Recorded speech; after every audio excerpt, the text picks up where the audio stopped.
It appears we are almost ready to depart. It's a pity we didn't have a bit more time to spend on spellcasting. I presume you've been practicing the spells we worked on. I have, Professor. Well, I'm quite sure I've never seen anyone take so quickly to a second-hand wand. You'll be a force to be reckoned with when you get your own. Thank you, Professor Fig. I appreciate you working with me before the term begins. Oh, Eleazar! George, glad my rather cryptic description of our location did not thwart your finding us. I've apparated to more vaguely defined destinations than this. Though I confess I may have miscalculated slightly on my first try. Gave quite the fright to some theatre-goers in the West End. It's been much too long. When I received your owl, I must say I... Best not speak here, Eleazar. Of course. Why don't we speak en route to Hogwarts? We have a start-of-term feast and a sorting ceremony to get to. Wonderful idea! As long as your young charge here doesn't mind me tagging along. Not at all, sir. After you. Ages since I'd been to the castle. Would be good to see the old pile of rocks.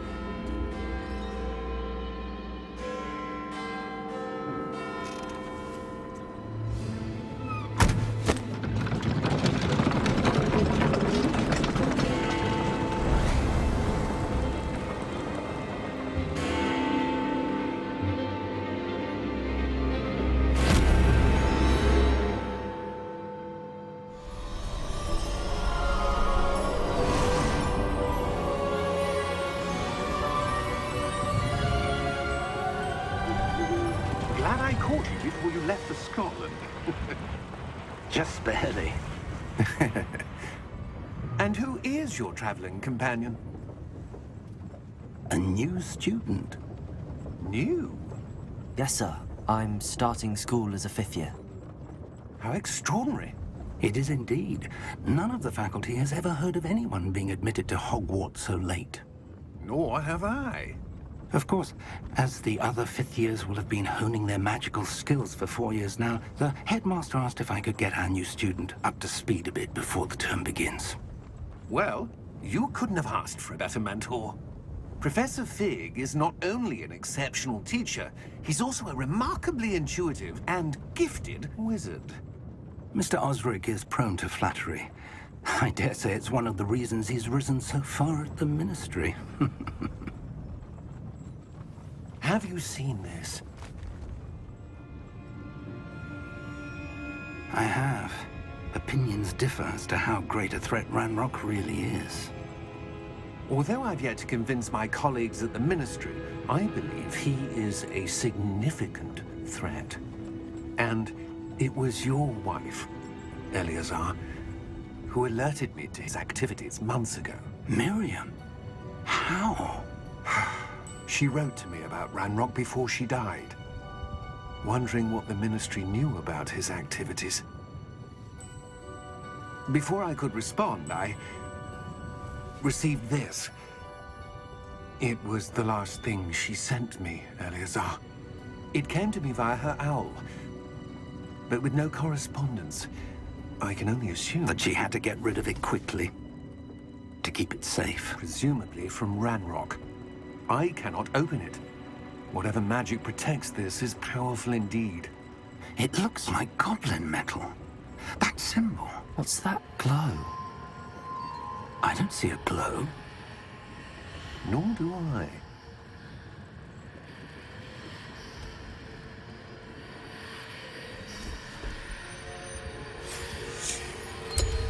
Merlin's beard. How did you... Wait! We do.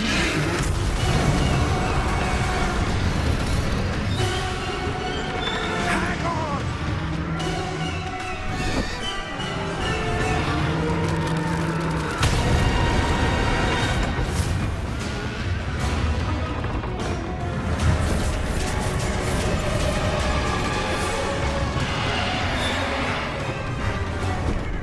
Yeah!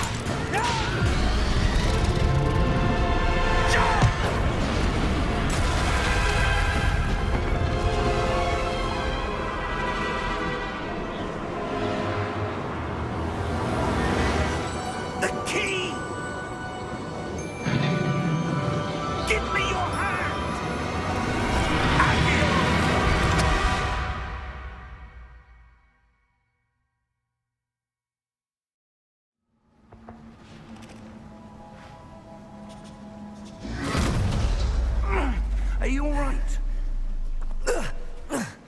You're hurt.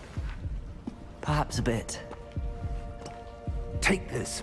It's Wiggenweld potion. That stuff will right you in a second.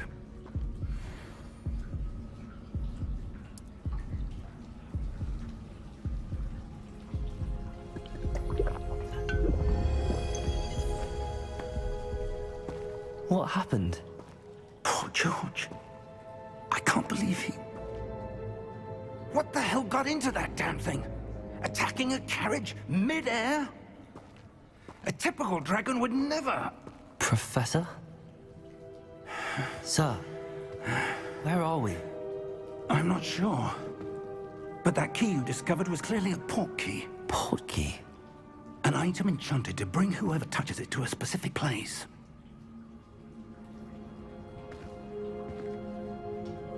I'm feeling better, sir, if you'd like to look around a bit. I would. But stay close. We've no idea who created this port key. Or why.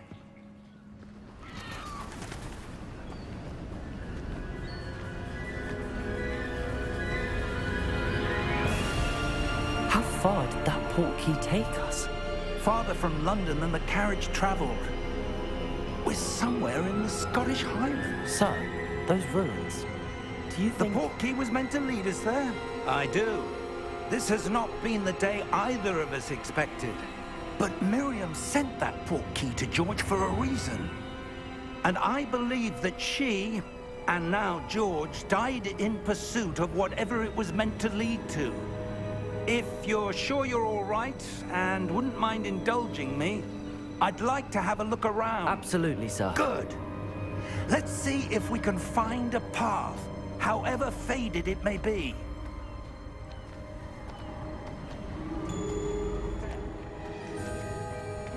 Where do you suppose your wife got the port key that brought us here?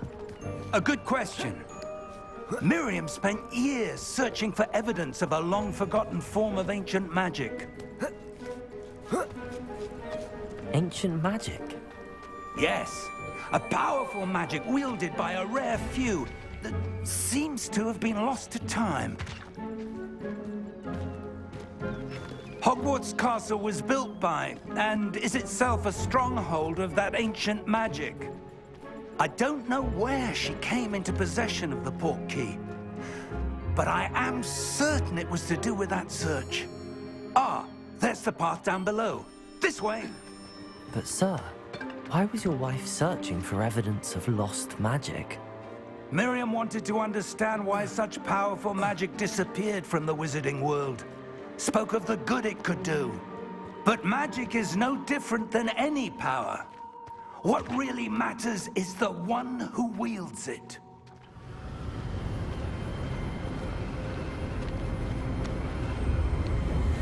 Steady yourself! Reparo!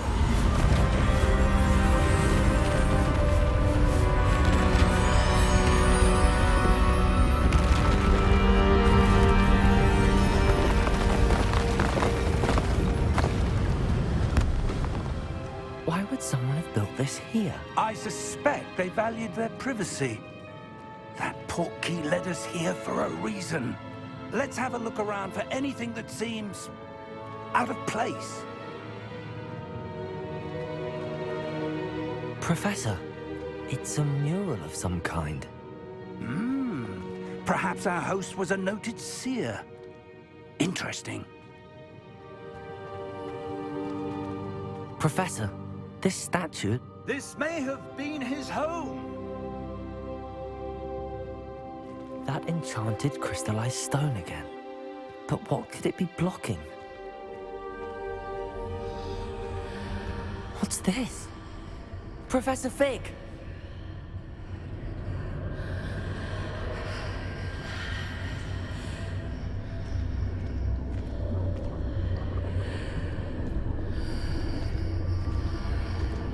How odd. Why would someone have conjured that enchanted stone here? And how is there a room behind it? What room? I don't see anything. There's that glow again, like the glow on the portkey container.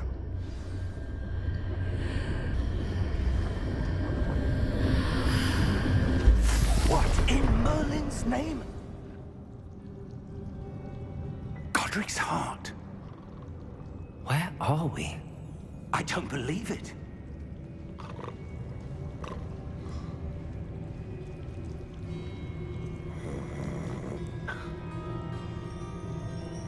Hello?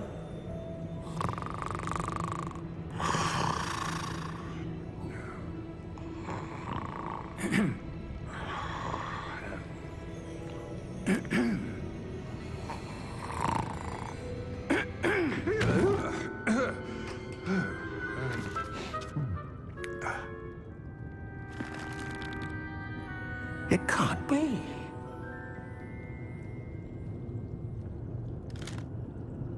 Just a moment. Ooh.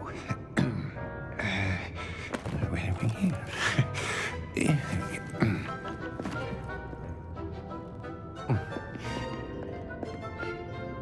Welcome to Gringotts Wizarding Bank. Vault number 12, I presume. Precisely. The key?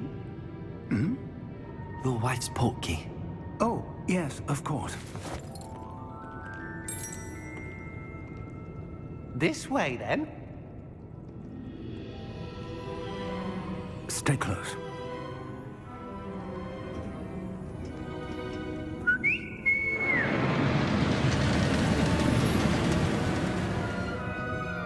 After you.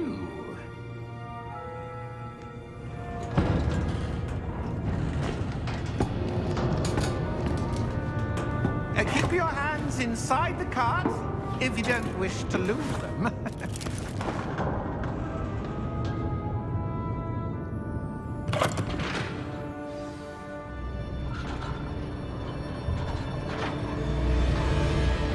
How many vaults are there in Gringotts? Hundreds. In fact, you'll see quite a few on our way to vault number 12. As we speak, we're just beneath the main lobby. The vaults you see now are the newest. Are private entrances to the bank common at Gringotts? They are most uncommon. Only one with great wealth or power, or both, could have arranged for such a service. You'll want to take a breath. A what? That waterfall washes away all enchantments. It's a security measure. Experienced the thief's downfall before, have you? Heard of it? These are the lower vaults that we're passing now. How deep are we going? Vault number 12 was commissioned shortly after Gringotts was founded over 4 centuries ago. It resides in the deepest part of the bank. Settle in. We've quite a distance to go.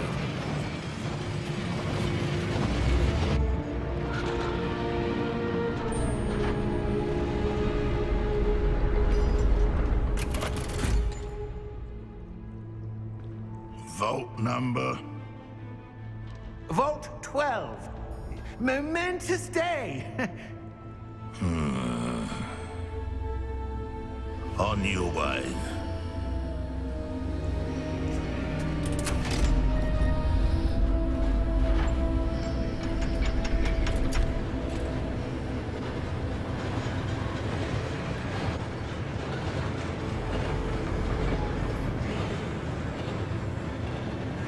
Professor, the armband that guard was wearing was glowing. Like the glow you saw in the portkey container? No, darker. I saw that same glow on the dragon's collar. Yeah, what was that? We were just wondering about that goblin back there. He watches over the oldest section of the bank. Rare anyone goes there anymore.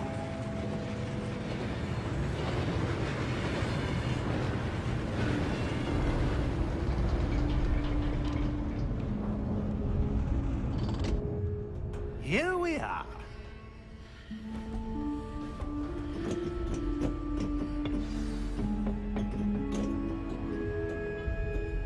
When was the last time this vault was accessed? A goblin has been stationed at my desk for hundreds of years. In that time, no one has visited Vault 12 until today.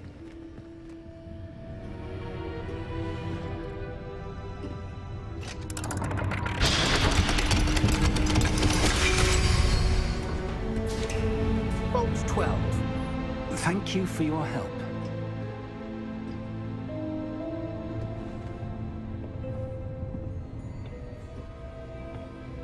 What do you suppose we should be looking for? I'm not sure. Sir, I wonder if you The might... instructions for Vault 12 indicate that I am to grant access to the holder of the key and then close the door. Wait. Best of luck. Professor? That was certainly unexpected. Let me think. There must be something here. Revelio, perhaps? Revelio? Yes, a revealing charm. No time like the present. Let's see what we're missing, shall we? Ready your wand and focus. Revelio. There! I saw something. Move a bit closer and try again.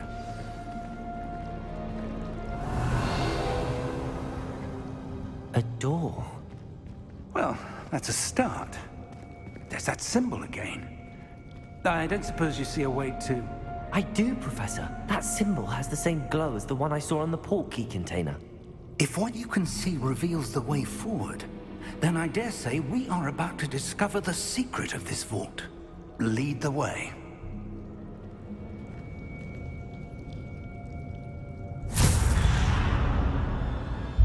Lumos! This is no ordinary vault. I suspect we will need to earn our way out of here. What do you mean, earn our way out? Do you think this is some sort of test? I do. But to what end, I can't say. Stay close. There will be no disapparating if things go poorly. Not out of Gringotts. I see something up ahead. What is it? That glow again, but on the floor. Lumos! What happened? When I moved towards the glow, it suddenly seemed as if the ground was swirling about. Are you all right? Yes, sir, I'm fine. You seem to have caused the floor to change. That statue. What statue? I see some sort of statue, but only as a reflection in the floor.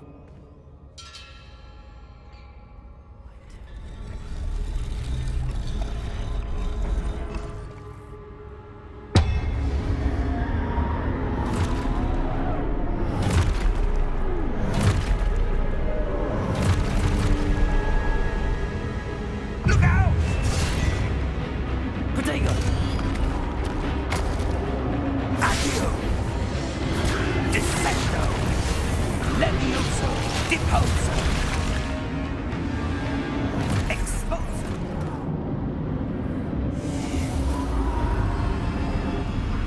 Lumos. Professor! Professor Fig! Professor, where are you?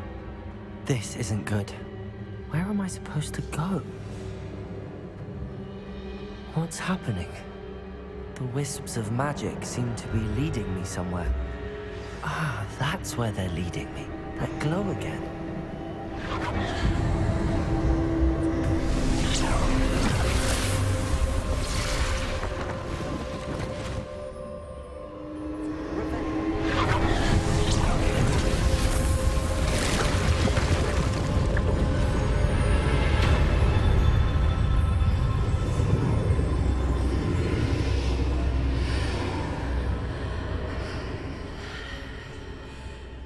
Lumos.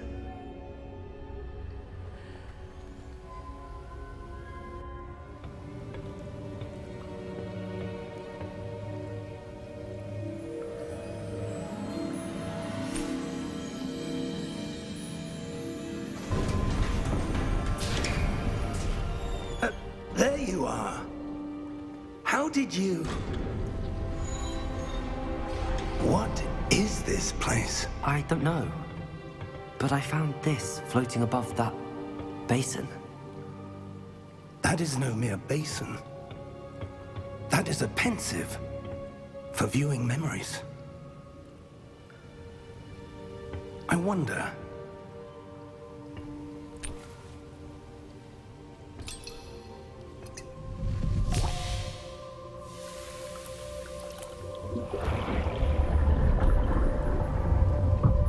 Follow my lead.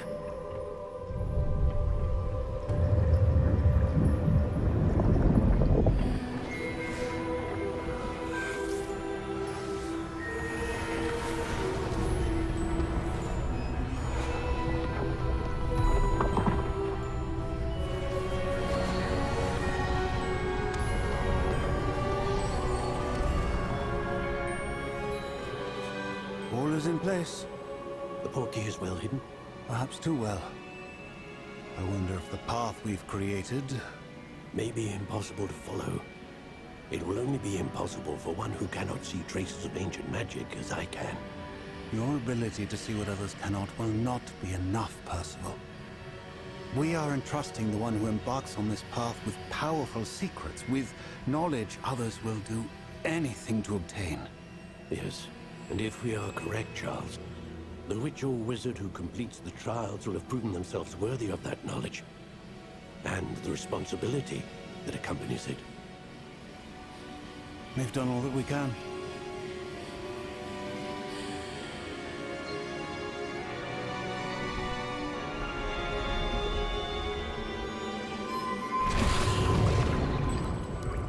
That's what you're seeing. The glow that surrounded them. Yes, sir. Astonishing. Can I see magic? Traces of an ancient magic, to be precise. The magic that Miriam had always believed existed, but could never. Miriam, and perhaps George, died in pursuit of knowledge that has been dormant for centuries. And you, it seems, are the key to understanding why. We were... It all looks rather different than it did a moment ago. Someone's coming. Who were they? I don't know. But, sir, you shouldn't be in here. I was right. Ranrock. Seems my reputation precedes me. I was beginning to think no one was ever going to visit Rackham's Vault. And why are you here? No need for that. Just give me whatever it is you found here and we can let bygones be bygones. Sir, they have the key to the vault. Choose your next words wisely. I only meant that the instructions to Vault 12 were quite clear. Sir, I must insist. I was to grant access only to one with the key, and you didn't have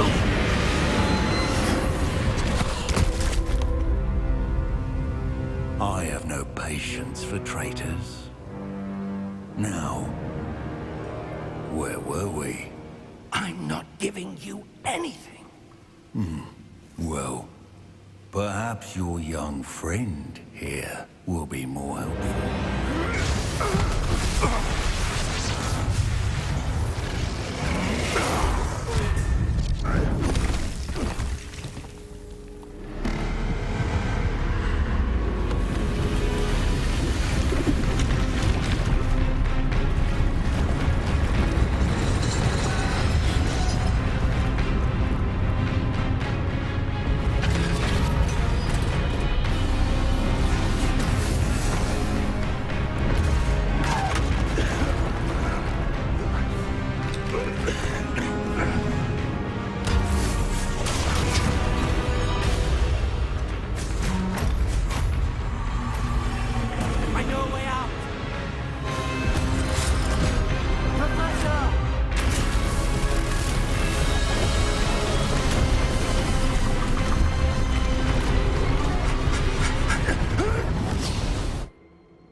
Are you all right? Fine, sir. I've never seen so powerful a goblin. He seemed wholly unaffected by my magic. Where are we? It can't be. seems those who set up the pensive, the locket, and the path to both wanted someone with your ability to end up here. Come. We have a sorting ceremony to get to.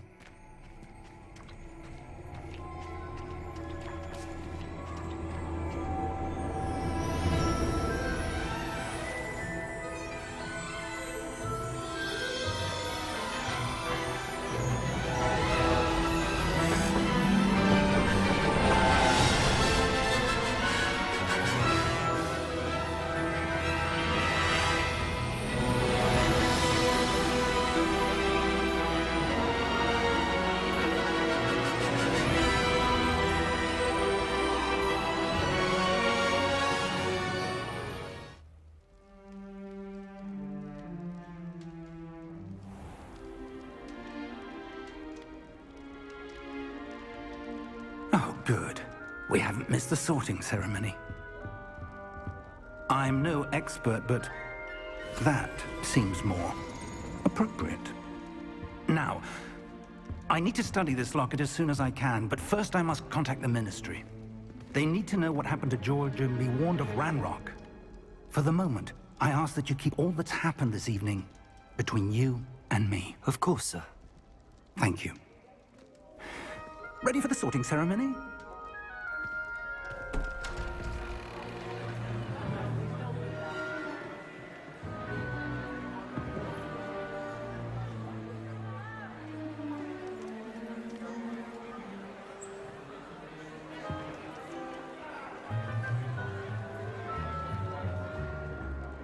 Phineas, Nigellus, Black.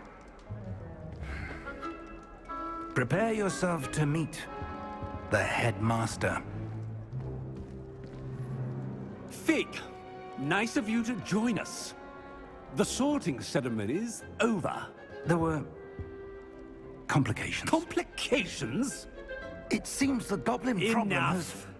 Goblins. I've no time for rumors, Fig, and I'm rapidly losing whatever patience I had left. If you're lucky, we might still be able to get you sorted this evening. I'll be in touch.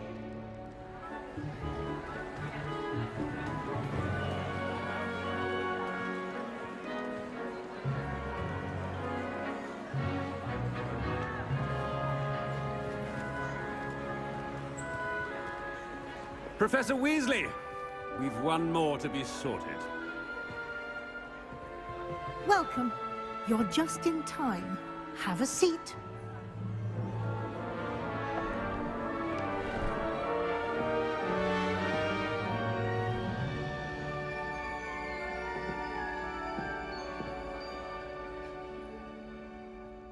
Ah, yes. A bit older than the others, aren't you?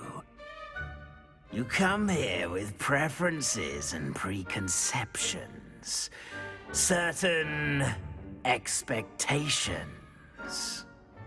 I'm looking forward to exploring Hogwarts and the world beyond the castle and grounds. Indeed. Much can be gleaned by having an adventurous spirit, but your professors have a great deal to teach you as well. I wonder... I detect something in you. A certain sense of... what is it?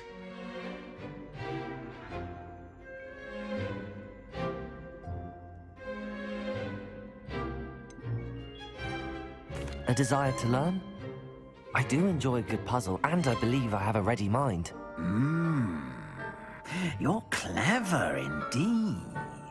You have the ability to reflect clearly on that which puzzles others. And you've a ready mind, quick to learn. Perhaps you belong in Ravenclaw. You belong in Ravenclaw!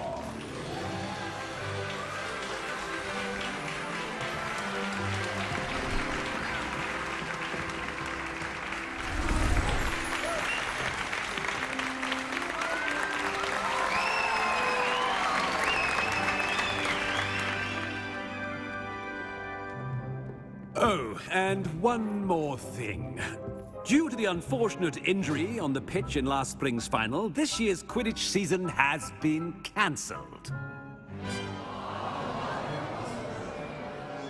Enough! It's not as though I've banned flying altogether, but don't tempt me. You are here to focus on your academic futures. I'm sure you will have plenty to do before classes begin tomorrow. I said, I'm sure you all have plenty to do before classes begin tomorrow.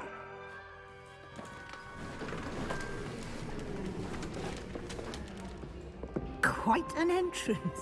It's lovely to meet you. I'm... Professor Weasley, would you be so kind as to show our new student to their common room? I shall see to it, sir. As I was saying, I'm Professor Weasley. Pleased to meet you. Nice to meet you as well, Professor. As Deputy Headmistress, it is my distinct honor to show you to your common room. Right this way.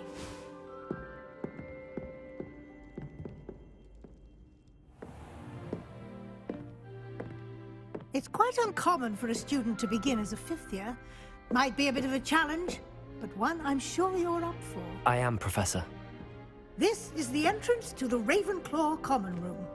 You must solve a riddle to enter. I won't be of much help, I'm afraid. This sort of thing has always confounded me.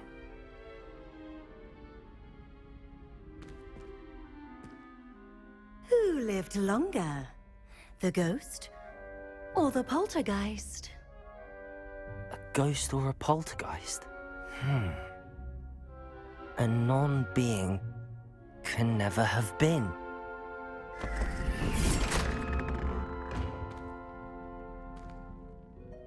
Well done. Now, go on in and get some sleep.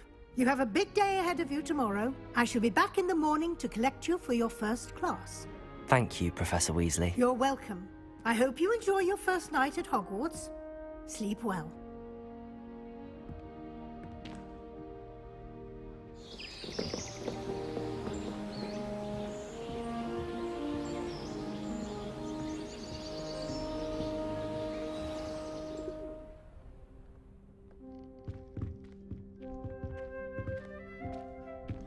Looks like everyone's gone. Better head to the common room. One moment. Watch this. Ugh! What is this? Someone threw a dung bomb. Let's get out of here. That wasn't quite the reaction I wanted. Oh well. Right. What did you hope would happen? I suppose I hoped it would lighten the mood. Ravenclaws can be a bit on edge the first day of class. I'm Everett, by the way. You seem downright calm next to some of these characters, and you survived a rather harrowing trip here. I'm glad to be here. Ready for classes to start. Good. Glad to hear it. Truly, there's no reason to be nervous. Most professors are firm but fair. I mean, not all of the tricks I play are as simple as a toss. Wait, did you say most professors are fun? Ha! I did. But probably best I let you judge for yourself. I should wander off before someone... You too, Everett. That's just brilliant, Amit. Brilliant! You'd think you could... Why, hello. Would you like to take a look?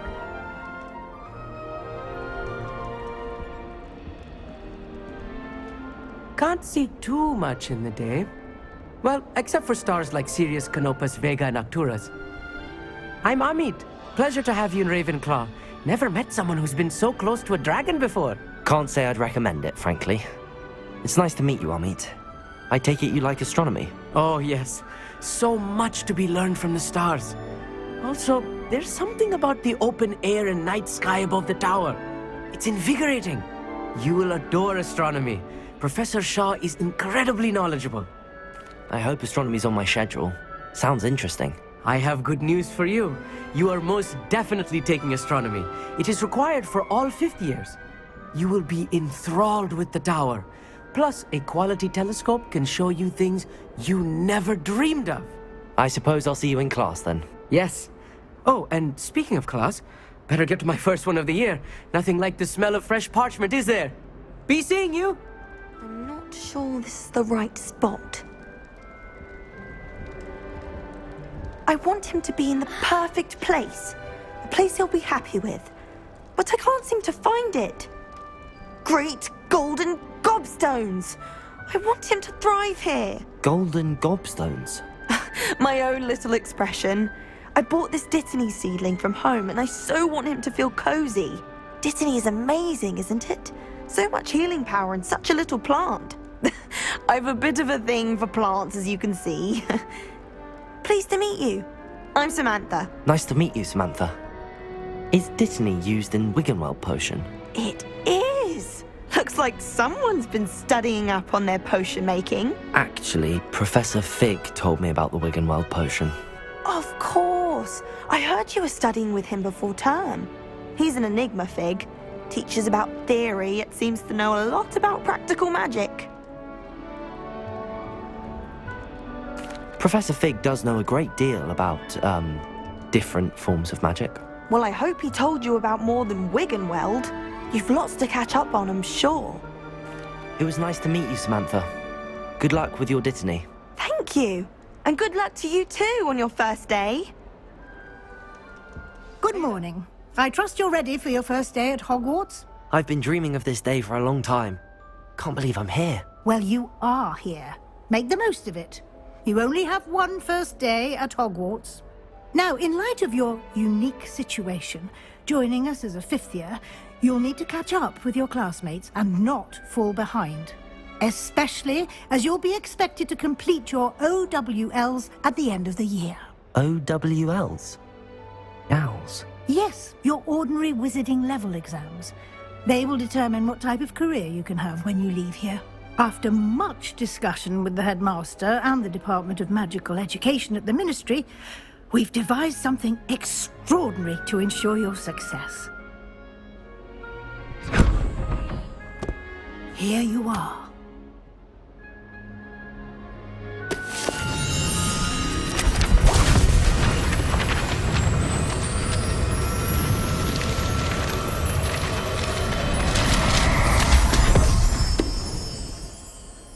What is it? It is a wizard's field guide.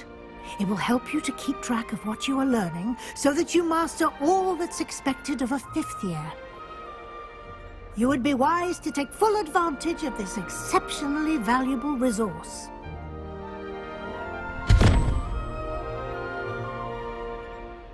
Thank you, Professor, but what do you mean it will keep track of what I'm learning? Perhaps seeing it in action will answer any questions you may have. Walk with me and we shall put it to the test. That should be all for now. You'll be expected to attend both Charms and Defense Against the Dark Arts classes today.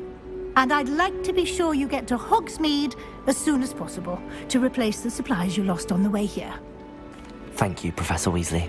A lot to absorb on your first day, and you have much to learn. Happily, your professors have agreed to create additional assignments for you outside of class. You'll be up to speed in no time. Judging by your adept use of Revelio earlier, I'd say Professor Fig succeeded in at least showing you the basics. He did, Professor. He's been terribly vague as to the events preceding your arrival, specifically about what happened after that awful dragon attack. My suspicion is that there's more to the story than a search for belongings and an extended trip up to the castle. I'm sorry, Professor, but I'm afraid that's all there is to it. Almost precisely what Professor Fig said. Speak of the devil, Professor Fig. Your ears must have been burning. Oh? Yes. You seem to have provided our new fifth year with a solid foundation in the basics of spellcasting. Ah, I'm afraid I can't take all the credit there, Professor. They've a rare aptitude for magic, it seems. Well, I'm just glad you both arrived in one piece. Perfectly good boats and carriages to Hogwarts, and you chose to fly in the path of a dragon. I wouldn't say I chose the dragon's path, Professor. Rather unfortunately, it would seem that it chose us. Very well. Enough chit-chat. I need to get to class myself. Might I rely on you, Professor Fig, to explain the details of the field guide's map? Of course. Thank you.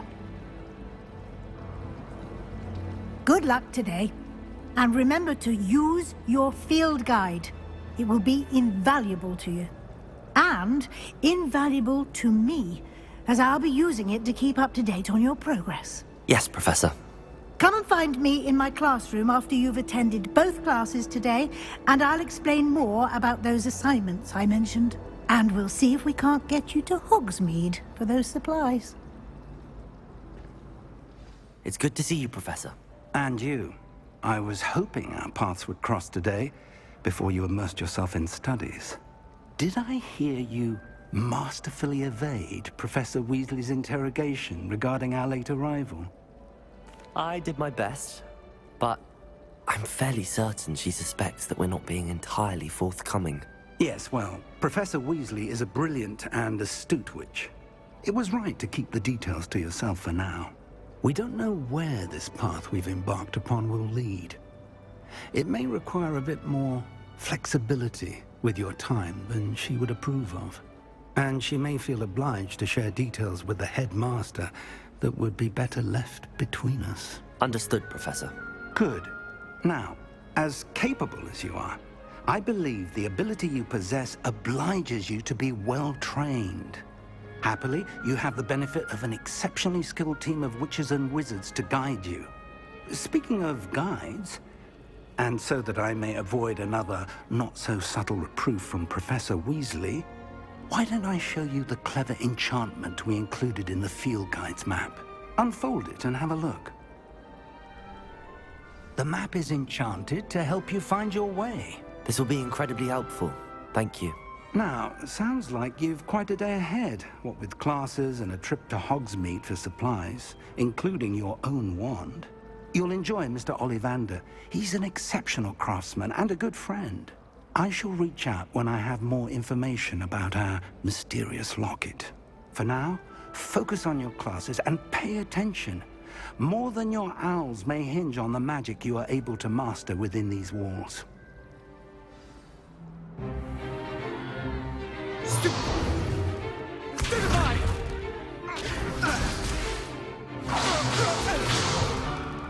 that all you've got? Levioso! Professor Hecat! Perhaps you'd be good enough to blast each other to pieces in your own time. I get new students every year, but I only have one Hebridean black skull. It was a token from the Great Poacher Raid of 1878. No doubt you've heard of it. Now, you may be asking yourself how an old woman like me single-handedly took out the largest poacher ring in eastern Wales and lived to boast about it. Knowledge. To the wise, age matters very little. Today we will review a spell that has saved me from death at the hands of dark wizards more times than I care to remember. Levioso. Levioso? A levitation charm? Levioso! A surprised opponent is a weak opponent. Care to defend yourself, Master Pruitt? No? One thing I've learned as an unspeakable is the value of simplicity, especially in the heat of battle. Now, let's practice what we've just learned, starting with something small. Levioso.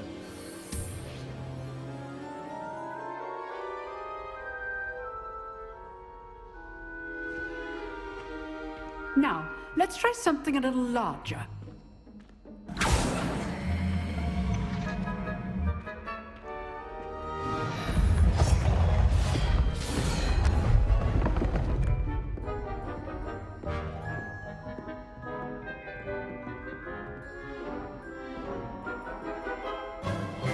Let us begin with a basic cast. Very good, but the best way to practice is by dueling. We'll start with you two. Duelists, take your marks. Time for a proper Hogwarts welcome. Now, I want a fair duel, using only Levioso, basic cast, and Protego. You may begin.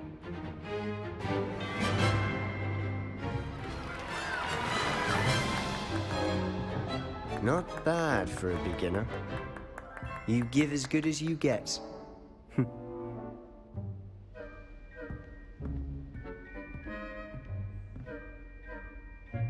I put you on the spot, and you rose to the challenge. Points to Ravenclaw.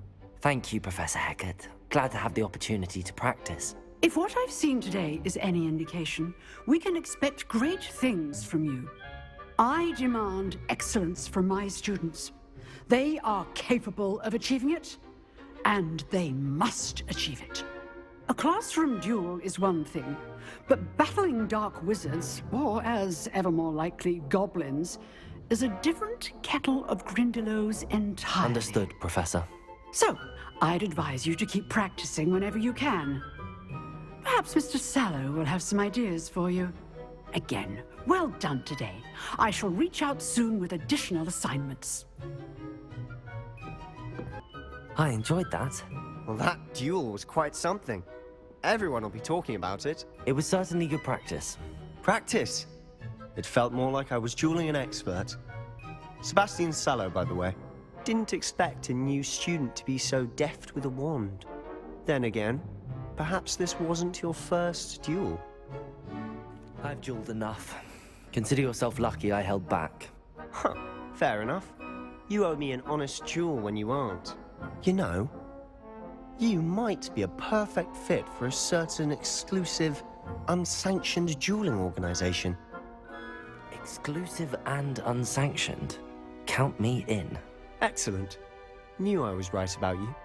If you want to get the most out of your time at Hogwarts, you're going to need to break the rules now and then. Whether it's joining a secret dueling club, or sneaking into the restricted section of the library, you just have to be clever enough not to get caught. Thank you, Sebastian.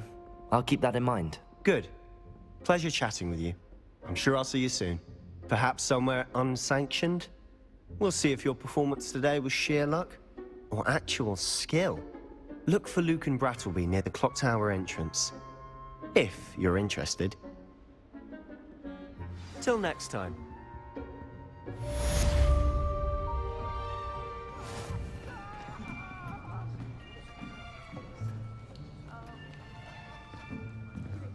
Here.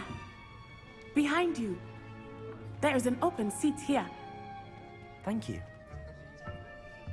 Hello, I am Nettie. So you are the new student. Have you met Professor Ronan yet? Shall we begin? Welcome to Year 5 of Charms. Now, this will be a crucial year in your education on the art of charm work. But I am confident that we will take hold with the passion and rigor requisite of such a challenge. Right, now, everyone, please open your textbooks to page 517. But before we begin, can anyone here tell me the difference between the incantations of the color change and growth charms? Anyone? Anyone? I am afraid it is too late to study now. My, the summer months must have really taken a toll on you all. By the looks of it, you all spent your holidays practicing Obliviate on one another. Do you even remember how to perform a basic summoning charm?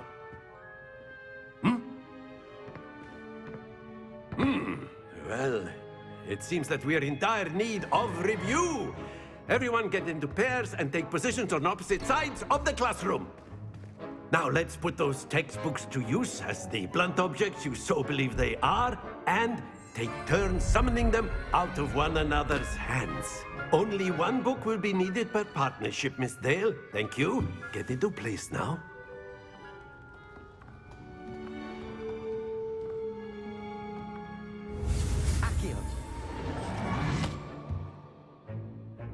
That is not bad. You are a swift learner.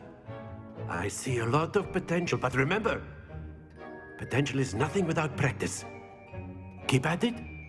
You might just rival Miss Onai here. Very good, everyone. That's enough of that. Well, as you all seem to have the basics down, and it is an exceptionally lovely day, I was thinking that we might have ourselves a little excursion outside for a spot of fresh air. After me.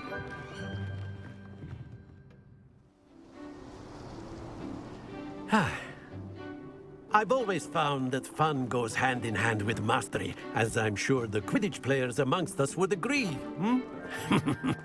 So, what better than a bit of sport to put our prowess with the summoning charm to the test, right?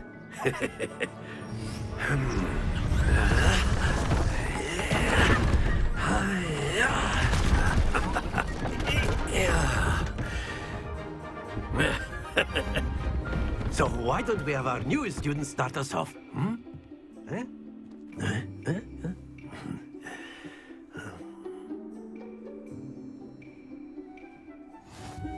Very good. Points to Ravenclaw. But there's certainly no sport in playing without some friendly competition. Miss Onai, would you care to give our new student a bit of a challenge? Come on up. You'll be the blues just as... Very good, both of you. Well done. Class is dismissed. Gather your things on the way out. Good game back there. I must admit, I think I underestimated you. Took me weeks to become proficient with Accio. Took weeks for me to get anything right when I transferred here. It gets easier, I promise.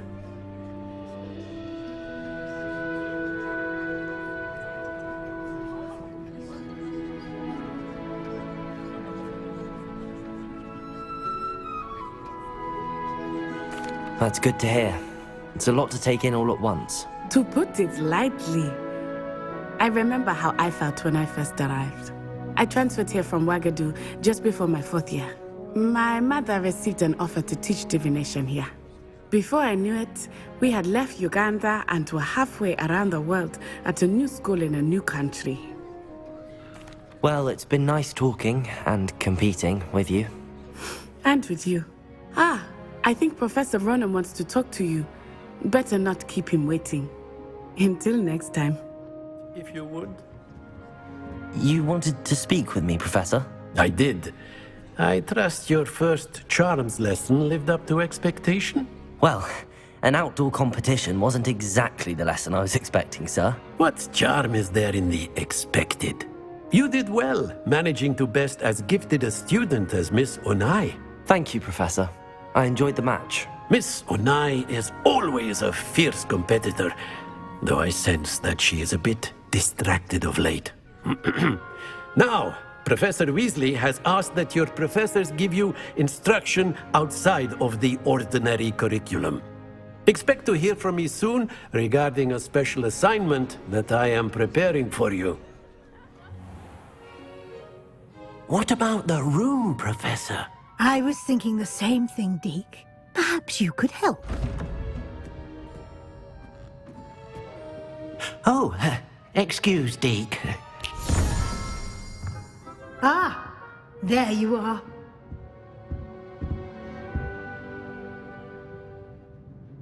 I trust your first classes went well? They did, Professor. I heard as much from Professors Hecat and Ronan. Seems Professor Fig taught you quite a bit before you arrived. I'd wager there's a good deal more to your travels here than what you've told me. Isn't there? Nothing more, Professor. I see. Like trying to get a sonnet from a streeler. Regardless, you must continue to build upon what you've learned. In that regard, I've asked your professors to help hasten your progress with some extra assignments.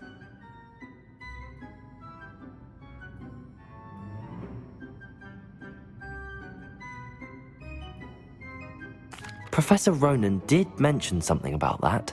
In fact, Professor Ronan will meet you outside momentarily to assign your first one.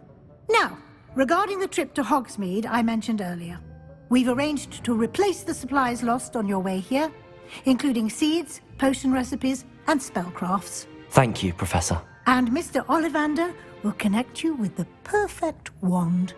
You've managed your classes well with a borrowed wand, but you'll find the magic you cast with your own wand to be far superior. I'm eager to get to Hogsmeade. Very well. I'd like you to make your first visit to the village with a classmate. Help you get your bearings. Perhaps Sebastian Sallow or Natsai Onai. I've noticed you spending time with them. I'd like to go with Natty. Excellent choice. Miss Onai is one of our most talented students. And she knows the area. She'll keep you well clear of any of Victor Rookwood's undesirables en route. Rookwood? A rather unsavory local. Best to avoid him and his associates, including his right hand of sorts, Theophilus Harlow, if you can. Once you've finished Professor Ronan's assignment, your friend will meet you at the castle doors. No time to waste. The sooner you complete your work, the sooner you can enjoy a butterbeer at the Three Broomsticks. Ah, there you are. You have a new spell to teach me, Professor. Indeed I do, and an exceedingly useful one at that. The mending charm, Reparo. Fixes things right up, makes a broken object good as new in the blink of an eye. It seems as if that might come in handy. More frequently than one would imagine. As Professor Weasley mentioned, I am not the only one who will be teaching you spells outside of class in an effort to catch you up with your peers. A number of your professors have agreed to do so as well, but first, each shall ask that you complete a few preliminary tasks to hone your magic. I have arranged some for today. See them through and then report back to me. We will have you casting Reparo in no time. I'll start on the task right away, Professor. Professor, why must I complete these tasks? They are meant to give you first. Good luck. I trust the preliminary. I completed the assignments, Professor. Marvelous. You clearly know your way around basic charms. Let us give the old mending charm a try then, shall we? Remember to be deliberate in your enunciation and movements. I want to see some vigor. Now, wand at the ready. Yes, sir. Hello, looking for me? Natty, I hope I haven't kept you waiting long. Not at all. Professor Weasley tells me that you need to go to Hogsmeade. You must be eager to have your own things again. And to see the village. I've been looking forward to it. Good. Shall we set off? I intend to give you a first-rate Hogsmeade experience.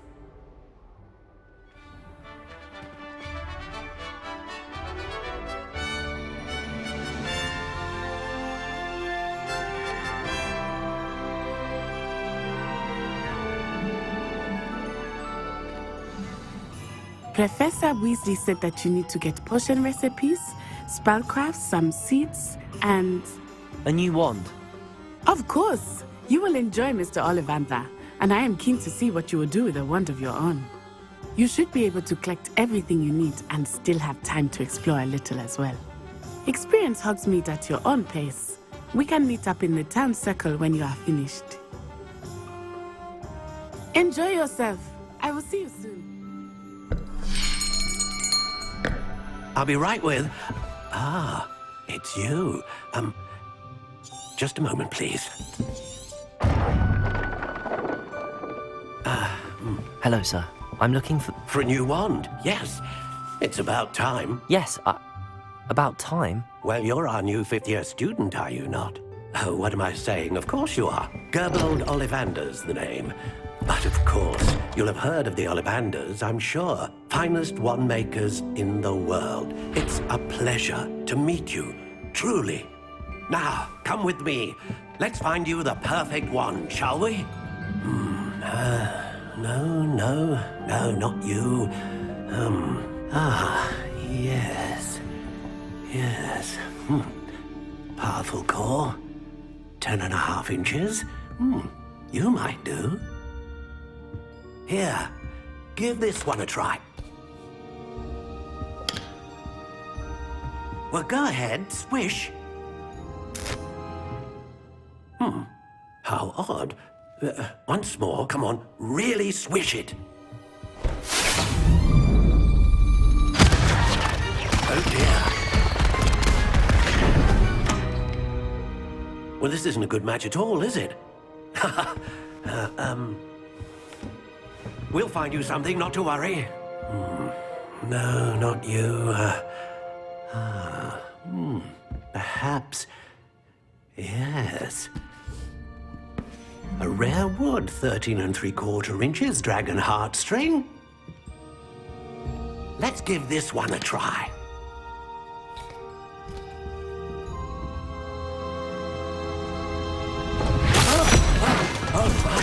Oh, goodness.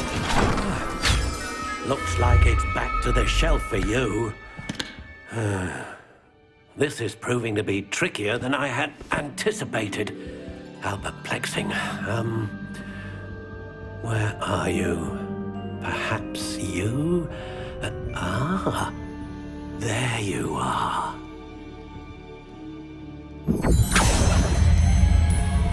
Yes, I think you might be the one. Here, take it. What do you think?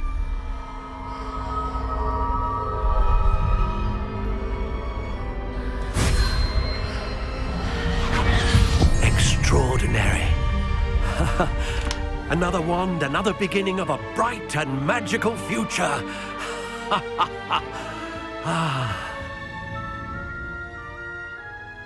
Now, how did that feel? Good. Different. I sensed a sort of surge of some kind. A match. Your connection seemed particularly powerful. The right wand will learn from you, just as you learn from it. I'm eager to try it out. I would imagine so. A wand with a dragon heartstring core is capable of dazzling magic.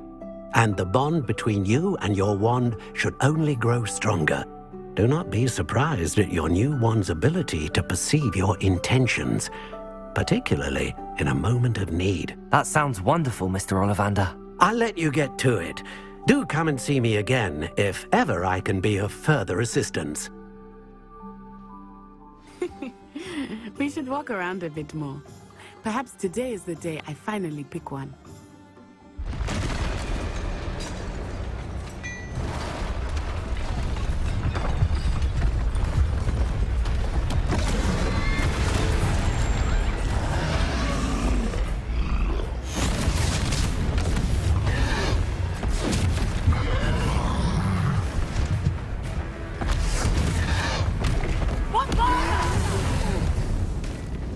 Draw it away from the building! Away from the village!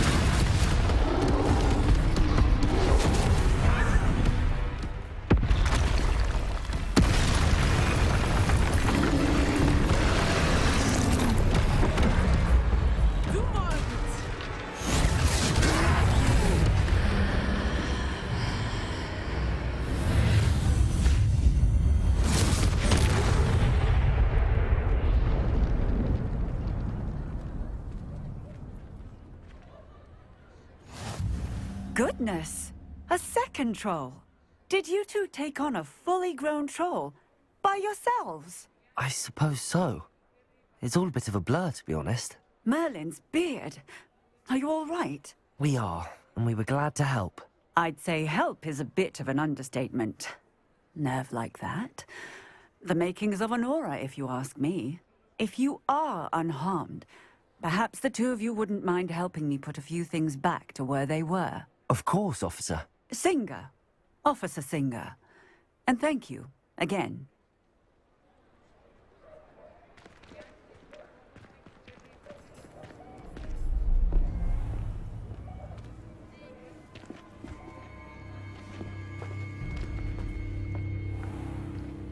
You said you could get to the child when they came to Hogsmeade. That all you needed was a distraction. I gave you a distraction. I just watched a student take down your distraction. Who's this child? What are you not telling me? All you need to know is that if you cannot get to the child, then you have no value to me. Let's go.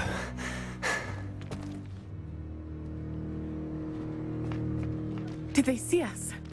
I don't think so. What was that goblin doing with Victor Rookwood? Ranrock is working with Rookwood. The goblin from the Daily Prophet. I knew I'd seen him somewhere. Quickly, let's get inside the 3 broomsticks.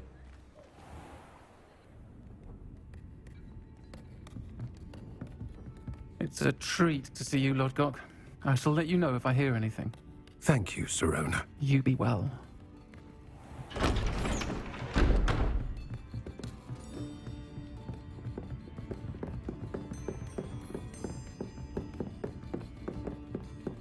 Now, what can I... Oh, there's a face I haven't seen before. It's my first time here. Welcome. Butterbeer's on me. Heard about the attack. I shall be looking in on the other shopkeepers and residents shortly. Glad to see you two escaped injury. Thanks to this one, single-handedly took down a troll. Is that right? Well done. Thanks for this. My pleasure. I will say, trolls in Hogsmeade. That's never happened before. Something's not right. The only brutes we usually have to deal with are... How timely.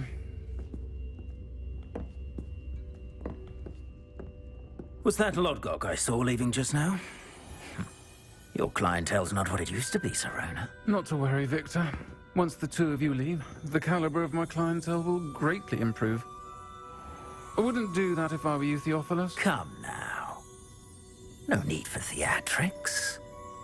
I'm only here for this one anyway.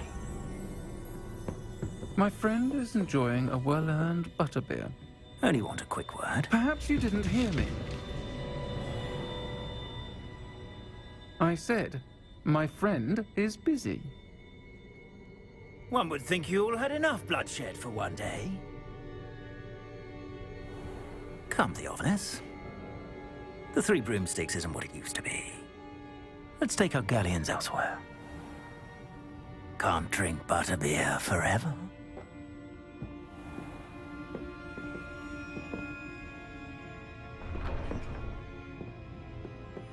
Seems you've made an unfortunate enemy. Watch your back. Rookwood and Harlow are worse than any troll you might encounter. Trolls, Ranrock, and Rookwood. What are you not telling me? I promise to tell you everything, but it's perhaps best I do that later. I am certainly glad Sirona was there. And that she isn't intimidated by thugs like Rookwood and Harlow. I want to understand what's going on, and I hope you will tell me. But for the moment, we should return to the castle. Professor Weasley will certainly hear about the troll attack soon if she hasn't already. I don't want her to worry.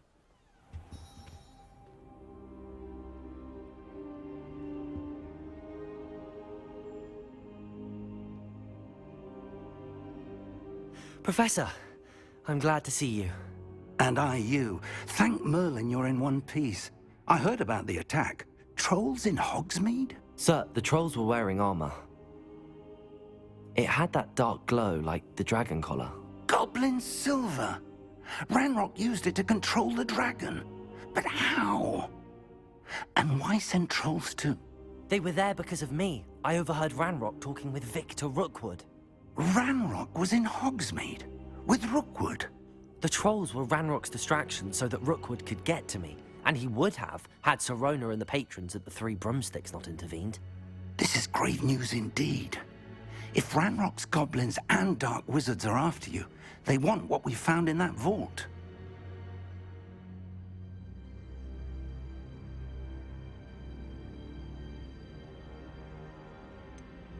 Speaking of the vault, do you think that Ranrock is working with any of the goblins at Gringotts? I do not.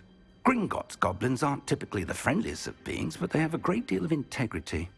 No, I dare say after what happened to that poor banker, the goblins at Gringotts are no followers of Ranrock.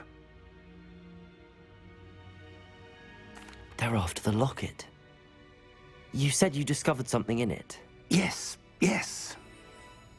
I discovered an inscription. When I read it aloud, this map appeared. Clever enchantment. It's a map of Hogwarts, to be sure, but I do not know where it leads. It leads to the library. A restricted section, to be precise, and a bit beyond. I see traces of magic there on the map. I suspected you would see something. Shall we go? I appreciate your enthusiasm, and I'm eager to discover what we may find there as well. But if our experience at Gringotts, let alone what happened to Miriam, taught me anything, it's that the path we're on is terribly dangerous. I'd like you to work with Professor Hecat a bit before we continue. But sir, how dangerous could the library be? Perhaps we're only after a book. Perhaps we are only after a book, but we should be prepared for anything. Once you've honed your defensive magic further, come and see me. I'll let Professor Hecat know to expect you. I'm here about the new spell you wanted to teach me, Professor. Good. Professor Fig indicated a certain urgency to you completing your defensive magic assignments. As such, you are to learn Incendio, the fire-making spell, handy for lighting torches, burning away spider webs, and, when necessary, defending against those who would wish to do us harm. Sounds versatile. Quite. But before we get started, I'd like you to complete a few tasks. You may be surprised by some of them. Astonishing how much students don't think their professors know. When you're finished, come and see me. Then we shall begin working on Incendio. I finished all of the tasks you gave me, Professor Hecat. Glad to hear it. Then you should be ready to learn Incendio. Should be, Professor. Yes. I'm sorry to say, I visited enough careless colleagues at St. Mungo's to assure you that fire is a fickle servant. Your spellcasting has impressed me thus far, but please maintain focus. I would rather we not end today's lesson with your robes aflame. Let us begin. And remember, focus on the proper wand movement. Ah, there you are. Hello, sir. You'll be pleased to know that I worked on my defensive magic with Professor Hecat. So I hear. She tells me you've taken rather well to your new wand. You must continue to work with her and your other professors to improve your skills. That said, I don't wish to postpone our visit to the library any longer. So, shall we proceed? Fig! I have work for you. Come. Headmaster, I'm with a student and my schedule Your schedule will wait indefinitely, as will your student. I would think that after all the trouble you caused me with Osric, you'd be eager to make amends. My office, 5 minutes.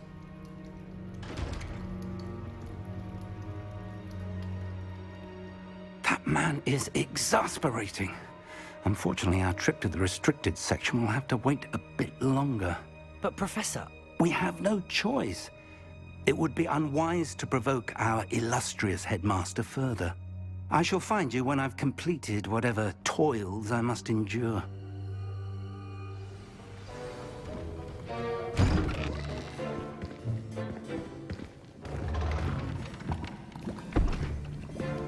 Potions is one of the most challenging and hazardous subjects taught at this school. As fifth years, you will be required to reach new heights of both discipline and intellect. You will begin this term by brewing a Wigan-Weld potion. Mr. Takar, can you tell us why this particular potion might come in handy? Yes, Professor Sharp. The Wigan-Weld potion can be used to sterilize and even heal a variety of injuries.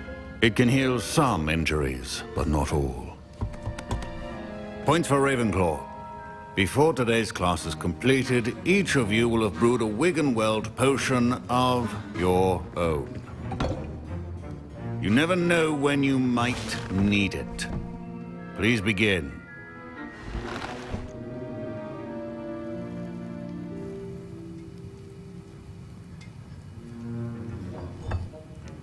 Use a strong, even motion when crushing your ingredients. Please be meticulous when adding powder to your potions. One errant sneeze could be disastrous.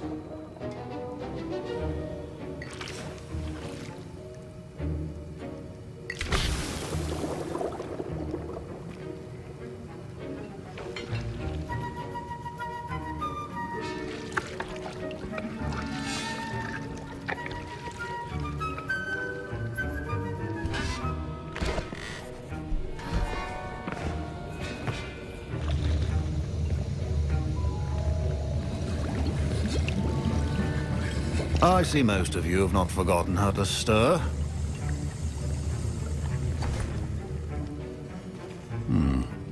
Not an easy potion to brew. Well done. And from what I hear of your recent exploits in Hogsmeade, you'd also do well to practice brewing the defensive Edurus potion. Professor Weasley had you acquire the recipe from J. Pippin's, correct? Yes, sir. Good. For the moment, you can find the ingredients you need in my office. But in the future, you'll be expected to provide your own ingredients. Some can be harvested from the plants you grow in your herbology class, and rarer ones can be purchased. Others, however, may be harder to obtain, and will require you to be a bit more resourceful. Come and see me when you've finished brewing, and we'll see if it was skill or luck the first time around. Rumors of a goblin rebellion? Did I hear Professor Sharp say that you have permission to go into his office?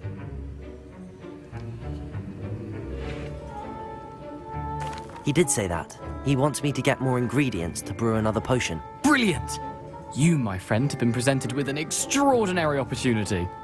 I'm Gareth, by the way. Gareth Weasley. Bit of a prodigy with potions, if I do say so myself. Pleasure to meet you. Wait, are you related to Professor Weasley? She's my aunt. Keeps too close an eye on me for comfort. Ugh. But she can't be everywhere. Listen, anyone with a troll-sized brain can brew an Edurus potion. I'm working on something that's certain to be spectacular. I'm just missing one tiny last ingredient that will add that extra spark. I suspect that's where I come in. You're as clever as I'd hoped. I simply need a single Fwooper feather. As you'll already be in Sharp's office with his permission, perhaps you could grab it for me.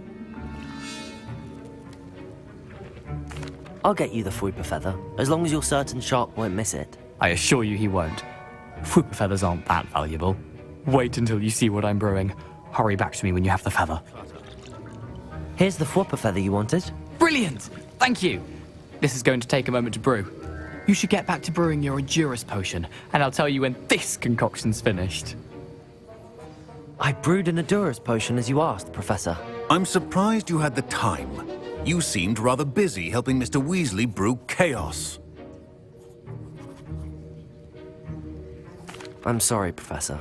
I was merely trying to help a friend. Taking responsibility for one's actions does go a long way with me. I shall assume that you've learnt a lesson. As for the work you did today at your own cauldron, I will say you've done well. I confess I was skeptical, given the advanced nature of this class and the fact you're a new student. I'm glad I was able to meet your expectations. A rare occurrence.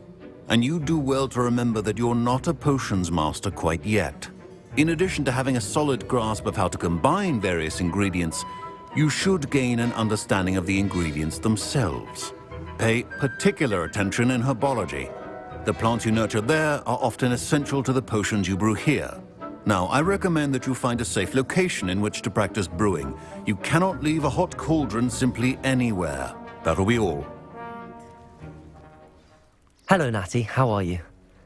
I hope you've recovered from our rather eventful trip to Hogsmeade. I am well, but I have been worried about you, my friend. With Ranrock and Rookwood and Harlow after you? I'm all right at the moment. We did not speak about it at the time, but I am hoping now you might tell me why they were looking for you.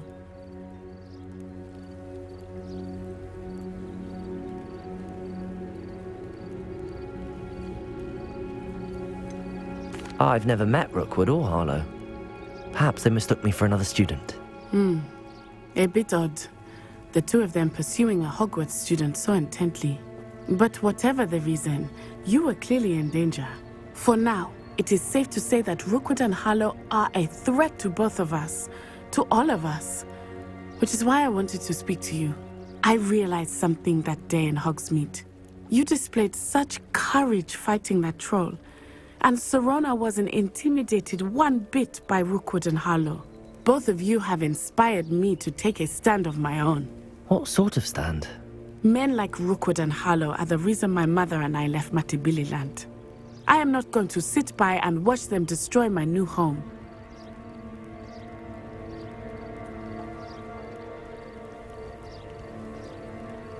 Good. Rookwood and Harlow are a dangerous pair. And the fact that they're working with Ranrock, well... All the more reason they must be stopped. Rumor has it that Theophilus Harlow runs Rookwood's day-to-day operations. Taking him down would cripple Rookwood's entire enterprise. That may be true, but shouldn't Officer Singer handle someone like Harlow? I spoke with her. She was polite, but perhaps understandably would not discuss details with a student. I overheard some of Rookwood's lot talking about a massive poaching operation that Harlow is planning. I was thinking that we could investigate a bit, try to get the evidence that Officer Singer needs. All right, but how? I am going to watch and listen, find out precisely what Harlow is up to. I shall reach out when I know more. In the meantime, remember, I am here if you need me. Thank you, Natty. I've no idea who it is you think I might have seen. I've been busy with my research. I do not have time to... Victor Rookwood don't give a doxy's nip back your time. Oi! Speak of the devil. Mr. Rookwood would like a word with you. A student? You can't be... Enough out of you. Leave her alone. Stupefy! There you are. Are you all right? I am, thanks in no small part to your excellent defensive skills. Care to tell me why 2 Ashwinders were ready to dispatch me to get to you? Ashwinders? Victor Rookwood's thieves and extortionists, his little cronies. They seemed quite keen on you. It's a long story, but thank you for your help. Well, you've avoided them for the moment. Priya warned me things were getting dangerous. Best get moving on my research before they return. You mentioned someone named Priya. Yes, my wife. She's the one who piqued my interest in Merlin. Gave me a book when we were students at Hogwarts. Typical hard-working Hufflepuff, brilliant potioneer, has her own shop in Nocturne Alley. She's a travelling vendor. Hears what's going on in the Highlands before I do. You're a researcher? Nora Treadwell at your service. Historian and archaeologist specialising in Merlin's work and life.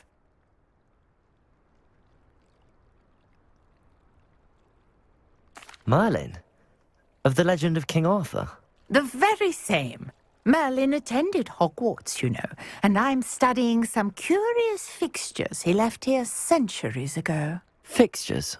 These vine-covered pillars, dozens of them, all around the area. I've taken to calling them the Trials of Merlin. I believe he created them as a diversion for his fellow Slytherins. He was terribly fond of puzzles and enigmas. I can see why you're so interested in Merlin. I'd be keen to know more about the trials. Well then, I'll let you in on a little secret. No one has yet managed to figure out how they work. But I believe I have just unlocked a crucial clue. I suspect that Mallowsweet is an important component in getting the trials to work. Mallowsweet? Versatile herb. Merlin repeatedly mentioned it in his writings. I had just arrived to test my theory when I was so rudely interrupted. You see, each swirl in Merlin's writing has a symbol in the center. That started me thinking, what if... The Mallowsweet is meant to be placed at the center of the symbols. Precisely. Would you care to do the honors? We can see what comes of our little hypothesis.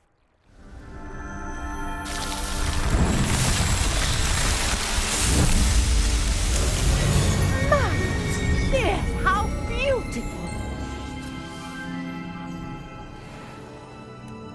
I take it we can call that a success? We can indeed. However, I now have even more questions. How does it work? I must review my notes. I may have missed something. Are all of the trials like this one? Oh, not precisely. Well, I think each has those telltale vines and the swirl on the ground. You should feel free to solve them as you come across them. I believe I have what I need to continue my research. My guess is that each will also require Mallowsweet, which you can find in Hogsmeade should you need more. I really must be off. Such a pleasure to meet you. And do be careful out here. Now, I've got what I needed. I shall return to the safety of my notes and books. Good of you to come. My friend, Professor Fig, speaks highly of you and your resourcefulness. He was vague as to details, but mentioned your having tracked down a difficult-to-find book. I wondered if you'd be willing to do a little detective work on my behalf. Of course, Mr. Ollivander. Sounds most up my street. Wonderful. You see, about a century ago, an heirloom applewood wand with a fairy wing core went missing from this very shop. My great-aunt suspected a student named Richard Jackdaw. He'd been serving as an assistant here and suddenly vanished. Richard Jackdaw? Like the bird. In fact, he was known to frequent the Hogwarts Owlry. We searched there, of course, but found no wand. We did find a series of statues similar to Jackdaw's. I'm certain they're a clue, but I cannot figure out where they lead. Jackdaw was last heard tittering about some pages with a map he'd stolen from Peeves. As you can imagine, the poltergeist was less than helpful. I'll have a look for you. You've certainly given me plenty to go on. Ah, you've brought hope to this old one-maker's heart. Professor Fig was right. You are a remarkable student. What's happening?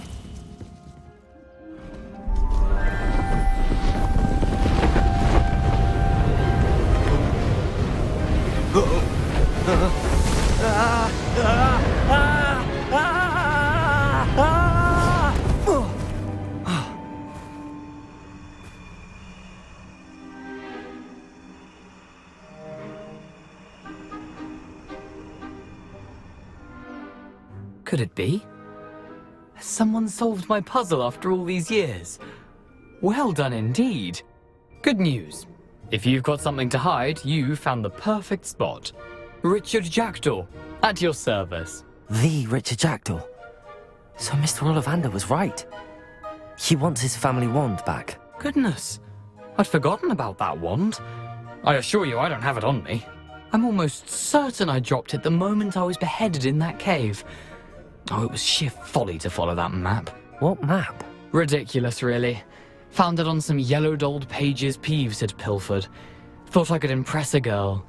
But that's a story for another day. So, you stole a wand and then followed a map on some pages that you took from Peeves and followed that map to your doom. Odd to hear it all reduced to such absurdity, but yes. Why do you care about some old wand? I don't really. Ollivander does. It's the pages I'm after. Might they be with the wand in the cave? Indeed. Say, here's an idea. Why don't you meet me at the edge of the Forbidden Forest? I'd be happy to show you where to find them. If that's the only way for me to get those pages, I'll meet you there. If you don't mind the sight of my decapitated skeleton, the wand and the pages are yours for the taking. Professor, I wondered, did you attend Hogwarts? I did. Why? I was curious. I see. Well, the castle itself, as I'm sure you have surmised, is full of surprises. I dare say more than the staircases change around here. As for the students, well, they seem to get more capable every year. I can tell. I hadn't realized that you and Professor Black were, Appearances can be deceiving. You see, I was once wounded by time itself. Time itself? I never would have... Ah, well, it was the risk I took with my prior position.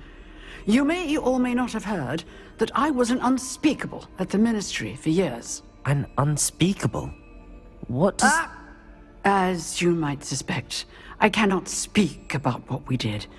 Suffice it to say, the job was not without its hazards. Now, I hope I've satisfied your curiosity for the moment. You have. Thank you for speaking with me, Professor. Keep up with your wand work.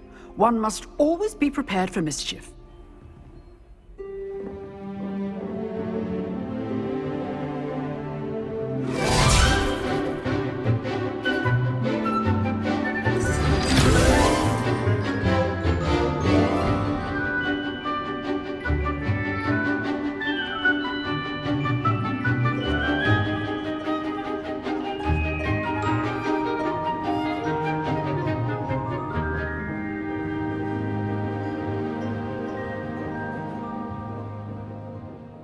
everything I had asked you to do? Professor, I completed all of your most recent assignments. Well done. Then you're ready to learn Expelliarmus. Pay close attention. The disarming charm may often be all you need to defeat the most powerful dark witches and wizards you might encounter. We meet again, Richard Jackdaw. I suppose I shouldn't be surprised to see you. Only a Ravenclaw would travel this far in pursuit of knowledge. Well said. Now where do we go from here? Follow me. I shall lead you as far as I can, but I fear I may remain a tad reluctant to revisit the scene of my demise. Keep your eyes open for a bird bath. When you find it, say Intramuros. I think it's Latin. Or Greek. As you can imagine, I never paid much attention in school. Shall we?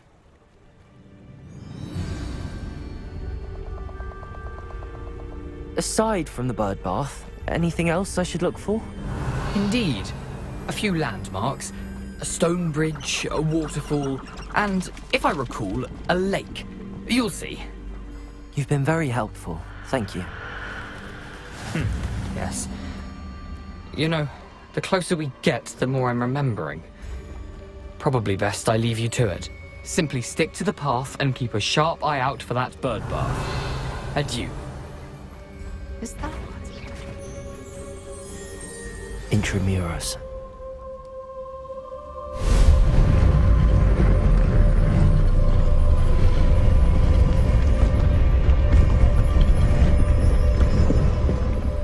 How nice to see you, my young friend. Over here! Aren't you a little far from home? Renrock knew you'd eventually lead us to whatever it is you're hiding.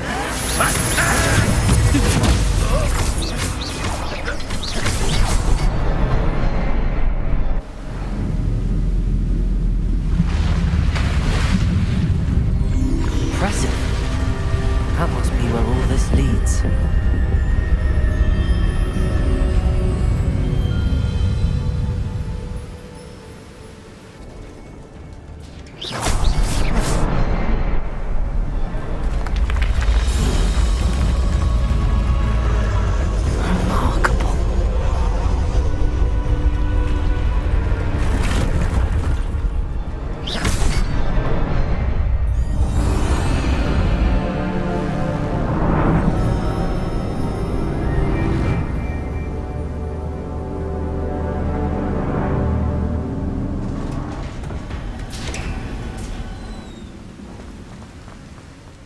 Must be getting closer to Jackdaw's remains and those pages.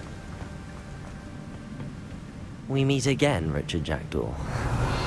Oh, shame. Those splinters must be what's left of Ollivander's wand. At least I can take the pages. Here it is. The map that brought your doom, Jackdaw. Is there something beyond this room?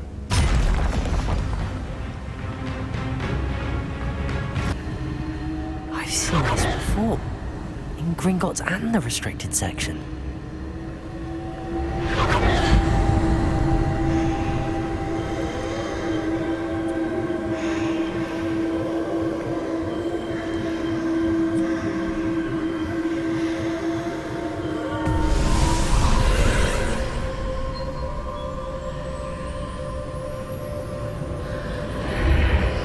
Revelio.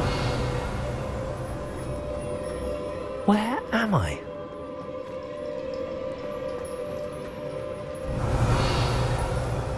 Oh no, the room's starting to flood.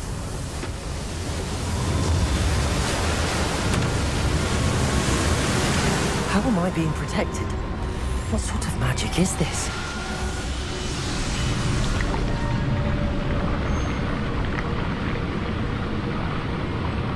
I can only hope this magic protects me until I'm able to make my way out of here.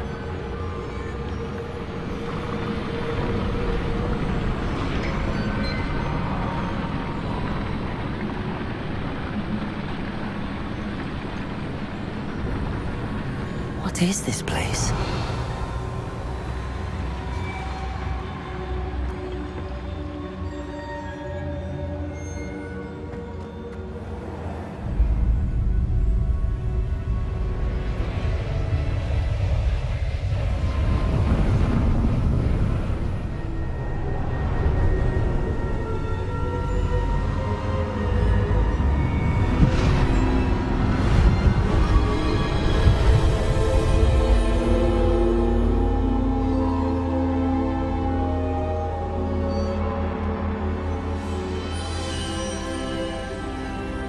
Can it be? Revelio. It's you. Has someone finally found our map chamber? I recognize you from the Pensives. You're Professor Rackham. I am indeed. I must confess that I am surprised to see someone so young standing before me. I'm the same age that you and Isadora Morganach were when you started at Hogwarts. You've paid attention, and might I presume you share our ability? To see traces of ancient magic? Yes, sir, I do.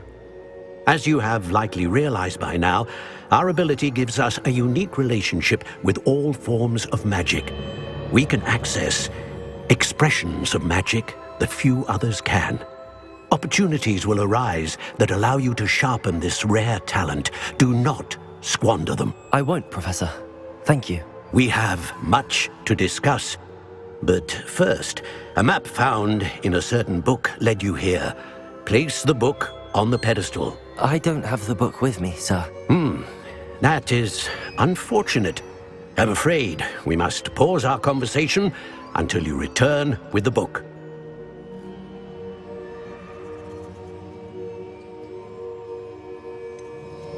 I'm a bit confused, sir.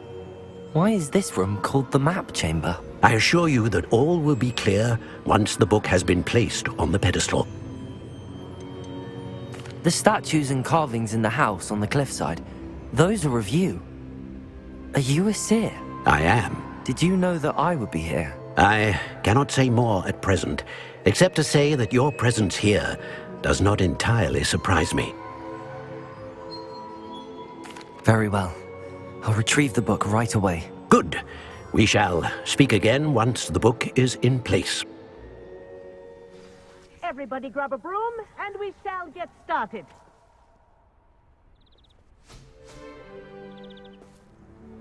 Mr. Clopton, your attention, please. Sorry, Madam Kagawa.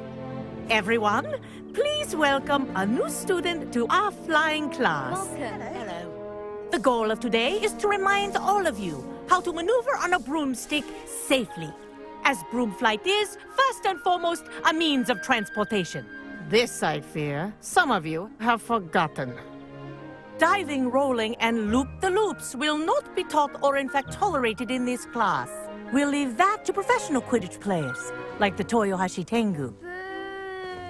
Not a fan, I take it?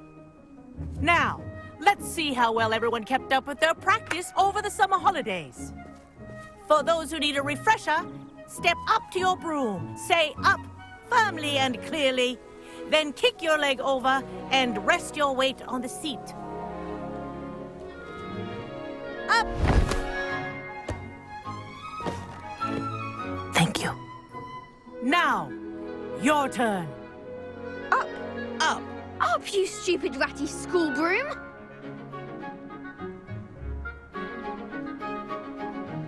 Up!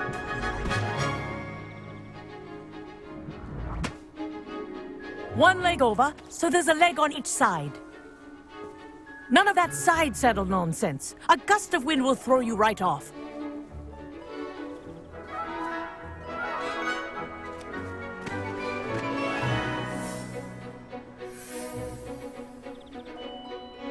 And if you hear my whistle while you're in flight, ground yourself at once. Good. Now, for your first lesson, fly through each ring in the courtyard.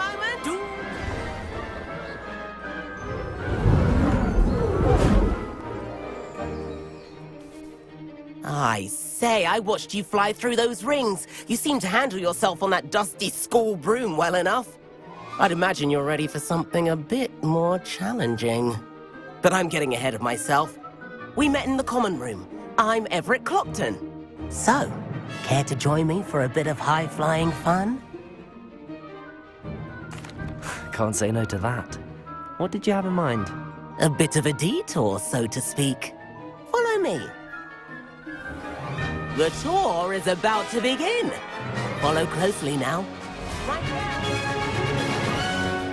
And where have you two been?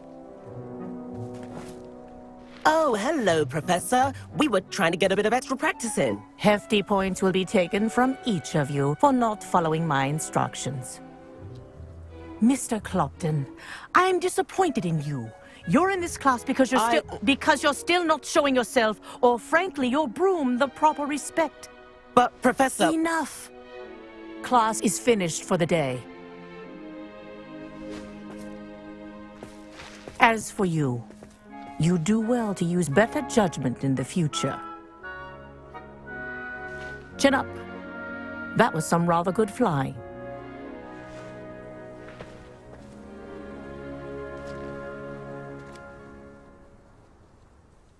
Sorry about that business with Kagawa, but you have to admit, those views were worth it. It was worth losing a few house points for that detour. You seem at home on a broom. Bet if you had a fancy model, you could fly laps around Imelda. She's Kagawa's favorite. I could show her a thing or two if I had my own broom. Hate having to return the school broom after class. Perhaps I have to purchase a broom then? If you can, you should. Wish I could. I recommend visiting Albie Weeks at Spintwitches in Hogsmeade. He's always looking to test new models. I'll keep an eye out for you in the sky.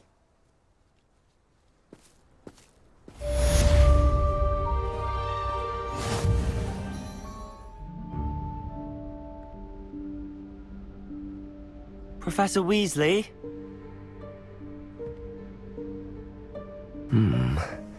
Somewhere away from prying eyes.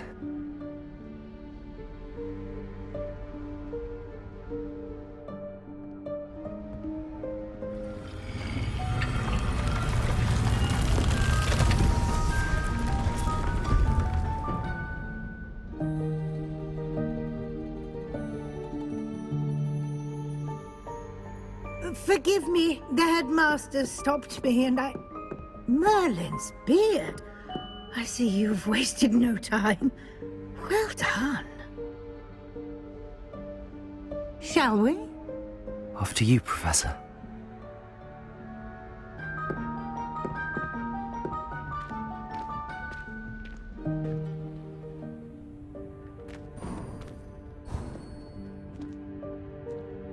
What is this place? This is the Room of Requirement. It only appears when one is in real need of it. Ordinarily, a student might stumble upon this room entirely by accident. Revelio! If ever. I'd only planned to suggest to you how to find it by walking past that bit of wall, focusing on what you need. But you've managed to reveal the room on your own. While I'm here, we should take advantage of the moment. Now, where is Deke? He must have sneaked past and gone ahead. Deke, Professor. The house elf I was speaking to in my classroom your first day. Thought he might help you use the room once you found it. Revelio. There's no chance I'm clambering over this mess. This presents the perfect opportunity to teach you Evanesco, the vanishing spell. You can cast Evanesco to vanish certain objects, such as these chairs and other things here in the room. I suggest you practice the wand movements first, then you can clear the chairs away. Excellent work. You'll note that you are now in possession of Moonstone. We shall discuss its uses later. Revelio. Let's move on. Is that... Goodness. My old school bag. I wondered where that had got to. I can't believe it's still here. I'll just take a quick look at this. Give you an opportunity to explore on your own until we locate Deke. Yes, Professor.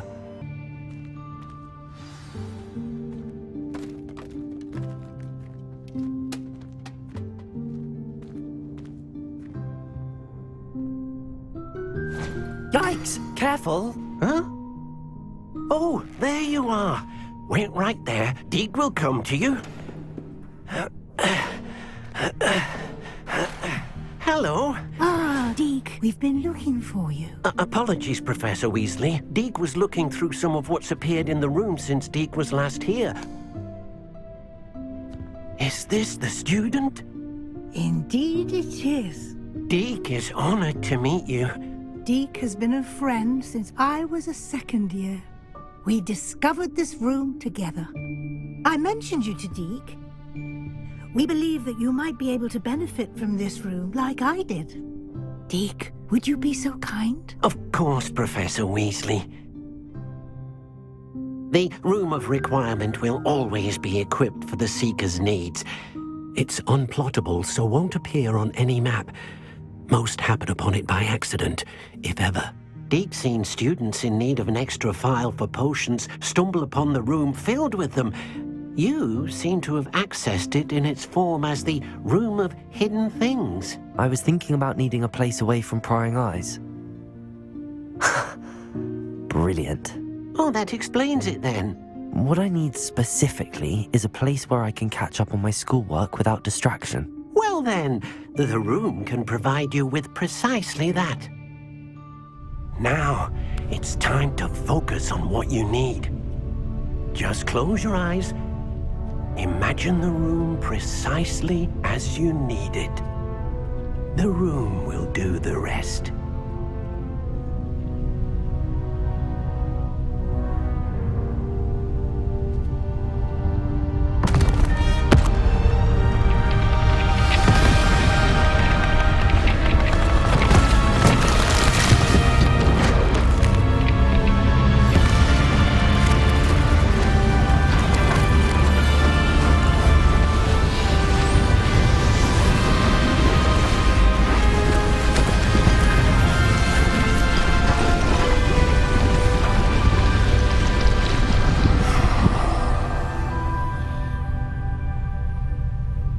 You've given yourself quite a canvas to work with.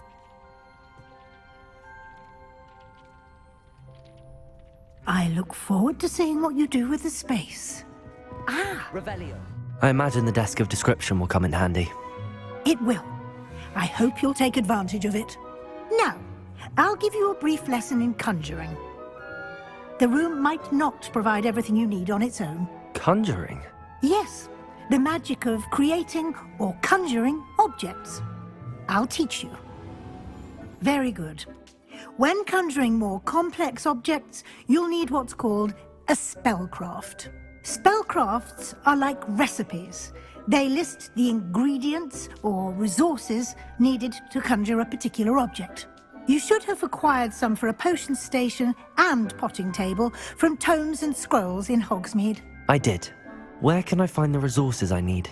While resources such as Moonstone can be obtained throughout the Highlands, it's much safer and easier to purchase them. They can also be collected by vanishing objects in the room, such as the chairs you vanished earlier. In fact, you should have enough resources for now. I see. Can I regain resources by vanishing something I've already conjured? You can indeed. Quite perceptive. Why don't you give it a try? Go ahead and conjure the potion station and potting table. You should find both familiar, since they'll resemble the ones you've already used to study magical plants and brew potions in class. Deke will be here to answer any questions you may have. Do not underestimate his insights. I will be sure to speak with Deke if I need anything. Thank you. Good luck. I shall linger a bit longer in case you'd like to learn another transfiguration spell for use in the room. I'm ready for the next lesson, Professor. Very well. First, you'll need to gather some Moonstone. You can acquire it by vanishing items here in the Room of Requirement, or you can gather it carefully outside of the Hogwarts grounds. Return to me once you've gathered enough, and we shall begin the lesson. I have the Moonstone you requested, Professor. Good. Then we may begin your lesson. You can conjure more than potions and herbology tables. Conjuration can be used to decorate this space to your liking. Why don't you try it on the walls and floor? I've conjured everything I can. What's next, Professor? I think you're ready to take on alteration. The altering spell will allow you to customize any conjured item. You can change the colors, patterns, and styles of your furniture to suit your taste. Let's get started, shall we? Watch closely as I demonstrate how to perform the altering spell. Professor Weasley said I should ask you about changing the room's ambience? Of course. What sort of overall look most appeals to you?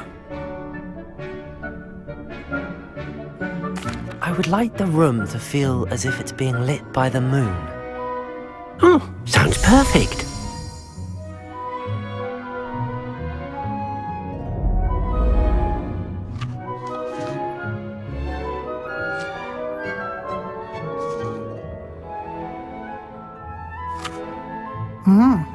Quite a difference. Of course, you needn't keep this style if you don't like it. You can always ask Deke to change it back. Now you have learned a good bit about alteration. Thank you, Professor. The room is full of possibilities. Indeed. No matter how much time I spend here, the room always manages to surprise me.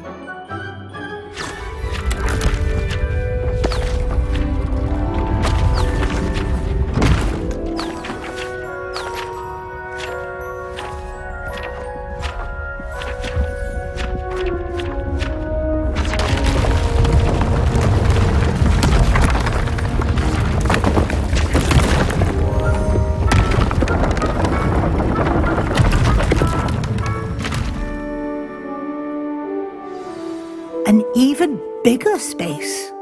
How did that happen? The room equips itself to your needs. It must have sensed that you needed more space to practice spellcasting. If you'd like to customize the space further, you can use these spellcrafts. You'll find more of them both inside and outside the school. Thank you, Professor. I shall keep an eye out. Good. I'll leave you to it. This is your space now. Use it wisely.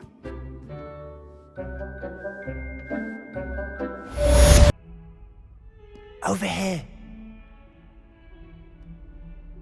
Sebastian, it's been a while. It has.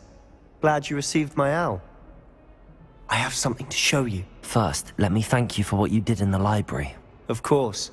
Scribner tried to give me detention, but I have ways out of these things. Well, you took the fall for me, and that counts for something. Did you find what you were looking for? I did, but something was missing. I'm not sure here is the best place to discuss it. Understood. We can talk more in a moment, in the Undercroft. Not even the professors know about this place. This way.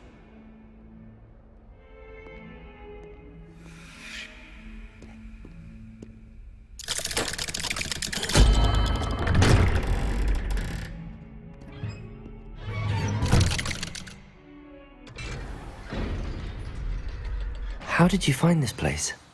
My friend, Ominous Gaunt. He named it the Undercroft. We used to play gobstone. I swore to Ominous I would safeguard this place. Revelio. Please, keep this between us. He never confides in anyone. But he's trusted me since the day we met. I wouldn't want to jeopardize that. We used to sneak in here almost daily. We've never been caught.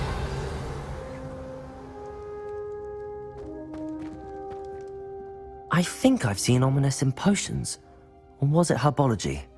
I've noticed that he uses his wand to navigate the castle. He does. No idea how, though. Ominous was born blind, and no spell could reverse it. His wand seems almost sentient. Not surprising, I suppose. Ollivander always says, the wand chooses the wizard. Is that how he found this place? No, someone in his family knew about it. The Gaunts are full of secrets. I've never heard anyone else speak of it, and I've certainly never seen anyone else here. Again, mention this to no one, especially Ominous. He has no love lost for his family or their secrets, but this place is special to him. Understood. But why does Ominous have no love lost for his family? His father's family are direct descendants of Salazar Slytherin, one of the 4 founders of Hogwarts. Obsessed with blood status, most of them. Ominous cannot abide them, as he'll be the first to tell you. Anyway, the Undercroft has been a perfect place to sneak off to, away from prying eyes, and even practice otherwise forbidden spells. Really? Like what? Like the Blasting Curse.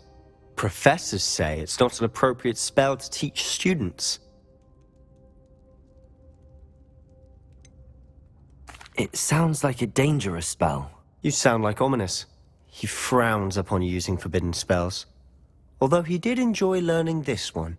A spell like Confringo is only truly dangerous in untrained hands. Such spells should be properly taught, not banned. To be fair, I'm admittedly partial to more fiery forms of magic. But you should learn it.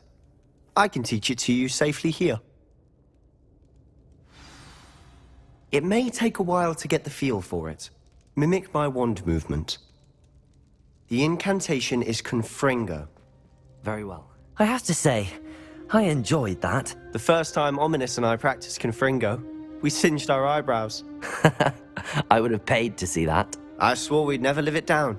To this day, there's something about that spell that's addictive. The blast does heat things up. I see how you lost your eyebrows. You'll get used to it.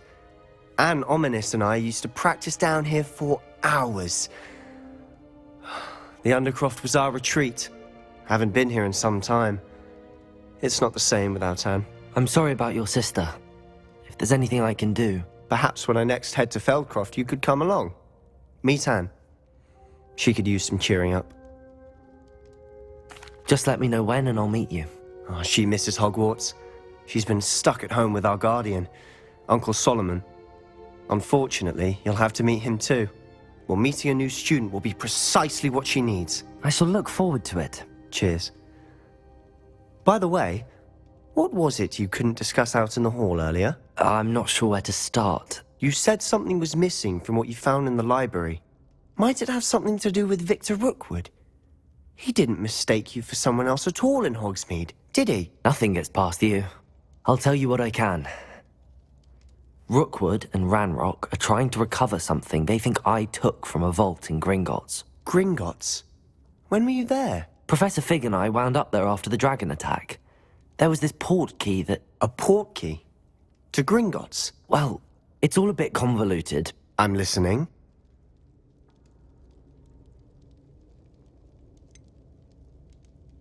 The book I found in the restricted section was missing some pages. That's about it. Pity. Didn't think you'd disappoint me with so vague an answer. I suppose with both Rookwood and Ranrock after you, a bit more time practicing the blasting curse is in order. Spend as much time here as you'd like. And remember, keep this place between us. When I head to Feldcroft, I'll send you an owl.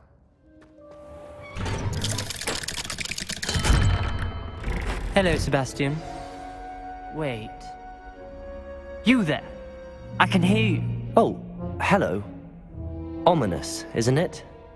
I believe we have potions together. And herbology? I recognize that voice. Heard you talking to Gareth Weasley in potions class. You're the new 5th year. Did you just come from the Undercroft? How did you get in there? That room's called the Undercroft. Ah, well, I was exploring and then suddenly found myself in a strange passageway. Don't lie to me. No one stumbles upon that room. Sebastian told you, didn't he? You breathe a word about this place to anyone, and not even your precious Professor Fig will be able to help you. My father is friends with the headmaster. I am not afraid to exploit that connection if I need to.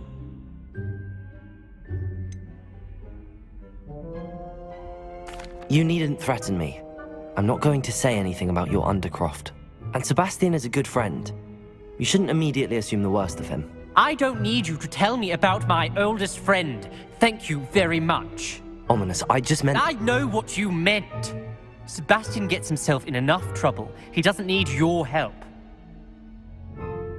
Sebastian is going to get an earful about this. You're back. Finally. Minister Spavin talks more than he listens. Ranted on and on about rogue dragons. Wouldn't listen to a word about goblins. Speaking of which... Listen, Professor. So much happened while you were away. Your friend, Mr. Ollivander, sent me an owl asking for help finding an heirloom wand that was stolen from him. He did he? And so I went to the owlery like he said, and there were all these statues. What do you mean, statues? In the owlery? Yes. which led me to a secret hideout where I found Richard Jackdaw's ghost. Who on earth is Richard Jackdaw? He was a student here long ago. Anyway, he told me about a secret cavern. I went there, and right next to Jackdaw's skeleton, I found the missing pages. You found the pages? I did. And because Jackdaw had followed the map they contained, when I found the pages, I found the location on the map. Believe it or not, it's a room below Hogwarts. Why am I not surprised? Shall we? I was hoping you'd say that. Oh, and we'll need to bring the book.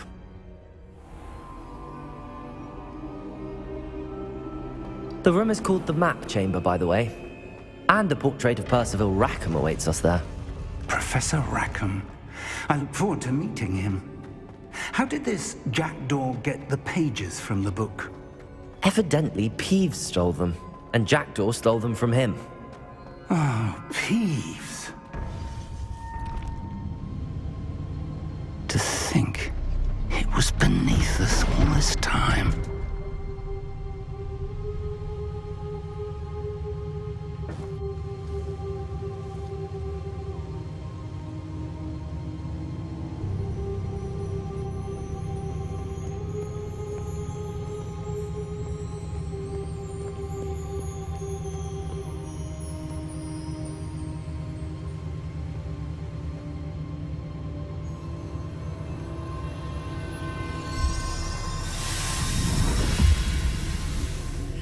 This looks promising.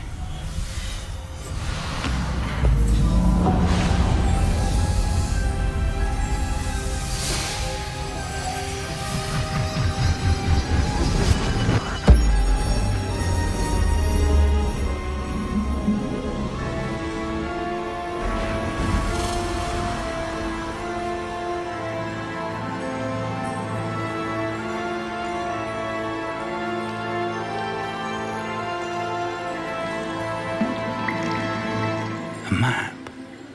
There's Hogsmeade. And over here, the Forbidden Forest. And, of course, Hogwarts. It's magnificent.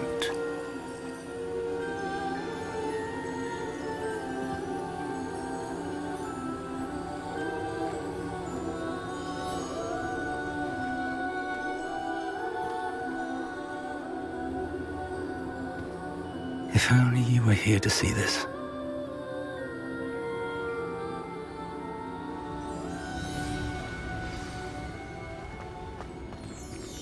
Hello, Professor Rackham.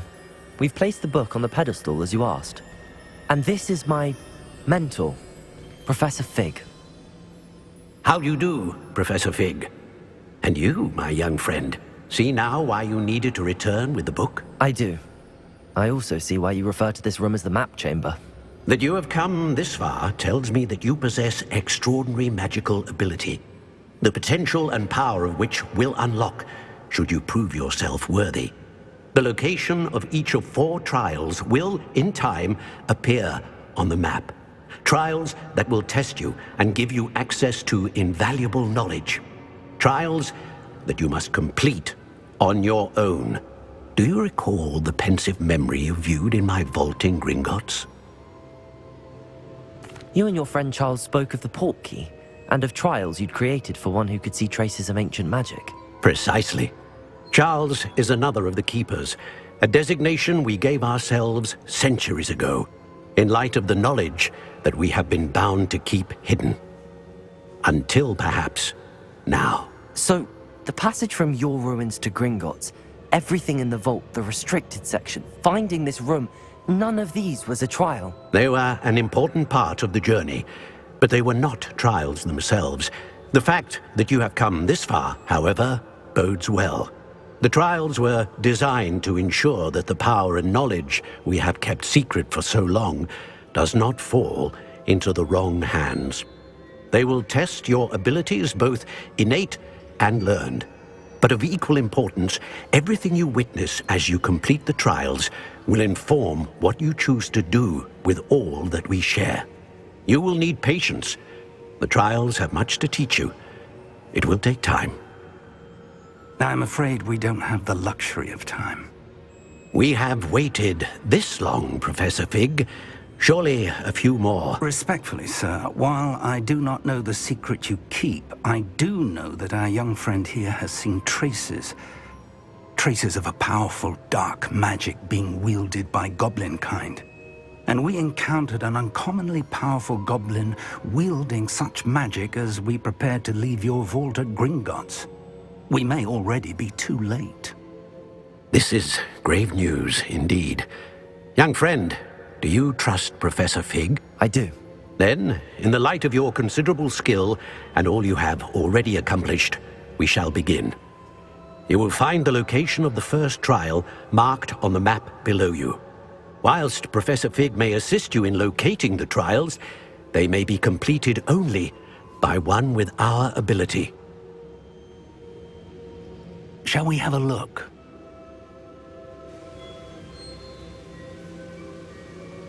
I know that tower. It's not far. You may have seen it yourself. It looks familiar. Perhaps your young friend is more well-traveled than you might think. As your mentor, the least I can do is go ahead to make sure it is safe. Join me as soon as you can. I'll find you at the tower as soon as I can. Until then, be careful, and do not tell anyone where you're going.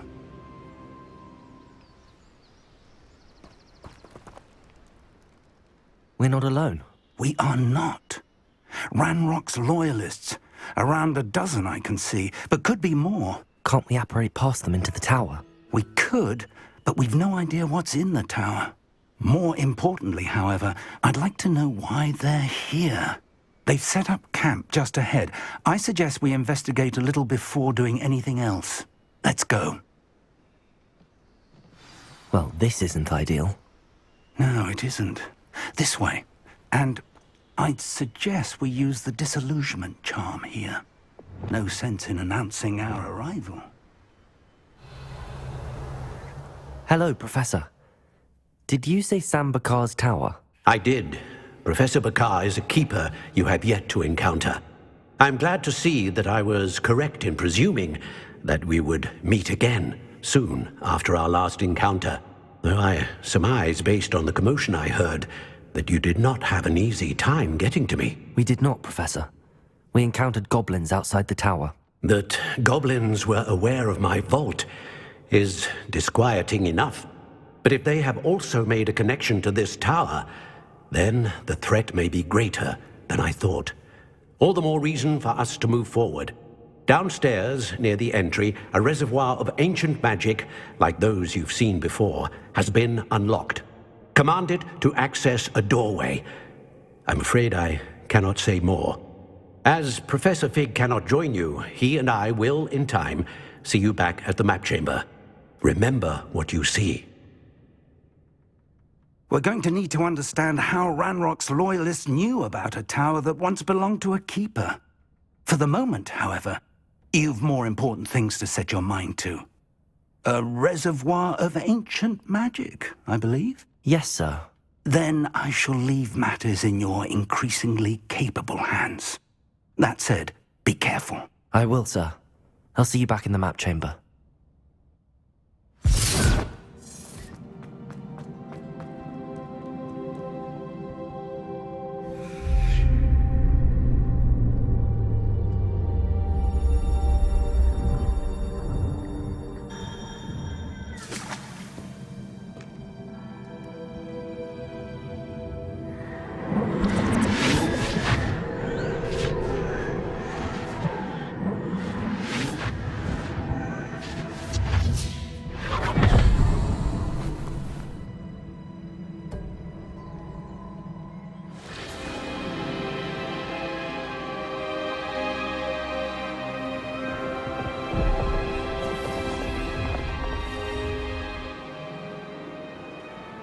Your ability to transfigure the world around you is remarkable.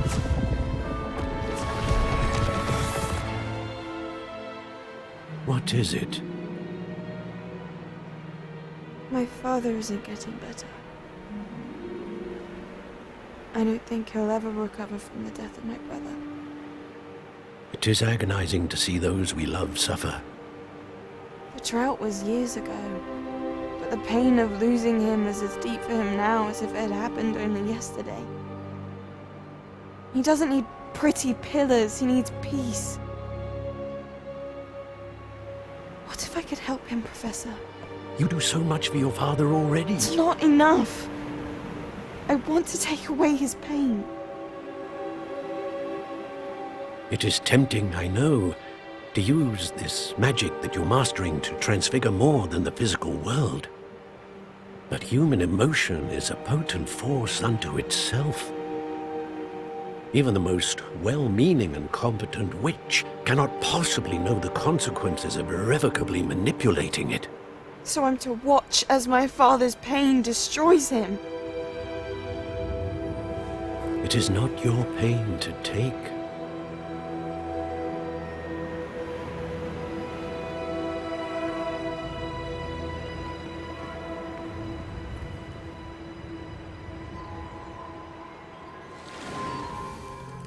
Every year, a student sees something sillier than I could ever imagine in their tea leaves. Oh, Miss Morganach, welcome back to Hogwarts, Professor. That's going to take some getting used to. Professor Rickwood? I was so pleased to hear that you'd accepted the position of Defense Against the Dark Arts, Professor. Sit, Isadora. Tell us about your travels. I was actually hoping that you and the others might join me at my home this evening. There's much I'd like to share with you. That would be delightful. We shall let the others know. Very well. I shall see you then.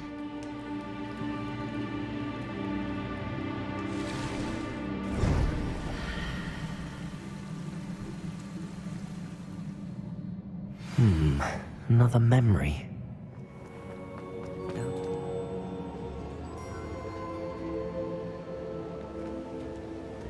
What have we here?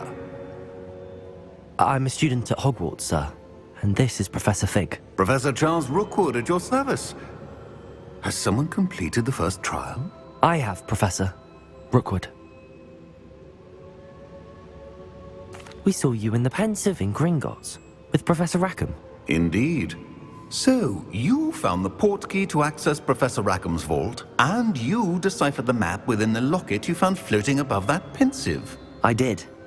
I found something that I can't identify floating above the last Pensive. Ah, yes. You will find a similar artifact in each trial. You must take care to keep them safe. You will need them to complete the journey we have set forth for you. Once you have them all, we will tell you what to do with them. Very well.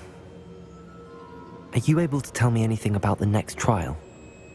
Before you proceed, I would like to speak with Charles regarding the urgent situation involving the goblins. The goblins? The student has seen traces of a powerful dark magic being wielded by goblin kind. They and their mentor, Professor Fig, not only encountered goblins lurking outside of San Bakar's tower, they also encountered a powerful goblin in my vault at Gringotts. I'm afraid it would be wise to halt the trials until we know more. We shall defer to you in this matter, of course. Now then... Wait, Professor. The name Rookwood. Do you think... that there's a connection to Victor? Perhaps, but we can't be sure of its significance, if any. For now, tell me what you saw in the Pensive. Before the witch from the last Pensive, Isadora, became a Hogwarts professor, she argued with Professor Rackham about using magic to remove pain. Hopefully the next Pensive provides more context. For now, we should learn what Ramrock knows. I will be honest, I've no idea where to start. Actually, I might know of someone. I saw Sirona at the Three Broomsticks speaking to a goblin once. They seemed friendly. Well, it's worth a try. See what you can find out. Of course, don't forget... My studies. Yes, sir. Professor? Have you encountered swirling traces of magic in the world? Aside from those along our path? Not that I recall. What are they? Evidence of the Keeper's efforts to manipulate the power of ancient magic during our time. If I am correct, and I usually am, You should be able to use them to inform and enhance your own magic. Thank you, sir. I will look out for them.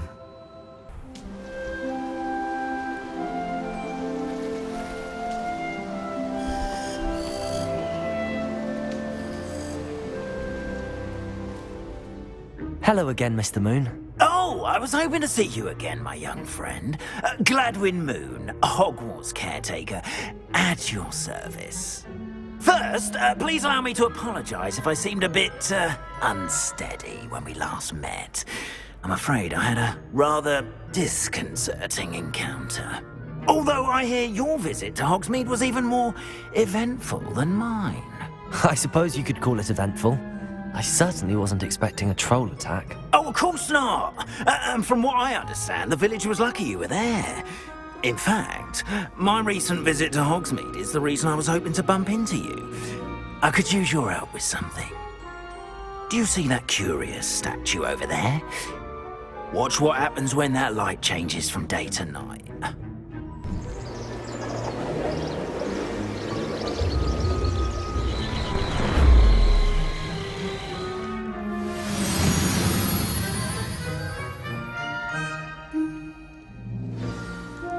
Now, if you wouldn't mind humouring me for a moment, see if you can remove the moon from the statue.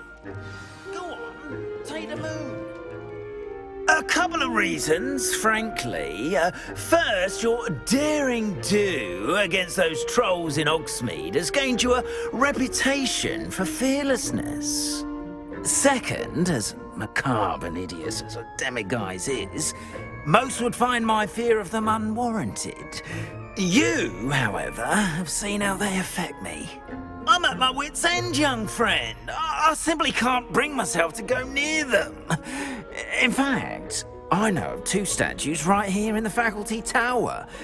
Perhaps you could start simply by removing them, so I can go about my evening duties. I'd be glad to help you, Mr. Moon. Oh, I knew I could count on you. First, you know how to cast a disillusionment charm, correct? You'll want to do that before wandering the tower at night. Next, you'll notice that the door is locked. However will you get in? Alahomora, that's how. But what about curfew? Curfew? Oh, tosh! I sense you're a bit like me when I was your age. Oh, the school was my oyster. And I took advantage of it. Oh, everyone loved me for it. Oh, those were the days. Now, you'll find one statue in the prefect's bathroom and the other in the hospital wing. Good luck. Oh, and thank you. Hello, Mr. Moon. I have the moons you asked me to collect. Oh, goodness! You're as fearless as I'd hoped. An excellent start. If we can collect more, it may shed some light on who's behind all this. Of course, I first suspected Peeves. He drove the previous caretaker, Rancorous Carp, to an early retirement with his intolerable buffoonery. But that does not explain the boggart in Hogsmeade, does it? No. I am determined, with your help, to discover the identity of my tormentor.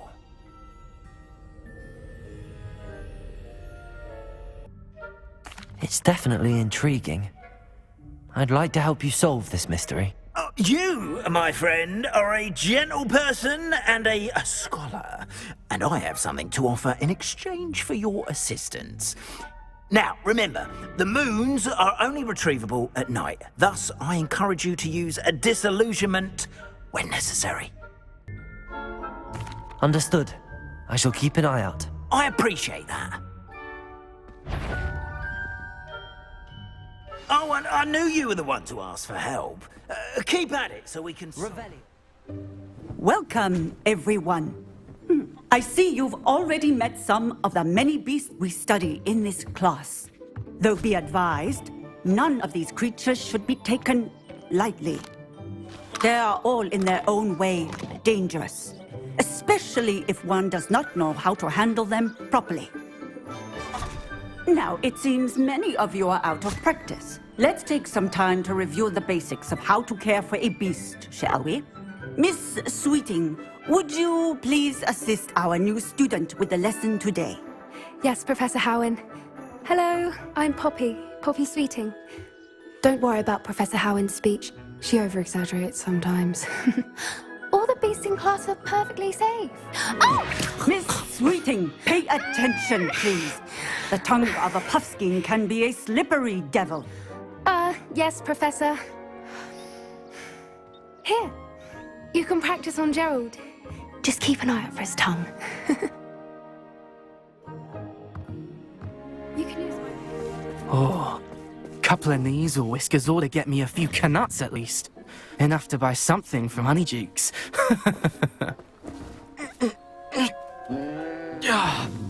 Stupid thing.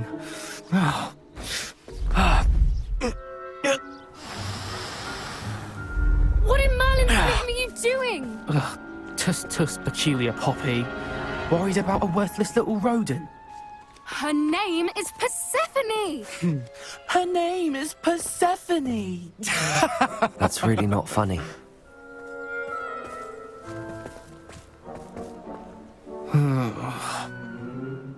Let's go.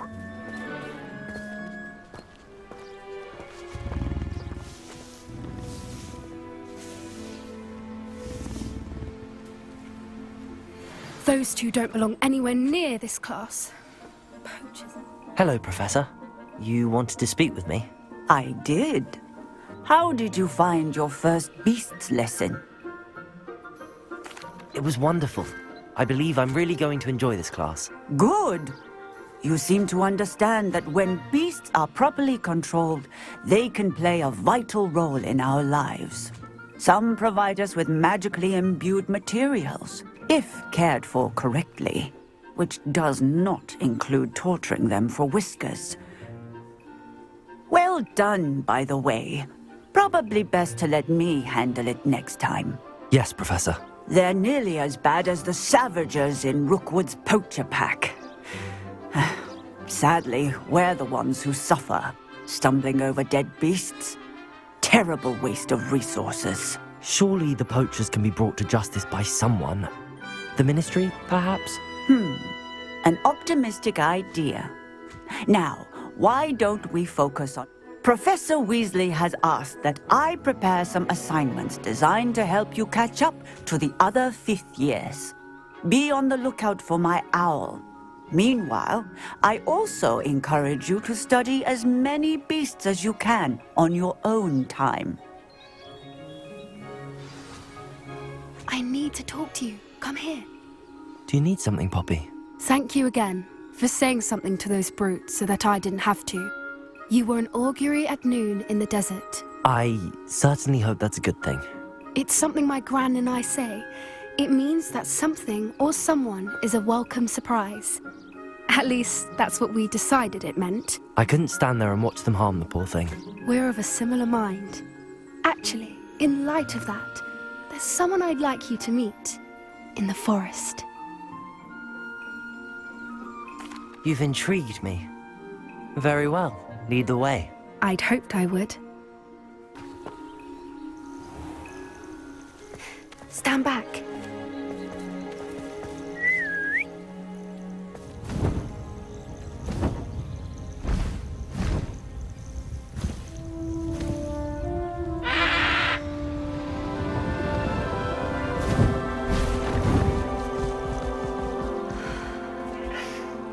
Please meet Highwing. Isn't she just magnificent? Go on, introduce yourself to her. But be careful. You must always show hippogriffs the proper courtesy before you approach them.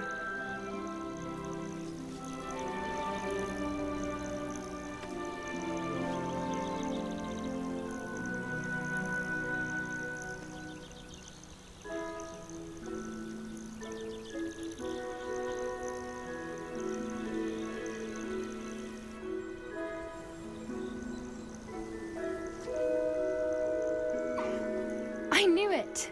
I don't think I've ever seen a hippogriff take to someone this quickly. You can feed and brush her if you'd like. I come and check on her every once in a while. Bring her pasties, tell her what's going on in the castle. You wouldn't know from looking at her, but she's a dreadful busybody.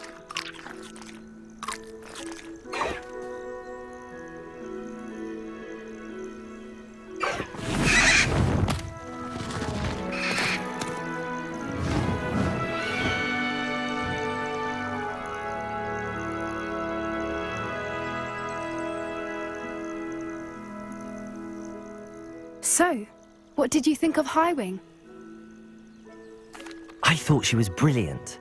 Can't believe you introduced me to her. I suspected you two might get along. Are you the reason students have been seeing hippogriffs flying above the Forbidden Forest? Perhaps.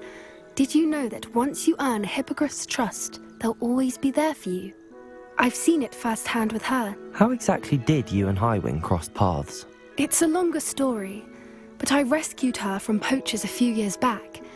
Got her to safety and, well, she was fine until recently. You may have noticed that poachers are something of a problem in the area, so I worry they could get her again. And I might not be there next time. Professor Howin mentioned the poachers as well. She seemed to imply that we couldn't rely on the Ministry to help. I don't often agree with Professor Howin, but on that, I fear she's right. The poachers' influence is growing. I see them every day in the village, lingering, talking to people. They're up to something. I'm just not sure what. That does seem strange. Sounds as if they're planning something. Exactly. I think I'm going to look into it. Find out what's going on, what they're doing. I think that's a fine idea. Information is power. And the more I know, the better I can keep Highwing safe. You seem undeterred. Will you let me know what you find out? Oh, very well. I will. I should be going, but we'll speak again soon, I hope. Intimidating.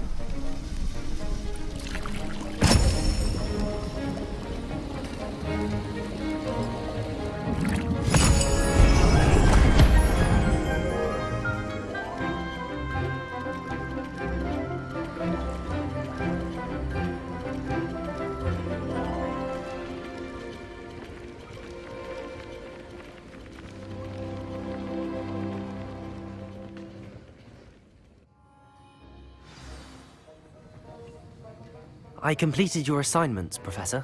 Good. You should be ready to learn Depulso. Let's see what you can do. Hello there. Nice to see you. Hello, Miss Ryan. I wanted to thank you again for your help with Rookwood and Harlow the day of the troll attack. Sirona, please. And I was happy to help. Oh, those two are nothing but trouble. Glad you and your friend were here when they found you. I am too. You were speaking to a goblin here that day. Yes, Lodgok. He's a friend. It seems as though you were on good terms with him.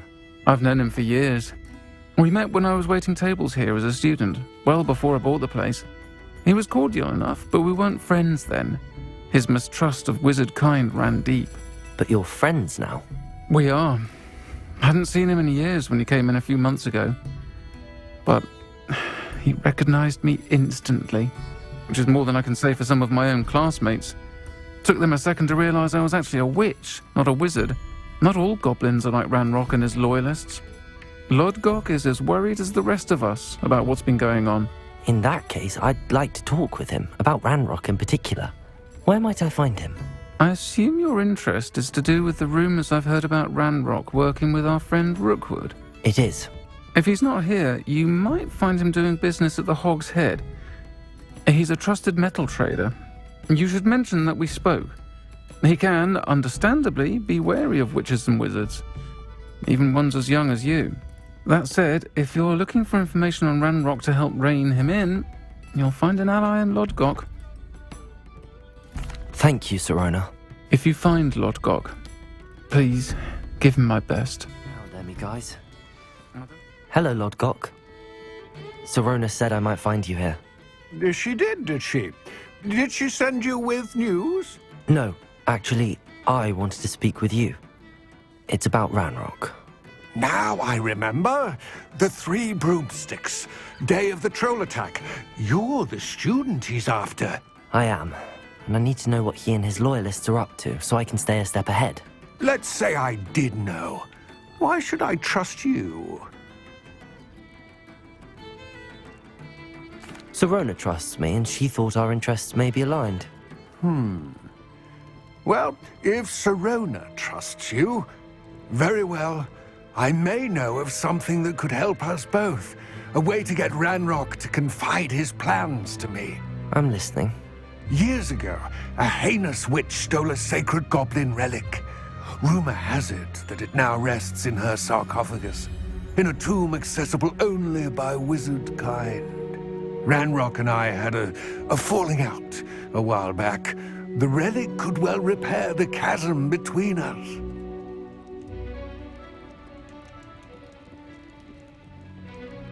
Very well. I'll retrieve the relic if you promise to share Ranrock's plans with me. We will have to trust each other. I, that you will not abscond with the relic, and you, that I'll share what I learn.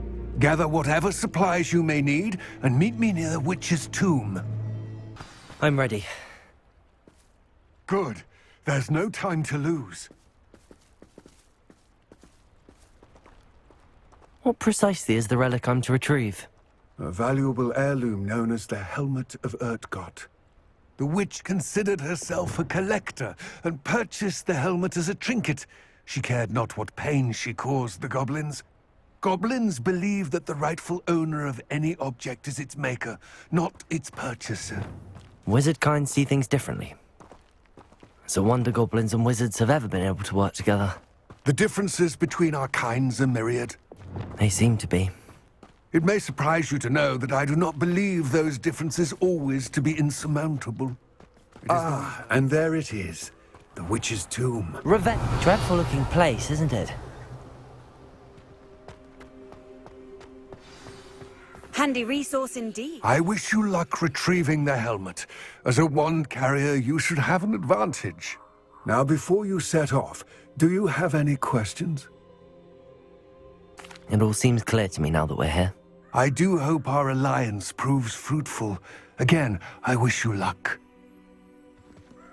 I will remain here, eagerly awaiting your return. A dead Ashwinder. Your compatriots must have made off with the helmet. Lord Gok won't like this. Better show this to Lord Gok. There must be some sort of mechanism for this doorway.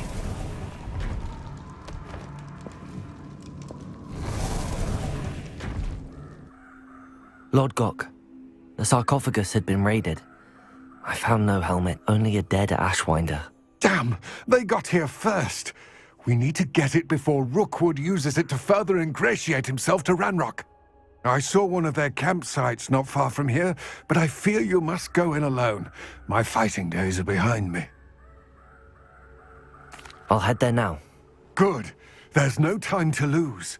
Get to that helmet before Rookwood does, or we will lose our chance at any leverage, no matter how small, with Ranrock. To think those wretched thieves have their hands on such a... That's it. This is for Rookwood! Ah, how delightful. I retrieved the helmet from the Ashwinders. Well done. This is sure to impress Ranrock. The helmet shines even more brightly than I imagined. The etchings, the contour of the profile, remarkable. It looks stunning, Lord Gok. I see why you wanted it back. You did the thieves a service by recovering it. I know many a goblin who would have killed for it. Ah, then I'm glad to be rid of it myself. Thank you. This should earn Ranrock's trust. I will take it to him immediately. It may distract him from his search. His search? It is merely an inkling. You have impressed me greatly, friend. I am glad that I trusted you. We shall speak soon. Best to keep our arrangement quiet for now. Many will not believe that our aims might possibly be aligned. Deke. Ah, Deke is so happy to see you. Deke noticed this bag in the room the other day. You must need it to help with your schoolwork. Deke has seen one of these before. Deke calls it a knapsack.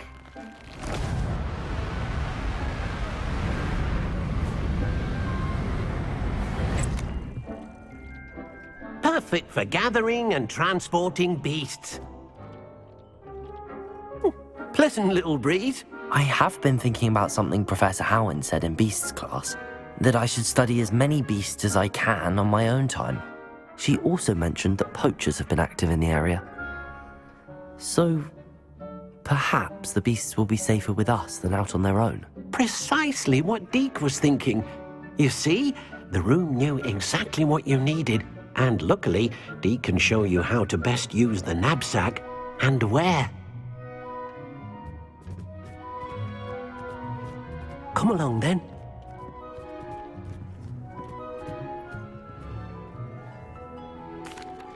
I'm ready to learn how to use the knapsack. Perfect! Deke loves an outing.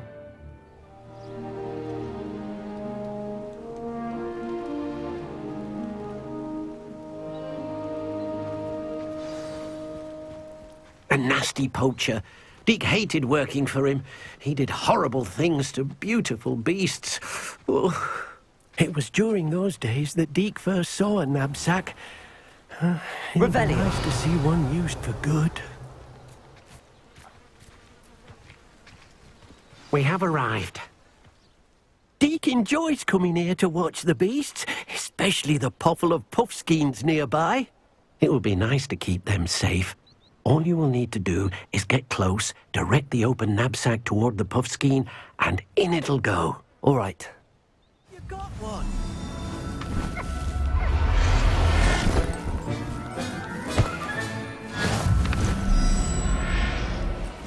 I managed to rescue a puffskein. You can rescue as many as the knapsack will hold. Poachers capture puffskeins and, well, Deke isn't sure what they do with them. Deke is certain they will be safer with you. Now, not all beasts will be as simple to rescue as a puffskein. Deke suggests you next find a beast that can fly. A jobberknoll, perhaps. All right. Where would I find one? Deke knows of some to the west, nesting in a large tree overlooking Hogwarts. But we must be careful. Deke has seen poachers in the area recently. Deke will meet you there whenever you're ready. Deke thinks perhaps you didn't know Deke was near. Hello, Deke. Shall we continue? Oh, good. Deke was worried about you, what with all the poachers in the area. Perhaps we should work quickly. The jobberknolls are just here, in this large tree. If it's helpful, Deke has seen Levioso used to slow flying beasts. Easier to get in close and use the knapsack. Then I shall go and rescue a jobberknoll. Good luck. Deke will be waiting.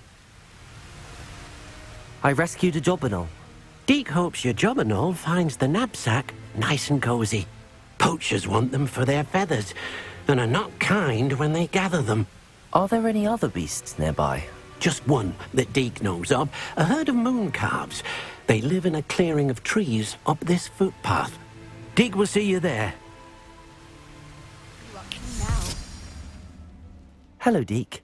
Is this the clearing you mentioned? It is. Mooncalves gather near the large tree with the spiral pattern in front, but only under the light of the moon.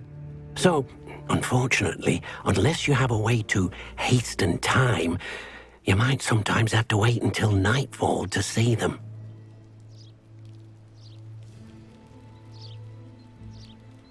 I shall go and find a mooncalf then.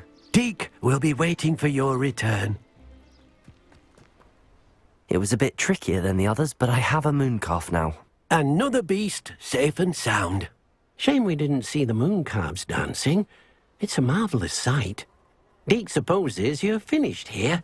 He'll be able to rescue many more beasts, but for now, let's bring the ones you've gathered back to the room. All right. Deke will meet you back in the room whenever you're ready. There you are. Now, we need to show the beast you rescued their new home. But, not enough room to let them out here. Imagine all those beasts running amok. That wouldn't do at all. Perhaps if you focus on what your beasts need, the room will provide.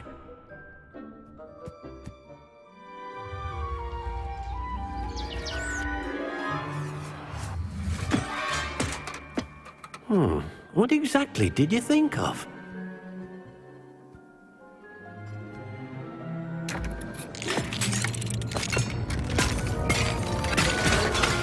Heavens! You've done it! But what is it? Deke isn't sure. Only one way to find out. Meet you inside when you're ready.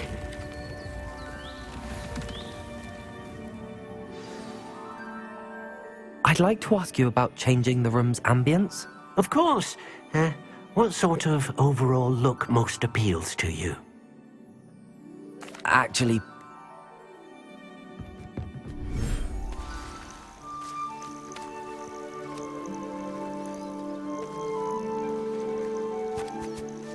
Look at this. It's amazing. Where are we, Deke? It seems to be a place for your beasts to live, a vivarium of some sort. Oh, your beasts will be quite comfortable here. They'll live healthy, safe lives. Perhaps you want to release them, let them see their new home.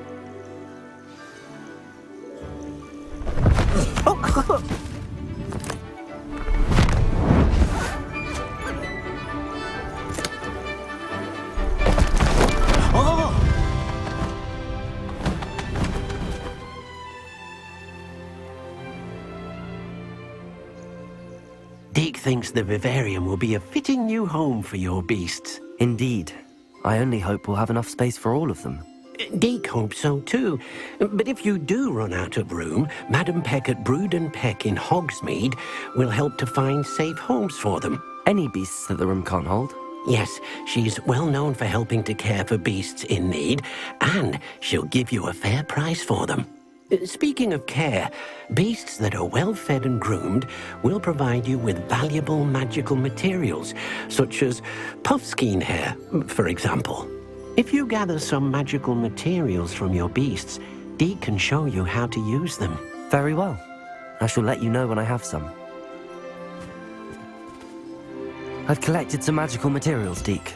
Now Deke can show you how to use them. First, you'll need to use this spellcraft to conjure an enchanted loom. An enchanted loom? Exactly.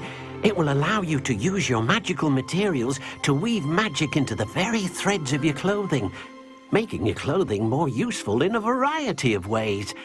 Why don't you try it? Deke thinks you'll be impressed with what the loom can do. I'll go and experiment with the loom now.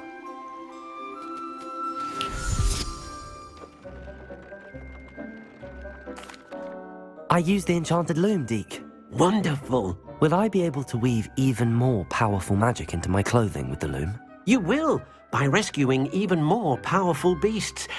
For now, however, Deke suggests you explore the vivarium and get to know the beasts you've already rescued. Thank you for your help, Deke. Enjoying the view? Keeping an eye on things.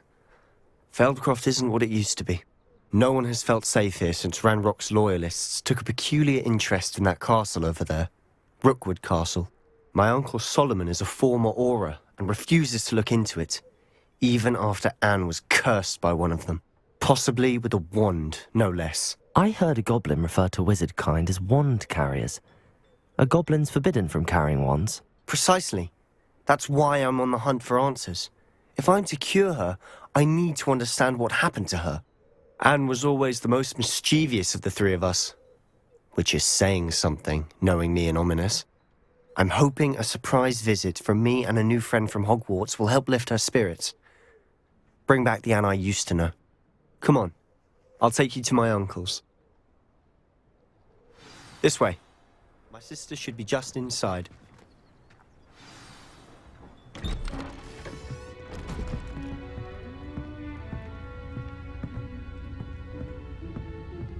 Aha! Sebastian, where did you... Is that what I think it is? We've been over this, boy. Hey. Shrivelfigs cannot reverse a curse. Nothing can. The sooner you accept that reality, the better. But we haven't tried everything. There is no cure! When will you accept that? Never! I can never accept it. Now look what you've done. I'm sorry. Leave.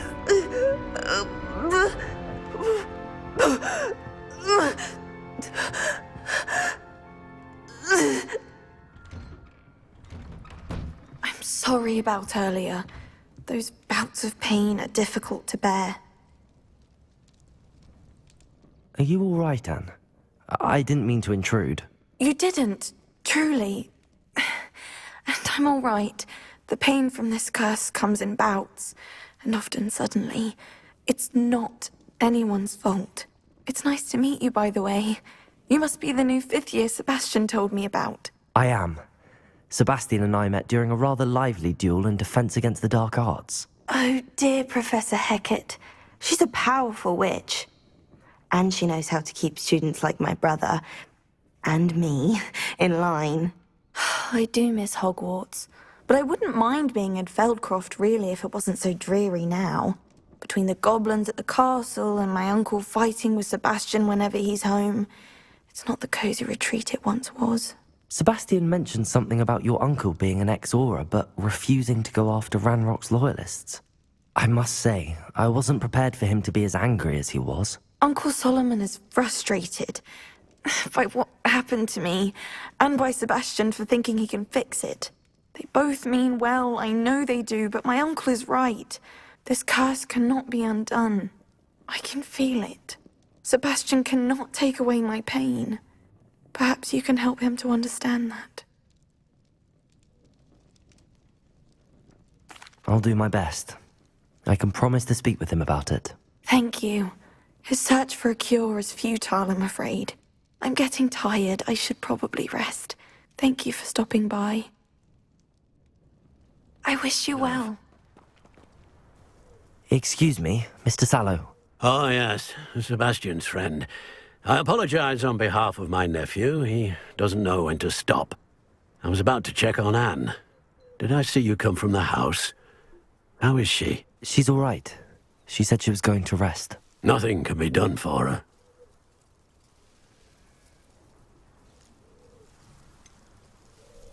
It could be that you've not yet discovered the cure.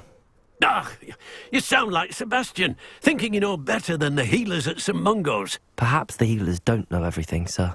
Sebastian is single-mindedly focused on finding a way to help his sister. If there is a cure, he will find it. Your faith in Sebastian is misplaced.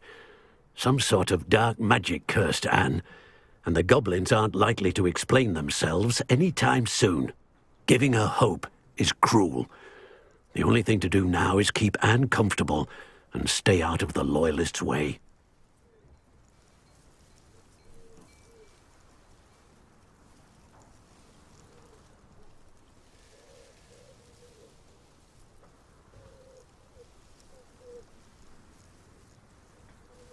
I understand what you're saying, sir. Good. I know what's best for Anne and Sebastian. They are my stubborn brother's children. Especially Sebastian. If you really want to be of help, you'll make sure Sebastian does what he should do, not what he wants to do. He's no idea the harm he could do if he doesn't stop. I hope you'll remember what I've said. Good day. I ought to see how Sebastian's faring. Why will she not listen to me? She's my sister. How are you doing, Sebastian? You got a first-hand glance at what I'm dealing with. I apologize for my uncle.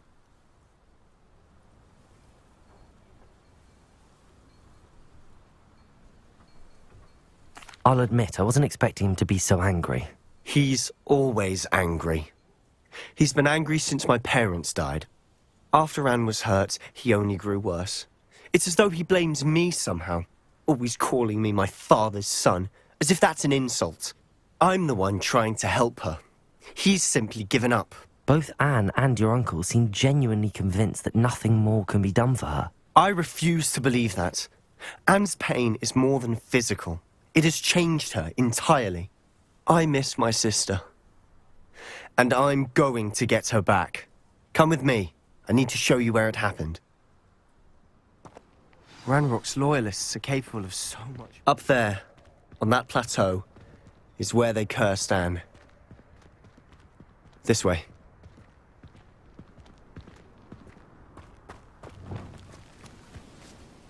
Those loyalists deserved what they got. Couldn't agree more. This is where it happened. We smelled smoke in the middle of the night. When we looked outside, flames were shooting from the estate.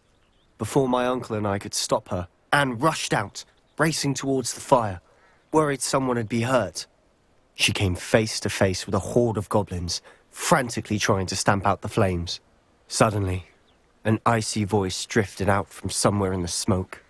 Children should be seen and not heard. A blinding blast followed. They didn't even give her a chance to run.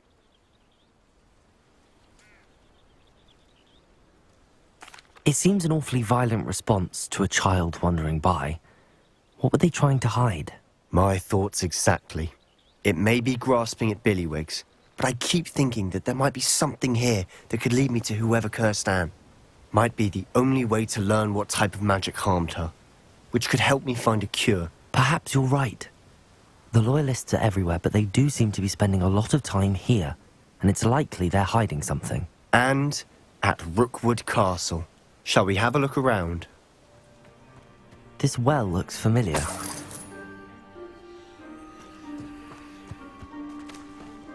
Sebastian! I've seen this before. This house, the well, the view. What do you mean? When? Give me a moment. I'll explain in a second. Sebastian, over here. Do you think that this was damaged by the fire the night that Anne was cursed? Could be. But it looks to me as though this was intentional.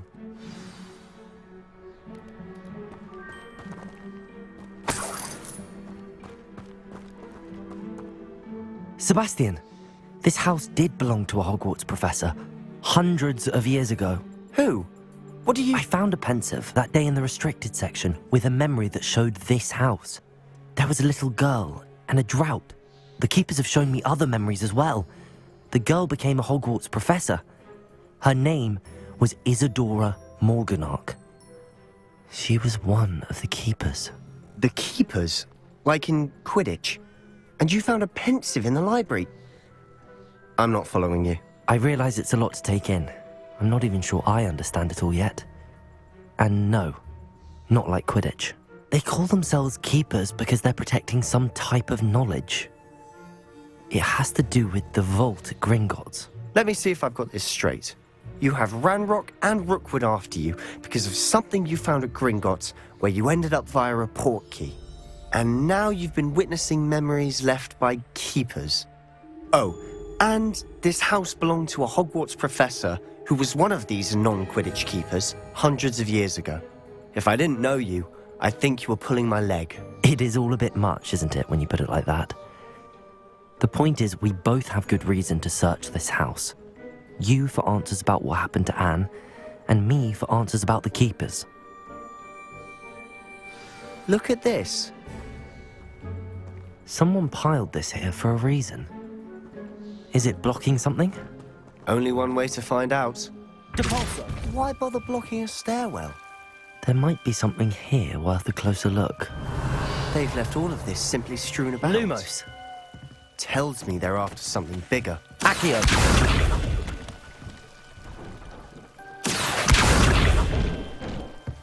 You're not going to believe this. I can see the Undercroft. What? A daydream? Because that happens to me too. Seems these journal entries are from Isadora's travels. A journal entry of Isadora's. I should hold on to this. I know it sounds strange, but... Honestly, nothing you say sounds strange to me anymore. Fair enough. I can see the Undercroft through this stone wall, as though it's a window. This has happened before. I'm listening. I have a rare ability to see whispers of ancient magic. I don't know what I was expecting you to say, but it wasn't that. I knew you weren't telling me everything. Ancient magic. What does that even mean? I'm not entirely sure, but the Keepers have said that it's a powerful magic that should only be wielded by a select few. And you can wield it? I don't know, but Fig and I think that Ranrock has somehow found a way to harness that magic's power. Are you telling me that goblins may be wielding some sort of wizard magic? That's what we're trying to find out. What I do know is that my ability allows me to travel through these windows I see. Wait. We can get straight to the Undercroft from here. Ominous will be floored. We can. But perhaps best not to tell anyone else about this for now. Even Ominous. Understood. Well then, invisible, secret, ancient magic passageway? Here we come. I'm tempted to hold my breath.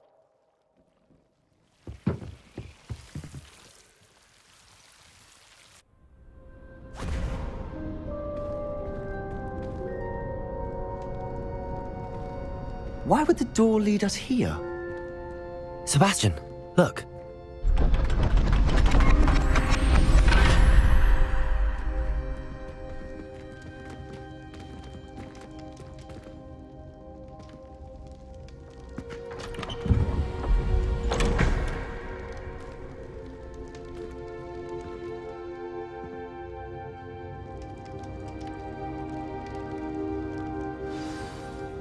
Why hide a triptych here? Seems as if something's missing. A note. Let's have a look.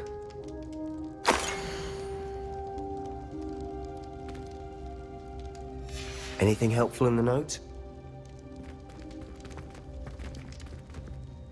A rune symbol. I've seen similar symbols used by the keepers.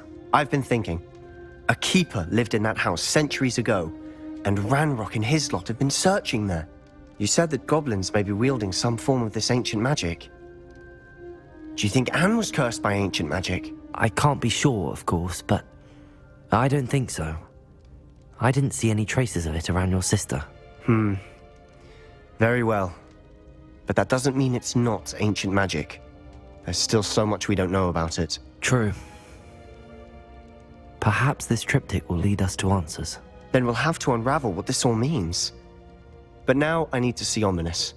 Don't worry, I won't tell him anything. Did I mention that, apparently, Salazar Slytherin had a secret scriptorium here, in Hogwarts? You did not? Sounds worth looking into.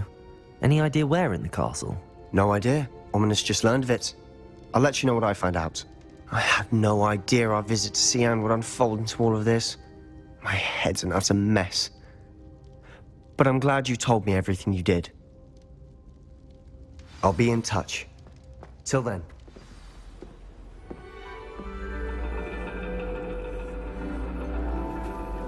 And your reading is The Dragon. That's exciting, I suppose. Perhaps you're due for an adventure.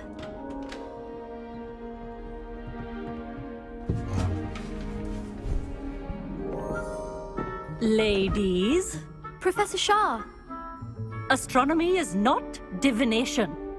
You won't find the mysteries of the cosmos charted out on your palms or at the bottom of your teacups. Alas, the heavens remain hazy to the starry-eyed. Now, if you were to devote yourselves to persistent and painstaking observation, you just might catch a glimpse. With that in mind, please take your telescopes. Tonight we will be on the observation deck.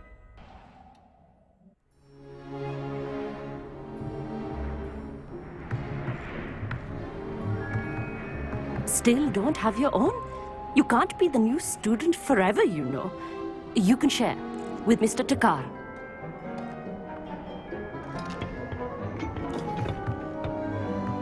Here, I can adjust that for you. No, bring it into focus on your own.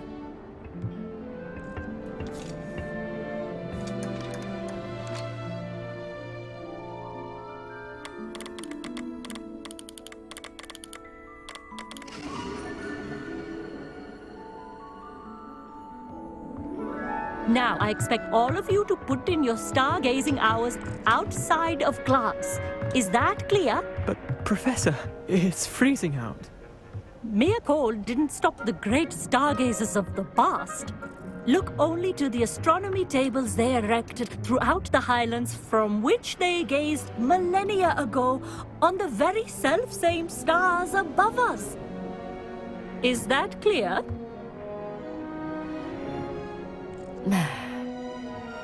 Dismissed.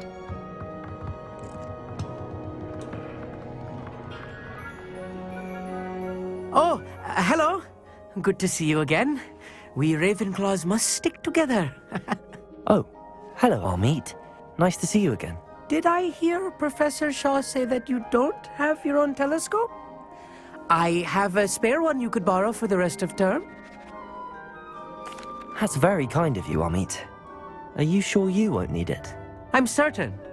It's my old one. I finally got my hands on the new Celestia Contemplar. You've heard of it, I assume? I mean, of course you have. It's only the pinnacle of all personal stargazing implements. But my old model's not too shabby either. Goblin-cut glass, first-rate optical enchantments. Hate to think such a fine instrument is just collecting dust. Well, thank you, Amit. Think nothing of it. Anyway, the telescope's in the storage room right underneath us. You can't miss it. I have some, reading to finish on the lower deck. Come find me there afterwards, and bring the telescope. There's something I want to talk to you about. The perfect night... I have the telescope. It's nicer than I'd expected. I would not offer a prospective stargazer a third-rate lunoscope. But there is, something else. Yes, what is it? You remember those astronomy tables Shaw was going on about? It just so happens I've been reading up on them a little myself. And it seems there may be one right here at Hogwarts. I believe we could use it to find hidden constellations. And you need someone to help find it? I do. Are you in? No one from the Gobstones Club will go with me. Said they'd rather get spit at by a stone than... Well, they are cowards. Let us get moving while the stars are still out. I'll show you how to use that telescope once we get there. I promise. No need to convince me. Let's get going. Brilliant. You won't regret it. Shall we?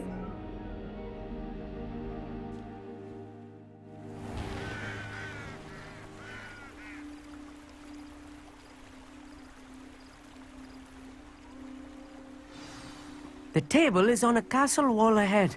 Look for a stone platform, something that doesn't quite belong. We'll know. I was right about the tables. They really are gateways to the far stars, just as the book said. And your contribution was invaluable. Rest assured, you shall be credited in my memoirs one day. Thank you, Amit. I look forward to reading them. And I look forward to writing them. This is only the beginning. You will find more tables like this one throughout the grounds and forest, all beckoning to be discovered by a worthy astronomer. And if I have ever seen one, it's you. Oh, and about my old telescope, don't bother returning it. You should keep it. That's quite generous. Thank you. You are welcome. It has goblin-cut glass and a gobbledygook inscription. I'm practically fluent in gobbledygook, you know. It's all in the throat, really, gobbledygook, you know, and how you pronounce your R's. Anyway, glad our adventure was a success. I will see you soon. Anything to do with the dark art should be avoided. It's too risky. Anything to do with Salazar Slytherin is worth the risk. I can't agree. And I'll not say a word more. I'm sorry. I won't give up. What were you and Ominous speaking about? He's being ridiculous. Apparently, Salazar Slytherin had a secret scriptorium here in Hogwarts. Ominous swears it was used for the dark arts, so he wants nothing to do with it. I reminded him that Anne needs a cure. This scriptorium could hold the answers we need.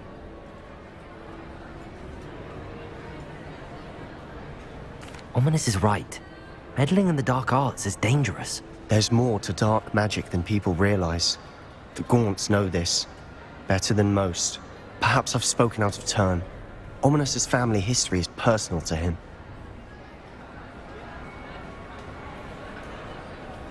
I'd like to know more about it if you wouldn't mind telling me. I won't repeat it. Very well. But do keep this between us. Ominous learned dark magic from his parents. Are you familiar with the Cruciatus Curse? What does the Cruciatus Curse do? It's known as the Torture Curse. Crucio. It inflicts intense, excruciating pain on the victim. Apparently, his parents and older siblings had no qualms about casting it on muggles for sport. Ominous described the sound of the victim's cries as horrific, so the first time he was asked to cast it himself as a child, he couldn't bring himself to do it. As punishment, his family cast it on him. The anguish was so bad that when asked to cast it again, he relented. I have repeatedly assured Ominous that he did what he had to, but he still hasn't forgiven himself. How horrible. Poor Ominous. He was only a child. He shouldn't blame himself. After that incident, the rift between Ominous and his family only grew. That is until I came along. Every moment he isn't at Hogwarts, he's with us in Feldcroft. Ominous trusts me. And more often than not, he winds up listening to me. I'll remind him of that when I follow up about the scriptorium. Watch for my owl. I'll have news soon enough. I'll make Ominous understand. He'll change his mind.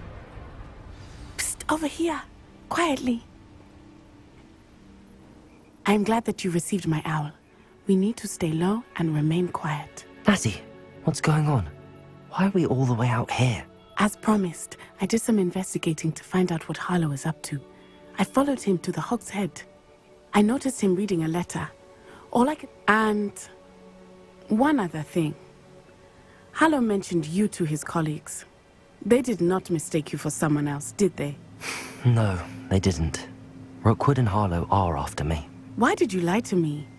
And what do they want with a Hogwarts student? Professor Fig told me to keep things quiet, but I know I can trust you, Natty. Rookwood and Harlow want something Professor Fig and I found at Gringotts. When were you at Grimgotts? Just before I came to Hogwarts. In fact, it's why I was late to the sorting ceremony. A portkey brought us there after the dragon attacked our carriage. What on earth? There's one more thing. It's a bit odd, if I'm honest. Professor Fig says I have a rare connection to a powerful form of ancient magic. Is that the magic you used fighting the trolls in Hogsmeade? I think so. I'm still learning, but I can see traces of it. And I've cast magic I can't otherwise explain. I know it's a lot to take in. It is. And I will have more questions. For now, it's safe to say that Rookwood and Harlow are a threat to both of us, to all of us. And we can help to take them down for good. That letter is the tangible proof that Officer Singer needs. It is why I followed Harlow here, and why I wrote to you. I need your help to retrieve it. I'll help you find the letter, Natty. I'm glad to hear it. First, we must access the castle keep. I'll check the main gate, see if you can find another way in. I do not see any guards, but we should still try to be as quiet as possible.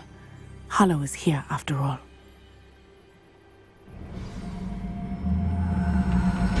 Well done. I will be right up. I knew you could do it. This way. I will get the door.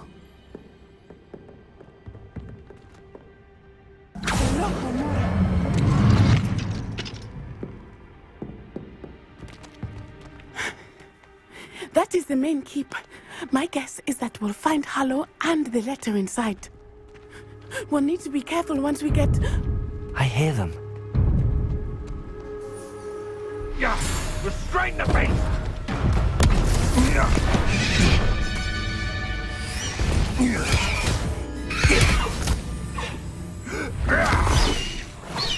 Highwing!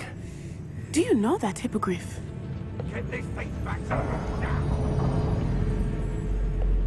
Very well. New plan. I get the evidence and you free that hippogriff. Agreed? This is our chance. Go!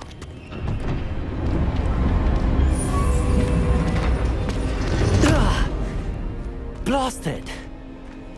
There's gotta be another way to get up to the roof. Somewhere. Rebellion. Highwing! It's alright. There we go.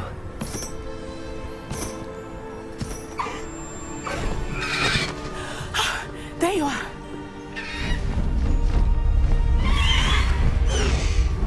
Come on. Hello, Mora. Hurry!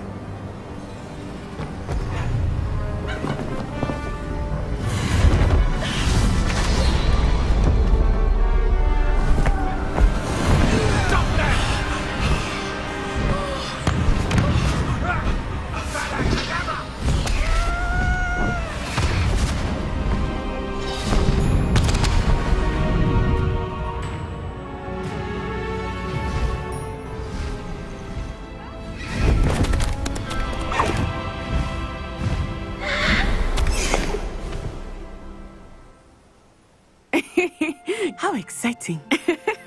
It was exhilarating, wasn't it? I wasn't sure we were going to make it out alive. There was no need to worry. I had it all under control. Were you able to find the letter?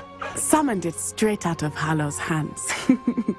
I will say, I did not expect to see him cast the killing curse at us. He won't forget this. Be on your guard. Of course. What did the letter say? That Rookwood's looking for a phoenix. Not sure where he will find one. But it also included Hallow's orders to inspect that castle for the poachers. Enough to connect Hallow to the crimes. I shall deliver the letter to Officer Singer. She'll have to do something when she sees it. Now, tell me, where did you meet these hippogriffs? I've only met Highwing before. Poppy introduced us. Poppy Sweeting knows a hippogriff. Of course she does. Poppy will be relieved to know that Highwing's safe. I came to the right person for help. My mother will be worried. I must go. Seek me out soon. I shall have much to tell you.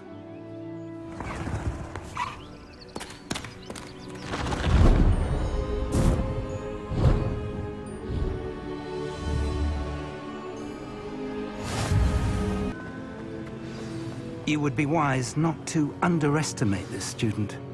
Their aptitude for magic is beyond anything I've ever seen, and I've been teaching a long time. It is a joy to have such a student. It can be. There you are. I received your owl. I was able to speak with Lodgok, the goblin I mentioned before. What did you learn? He and Ranrock were close once, but they had a falling out. You believe he can be trusted? He seemed trustworthy. Difficult to know, really. But Serona Ryan trusts him. Well, that's something, I suppose. Supposing he can be trusted, will he help us get to Ranrock? I retrieved a stolen helm. He hopes to return to Ranrock in order to regain his confidence. You have been busy. Let's hope your efforts result in our learning something about Ranrock's plans. Lodgok did mention that Ranrock is searching for something, but he couldn't say what. Perhaps that helm will yield some answers. Ranrock is searching for something. I feared as much. I've heard an unusual amount of activity, goblins and wizards, I surmise, when visiting my portrait at my castle. Rookwood Castle? My former residence, yes. That castle is also the location of your next trial.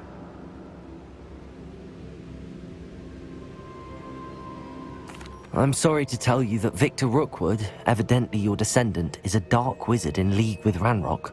My descendant? A dark wizard? I'm afraid we've no time to waste. Despite the obstacles that clearly await you, you must get to Rookwood Castle immediately. Not only is it the location of the next trial, it is home to a source of power that would be devastating in the wrong hands. I do wish we had the luxury of time. However, I do not doubt your abilities. Find my portrait there as soon as you can. Very well, sir. I'm on my way. Best of luck. No time to waste. I'll meet you at Rookwood Castle. What's going on here? Professor Rookwood was right. The place is crawling with Victor Rookwood's lot and Ranrock's loyalists. They're working together, all right, but it is not a friendly alliance. I'm sure you'll agree that we need to find a way in other than the front gate. Let's go.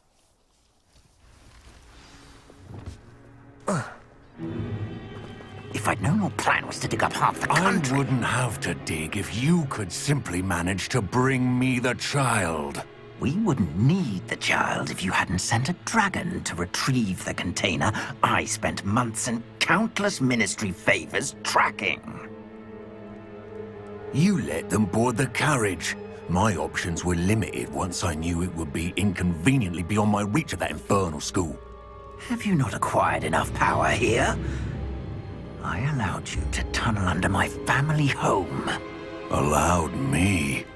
You are here only because you are descended from a keeper and may at some point inadvertently become valuable. We had an agreement. I will share with you the power that I discovered if you locate the stores of magic that are yet to be found. So, unless you want another demonstration of my power, a power that you one day hope to wield, bring me the child.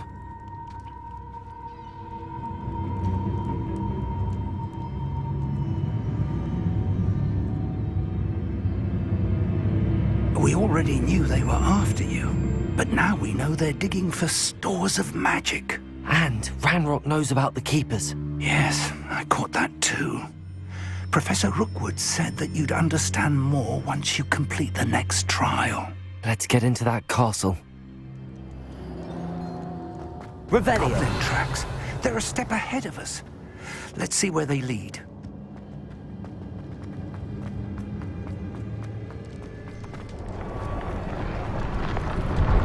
This must be it. The store of magic and the source of Ranrock's power. It looks empty. If they've taken all of it, why are they still here? Ranrock said there's more to be found, and if he's right about that, it may or may not be located here. Wherever it is, we need to find it before they do. Where is that portrait? I heard something. I was hoping that was you. Professor Rookwood, the goblins and dark wizards who've overrun your castle are digging for stores of magic and have broken open some sort of container. No. Things are more dire than I could have imagined. If, as you told Percival, a goblin in his vault was wielding a powerful magic, then they have somehow learned. It cannot be. And sir, they know you were a keeper. Ranrock used the term. This makes no sense. How did... We shall discuss this later. Right now, you must complete the next trial.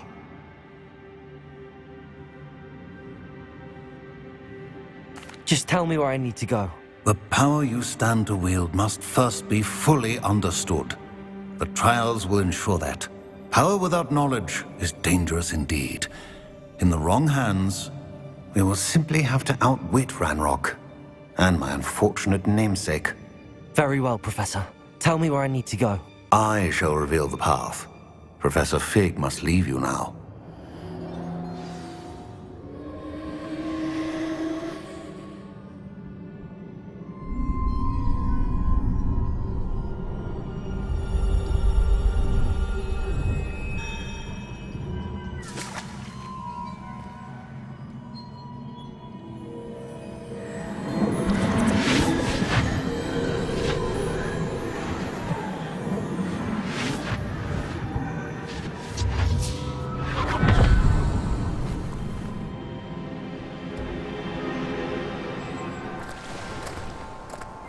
I must say I'm curious to hear of Isadore's travels.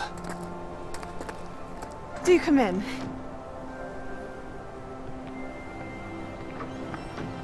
Please, have a seat. Isadora, we are all most intrigued to hear. We're ready. I've something to show you. Father, these are my colleagues from Hogwarts. Father hasn't spoken since my brother died. On my travels, I confirmed that which I've always believed. That we have the power to take away pain.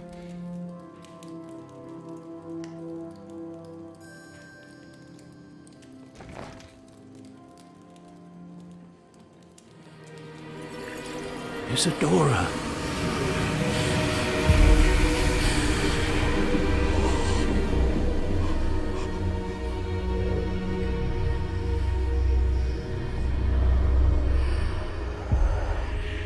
What have you done? I took his pain.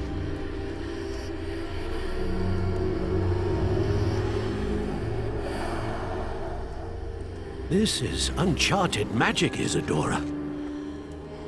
You can only see what has been sealed in the jar, and we do not know what power that may hold. But the traces of that magic are different from what I've seen before. Thank you.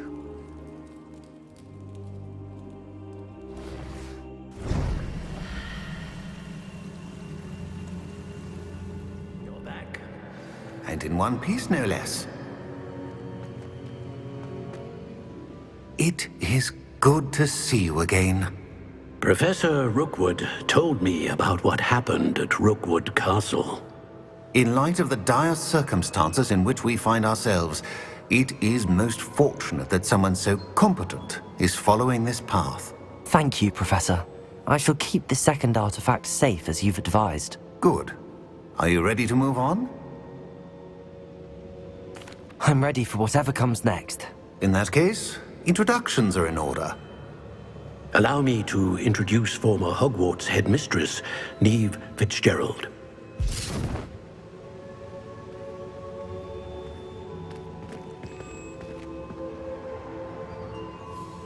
How do you do? I must say that I was not entirely surprised to learn that a student had been completing the trials. I've always believed Hogwarts students capable of anything they set their minds to. Thank you, Professor. It's a pleasure to meet you as well. I am certain that you are more than capable of completing my trial. However, I must first, how shall I say, prepare the location of your next trial. We trust your judgment, Professor Fitzgerald. You should know better than anyone how to manage the inconvenience of, well... A vainglorious and exasperating headmaster? Indeed I should. I shall confirm that everything is in order immediately. Of course. Professor Fitzgerald needs some time to clear the way forward. Until then, you should continue to hone your magic. If you learn more about Ranrock and Victor Rookwood's activities in the meantime, please let us know. Very well, Professor.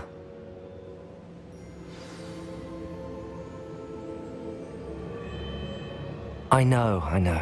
Continue to hone my magic. You do learn quickly.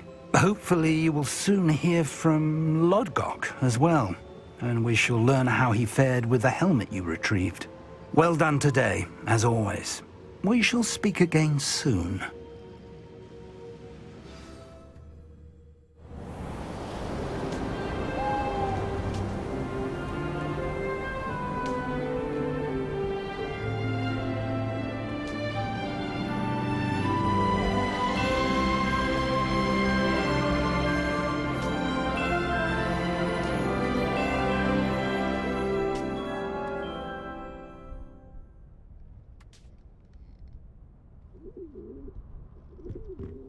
You're here.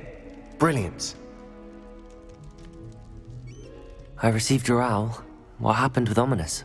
I told him none of us will be able to avoid dark magic forever. So the more we know about Salazar Slytherin and the dark arts, the better prepared we'll be. Unfortunately, only a Gaunt knows the location of the Scriptorium's entrance, and Ominous won't tell me. Perhaps I should have a chat with Ominous. You? I suppose it's worth a try. But don't get your hopes up. Ominous is annoyingly stubborn. Nothing new. I know where he is. I'll lead you to him and then leave you to it. Come on. He's this way.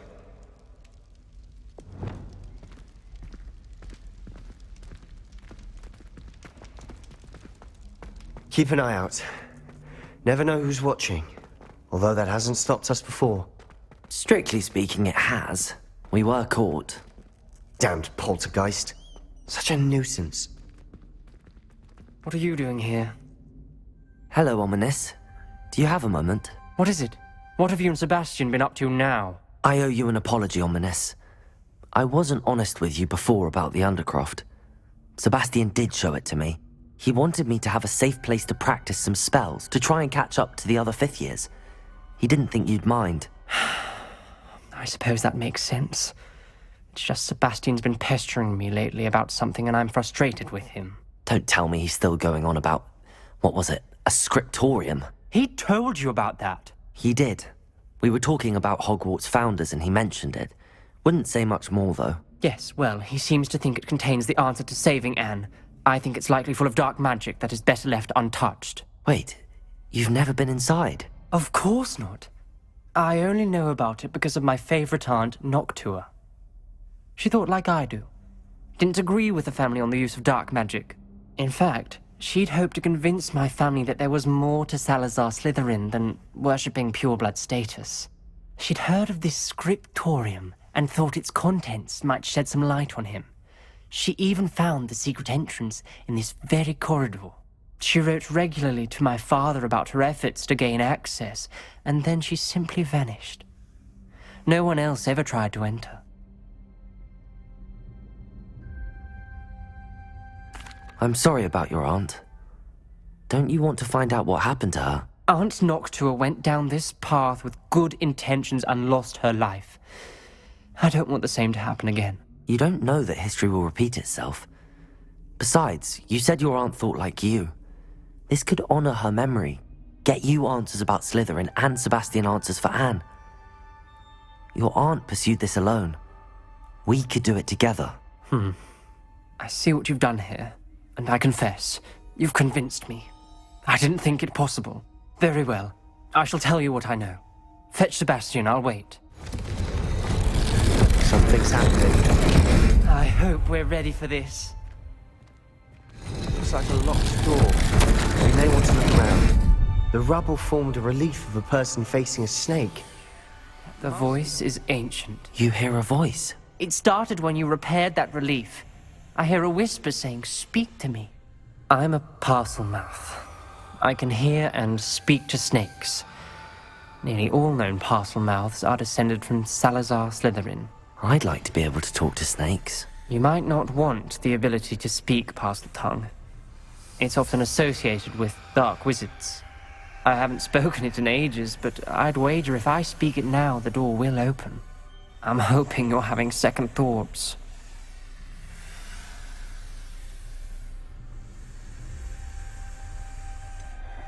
I see no reason we should stop now. It's ironic. When I left home, I vowed to leave the dark arts behind, and yet here I am. Stand back. I can't believe I'm doing this.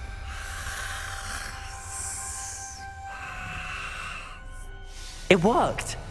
Ominous. You possess a rare ability indeed. Between the two of you, I'm starting to feel left out. Between the two of us? Never mind. Lumos. There's no clear way forward. Like a maze. Salazar Slytherin most likely wanted this to be different.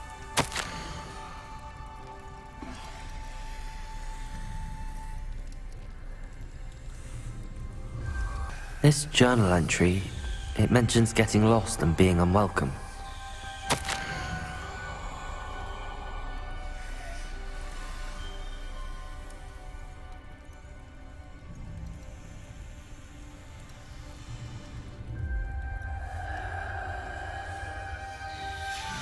Noctua references painful and arduous challenges, but also rewards.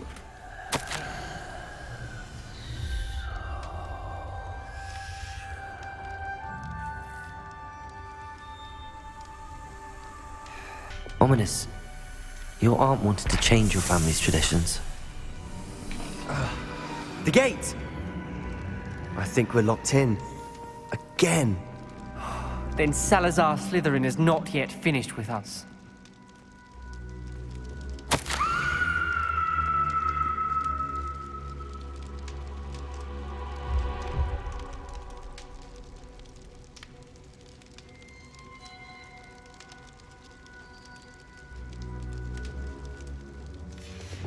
Ominous.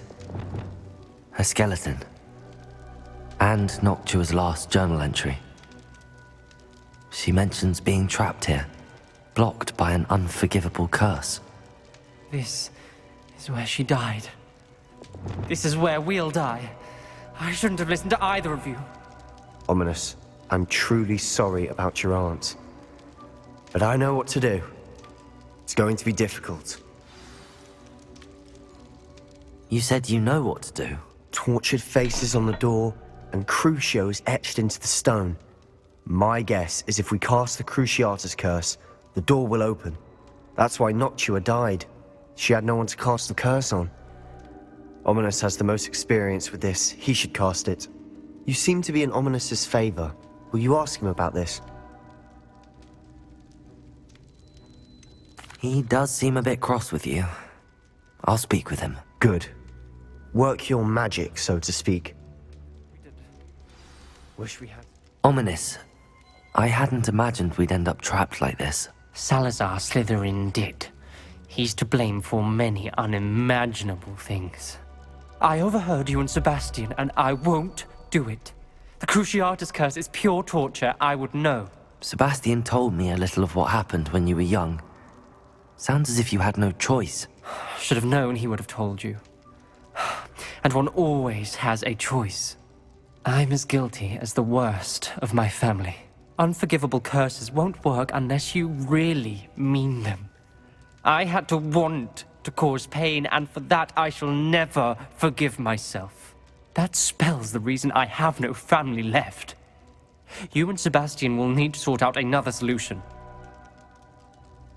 If you cast Crucio, you will regret it forever.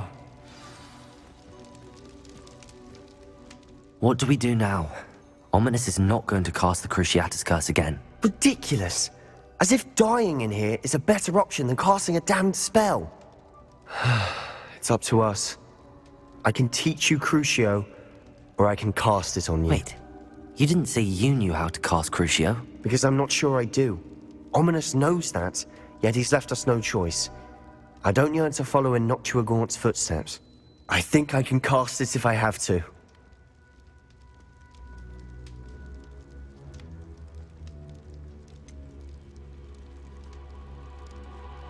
I want to learn the curse, but I won't cast it on you.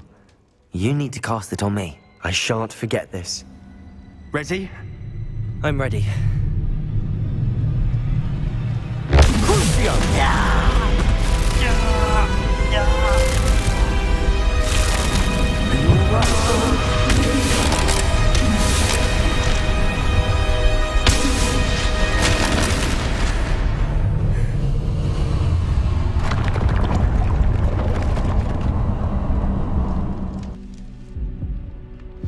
Are you all right? That pain, it was excruciating. But I'll survive. Let's keep moving. We made it. We found Salazar Slytherin's... Sebastian, Ominous. There's a book, just here. You found something? You two go ahead. Let me know what's in it. I'll wander around a bit.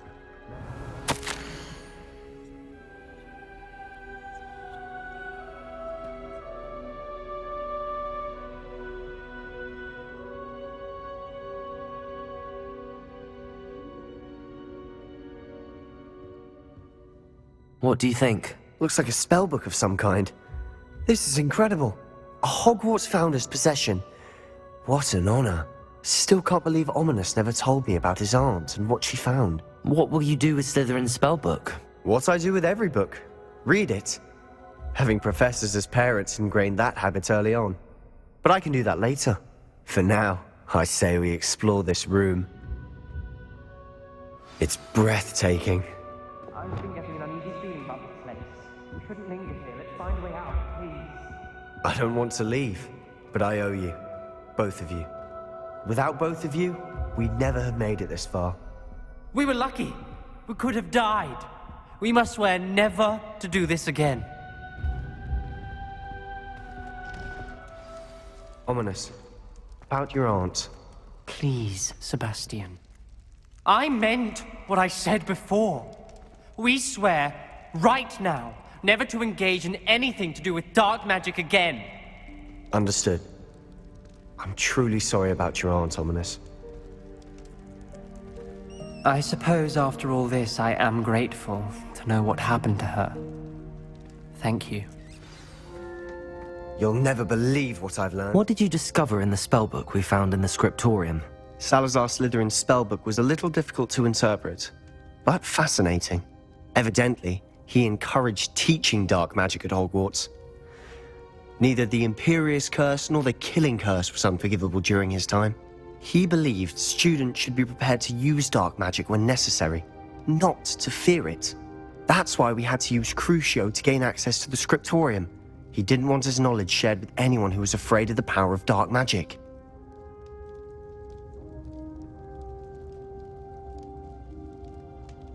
I know we had to do it to open the scriptorium, but it's not something I'd want to repeat.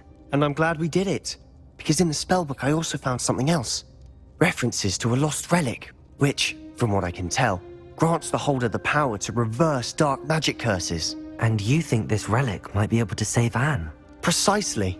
I plan to search for this relic, but I don't think we should tell anyone. Especially Ominous. He wouldn't understand. I see no reason to involve Ominous. I'm glad you agree. When I know more, I shall send an owl. And don't feel sorry for Ominous. Keeping this to ourselves for now is for his own good. I'll decide what's for my own good. Ominous, we were just about to get some air. Care to join? You're a liar, Sebastian. I heard everything. You swore you'd never engage in anything to do with dark magic again. No, I didn't. I said I understood you wanting that. I'd never swear to give up on finding a cure for Anne. You don't know when to stop, do you? I know when not to stop. Leave this alone, Ominous. I'll be on my way. Let's go. Ominous, Sebastian meant well. I know what I heard. You knew I wouldn't agree with this. Going after that relic is not a good idea. Sebastian doesn't even realize it, but he's as irresponsible and reckless now as his parents were years ago. It's why they died. I knew his parents died, but I never heard what happened. Mr. and Mrs. Sallow were professors. Spent nearly every waking moment in the cellar library. Noses buried in books. Anne and Sebastian were upstairs when it happened. They heard a sudden crash and ran downstairs, but it was too late. Their parents had crumpled to the floor. A defect with the lamp in the cellar caused the room to fill with an undetectable toxin. Sebastian and Anne were helpless. They had no magic yet. What a horrible story. It is. That's why I can't understand Sebastian's recklessness. I've practically lost Anne. I cannot lose Sebastian too. Please avoid anything to do with that spellbook.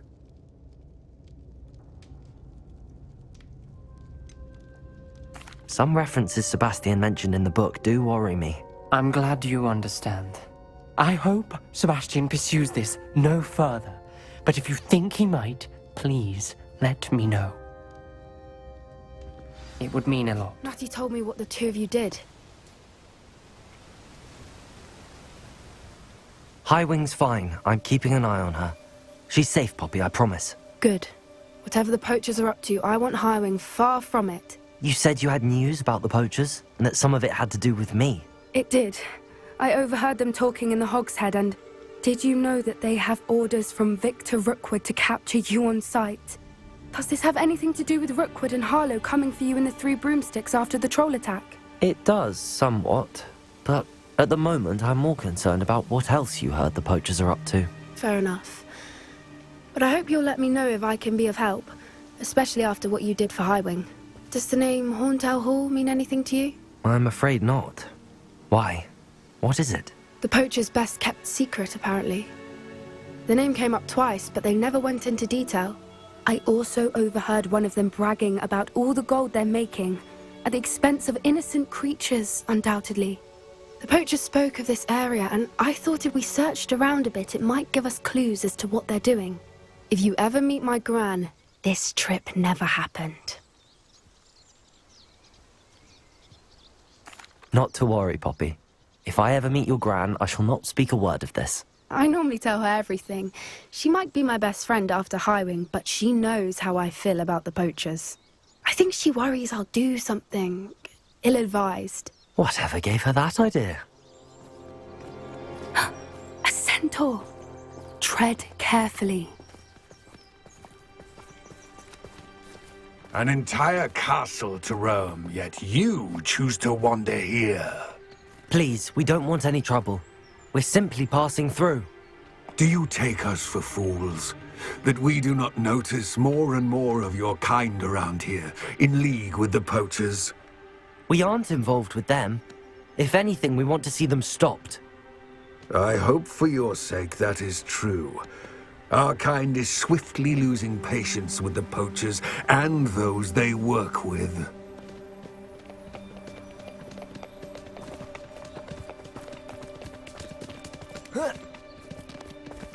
He was certainly a charmer. That could have gone worse. Centaurs aren't exactly fans of wizard kind, and the poachers aren't helping matters. But why would he think that we had anything to do with poachers? I did notice the poachers talking with a few villagers in Hogsmeade. I'm not sure why. Perhaps that's why the centaurs are suspicious. Anything interesting? Poachers were here. All sorts of evidence. But I found something else. It's goblin made. I found goblin armor. Let's keep searching, but carefully. Merlin only knows what's going on here. I don't have a good feeling about this. Definitely poachers. No creatures, though. So what are they doing out here?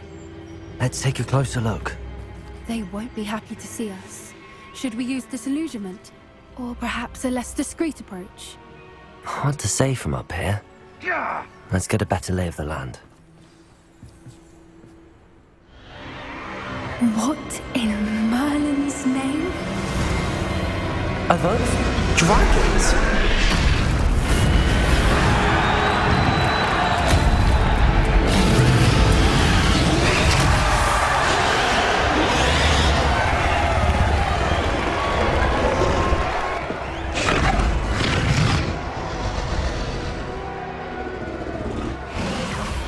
It's a dragon fighting ring. This is Hauntel Hall. The name makes sense now, and the secrecy. No wonder the poachers were in Hogsmeade so much. Likely taking bets and spreading the word, given how crowded it is here. How could they possibly enjoy this? The centaurs have every right to be disgusted with wizard kind. There must be more dragons here. The poachers are far too greedy to run a fighting ring with only 2 dragons. We should take advantage of most eyes being in the fight and look around. But be discreet. You especially can't afford to be spotted. Did you hear those goblins? Ramrock and the poachers must be working together. Poppy, something's going on behind you. What's going on down there?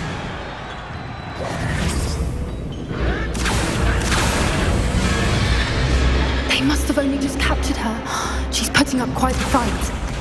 Not a fair one, though. Not with her chained up like that. Let's even her, shall we?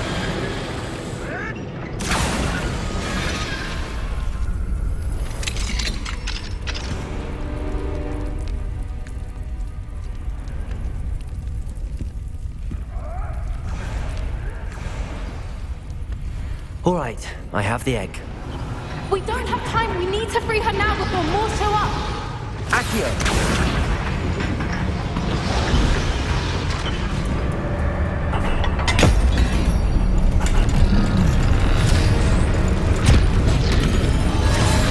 This may have been a bad idea. I suppose we'll find out.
This way!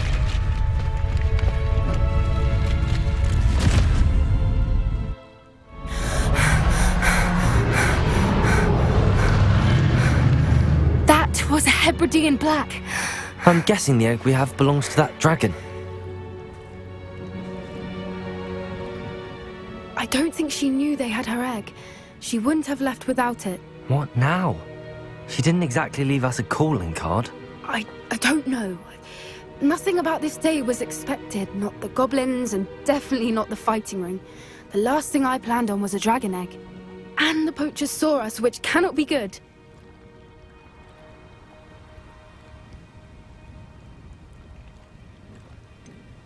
Since the dragon we freed flew off, does that mean we get to keep the egg? I'd much rather we have it than the poachers, at least for now. But I don't think we should keep it indefinitely. It'll be hard hiding something like this from Professor Weasley for long.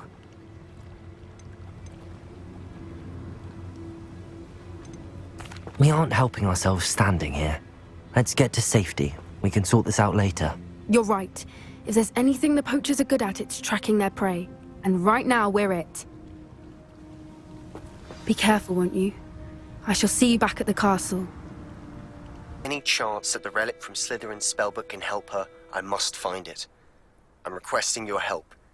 Meet me outside of Feldcroft, near the... I came as soon as I could. I'd been so distracted by the scriptorium and Slytherin's book that I'd almost forgotten what it was that had struck me about that triptych. This is the view painted on the canvas that was left on it. That's incredible. You know this area well. And while I was waiting for you, I scouted around and discovered an abandoned mine nearby, surrounded by Ranrock's loyalists. Do you think there's a connection to the triptych? I've no idea, but perhaps they're searching it, the way they did Rookwood Castle and Isidora's Manor. How do we want to handle this?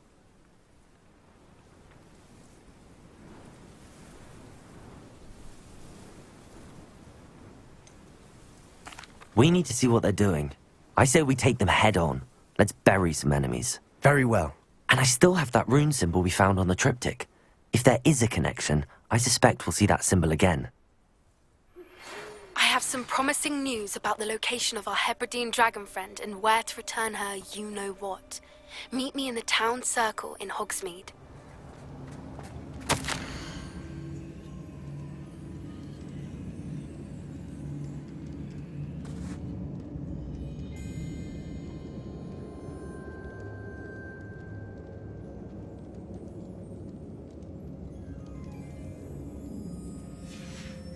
What do you have there? Revelio!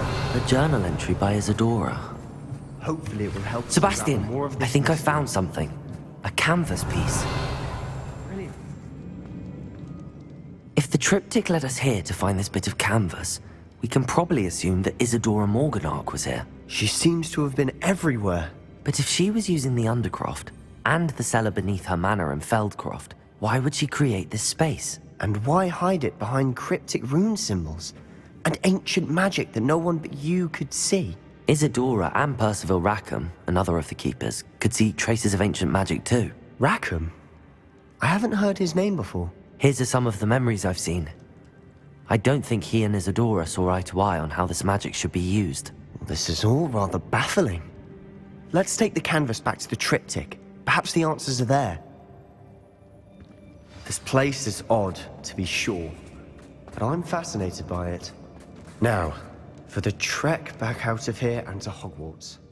And now for the moment of truth. It has to fit.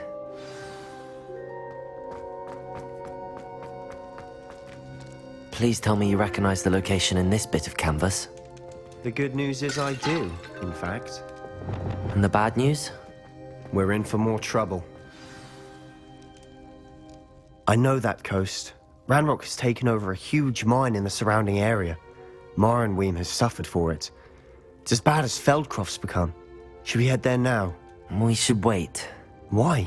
All this time, we've been a step behind Ranrock. I may know someone who could help us get ahead. Who is that? A friendly goblin. He wants no part in Ranrock's fight. A friendly goblin? You know goblins cursed my sister to shut her up. Said she should be seen and not heard. I do, but not all goblins are... Not all goblins what? Have you forgotten Feldcroft? Have you forgotten the mine we just went through? No, Sebastian, I haven't. You're not listening to me. Why would I listen to someone so ignorant? You don't know what you're saying. Take a breath for a moment. Oh, I know precisely what I'm saying. Unbelievable. I didn't keep you waiting, did I? Not at all. I was just at the post office. Gran told me to expect a package, but it looks as if she forgot to send it. She didn't send me an owl this week either. Perhaps she's busy with her research. What did you find out about the dragon you were tracking? I realized that she didn't know the poachers had her egg, so when she left Horntail Hall, she would have headed straight to her nest. I went back to the tent and tracked her flight. Well done. You certainly know what you're doing. I can't be certain, but I have an idea of one place she may have been heading. I thought we might go and see it for ourselves. Of course. Shall we leave now? If that's all right, I want to see how she's faring if she had a collar on. And she's likely frantic about her egg. Here we are. I do think this is where we'll find her. The terrain's typical of where the breed would nest. I suspect it's how the poachers found her to begin with. They likely camped here and logged her patterns. Perhaps nabbed her first and then her egg. Dragons are hard enough to wrangle, let alone maternal ones. You got all of that from simply standing here? You'd be surprised how easy it is to think like a poacher. Shall we see if she's home? We only need to return her egg. That sounds straightforward enough. We should be in and out. Then we can be finished with the poachers once and for all. Well then, let's find our dragon and return her egg. Wonderful. If she sees us flying about, she might take it as a sign of aggression or food. We should stay on foot. Oh, and one more thing. Let's not agitate her. Goodness knows she's been through enough already. I'm ready when you are. Poor thing must be worried sick, wondering what happened to her egg. She's breathtaking. From a distance.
That was brilliant!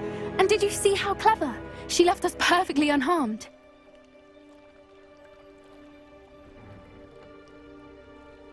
Creatures are a lot cleverer than most people realize. That's what Gran always says. The important thing is that we survived it, and we returned her egg. Thank you for doing this with me. Wouldn't blame you one bit if you wanted to head back to the castle and never think about dragons again. Shall we head back? I'm ready if you are. I am. After our dragon rescue at Horntail Hall, I half expect to be ambushed by poachers any time I'm not in the castle. Understandable. We did sabotage their fighting ring and steal a dragon egg from them. True. True. So why haven't they come after us? It's not like them to let things lie. Unless... Unless what? Unless they haven't let things lie. Oh no, I can't believe I didn't see it. We need to leave. I need to send an owl. How could I have been so blind? You are here. Good. Is this Mr. Bickle's home? I believe so.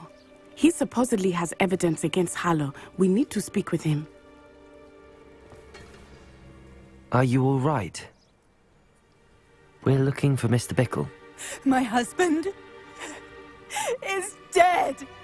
He killed him. Oh, I'm terribly sorry, Mrs. Bickle. Who killed your husband? Theophilus Harlow. I'm sure of it. He's been threatening my husband for weeks and Oh, where is my son? Where is Archie? He must be around here somewhere. When did you last see him? Archie was home with his father while I was out. His satchel's missing. Hopefully he's just gone wandering, as he's prone to do. I hope he wasn't here when Harlow... when my husband... Do you know which way Archie might have gone? He has a little hideout in the forest south of here. He never wanders far. But if he witnessed Harlow doing something to his father, I'm afraid to leave, in case he comes back home. We'll find your son, Mrs. Pickle. Thank you. What am I going to do?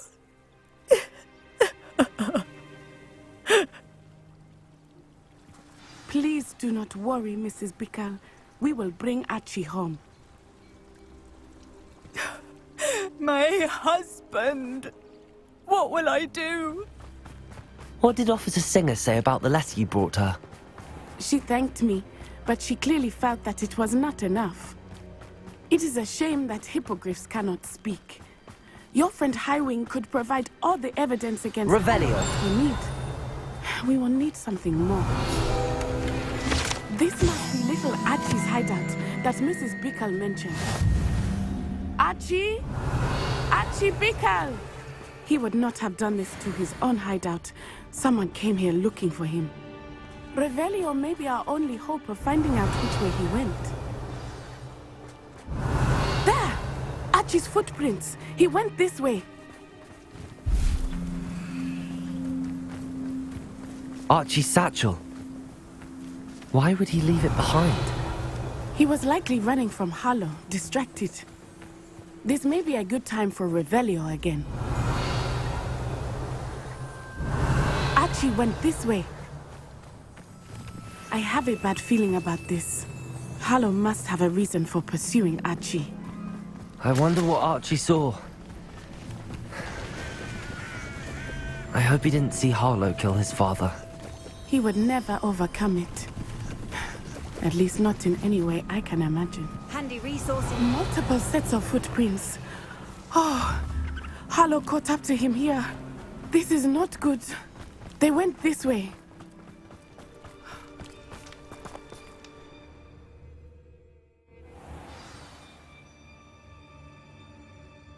Expect this tent to be so large on the inside. That complicates things a little. Archie. Archie Pickle. How do you know? Revelio. Your mother sent us to find you. Oh, I'm so glad to see you. Not too loud, Archie. Sorry. We need to get this open. Aloha, Mora.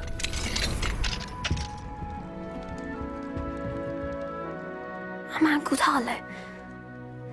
He killed my father. We're so sorry, Archie. We won't let him get away with it. But first we need to get you home to your mother. Thank you for saving me. We wouldn't have it any other way, Archie. Now let's get you home. We know a safe way back. Oh, Archie, you're here! Oh, you're safe. Mother? Oh, Mother. Father's friends are in danger. I heard the people who took me talking about them. Which friends, darling? Mr. and Mrs. Rabe, Mr. Filbert, and I think they also said Otto's name. Oh, I shall speak with them. You run inside. Yes, Mother. Your husband's friends may be in danger. Just as he was. How can we help? You've done enough. My husband was a powerful wizard and couldn't defeat Harlow. The last thing we need is that monster coming after you.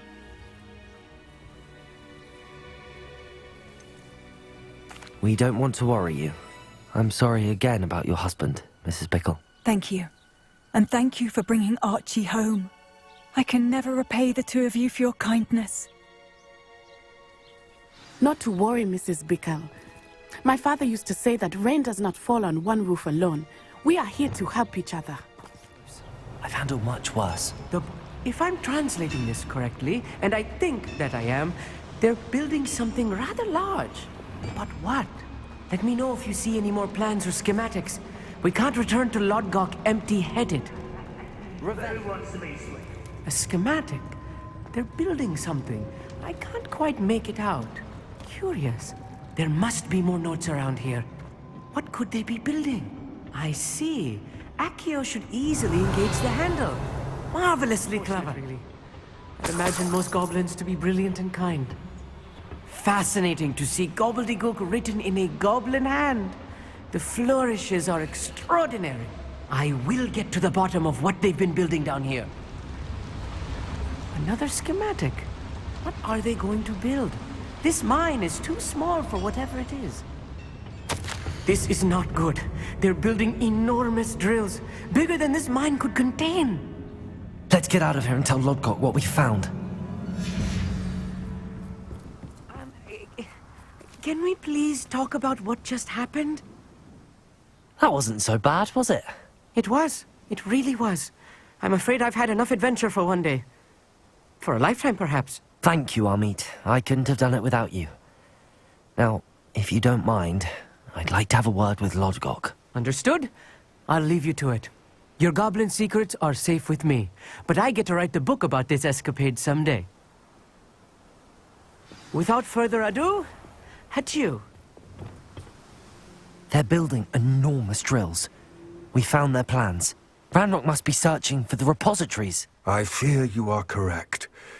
Other than Rookwood Castle, however, I do not know where else he plans to search. I've been wondering about something else you said before we entered the mine. Yes? If you share Ranrock's views, then why are you helping me?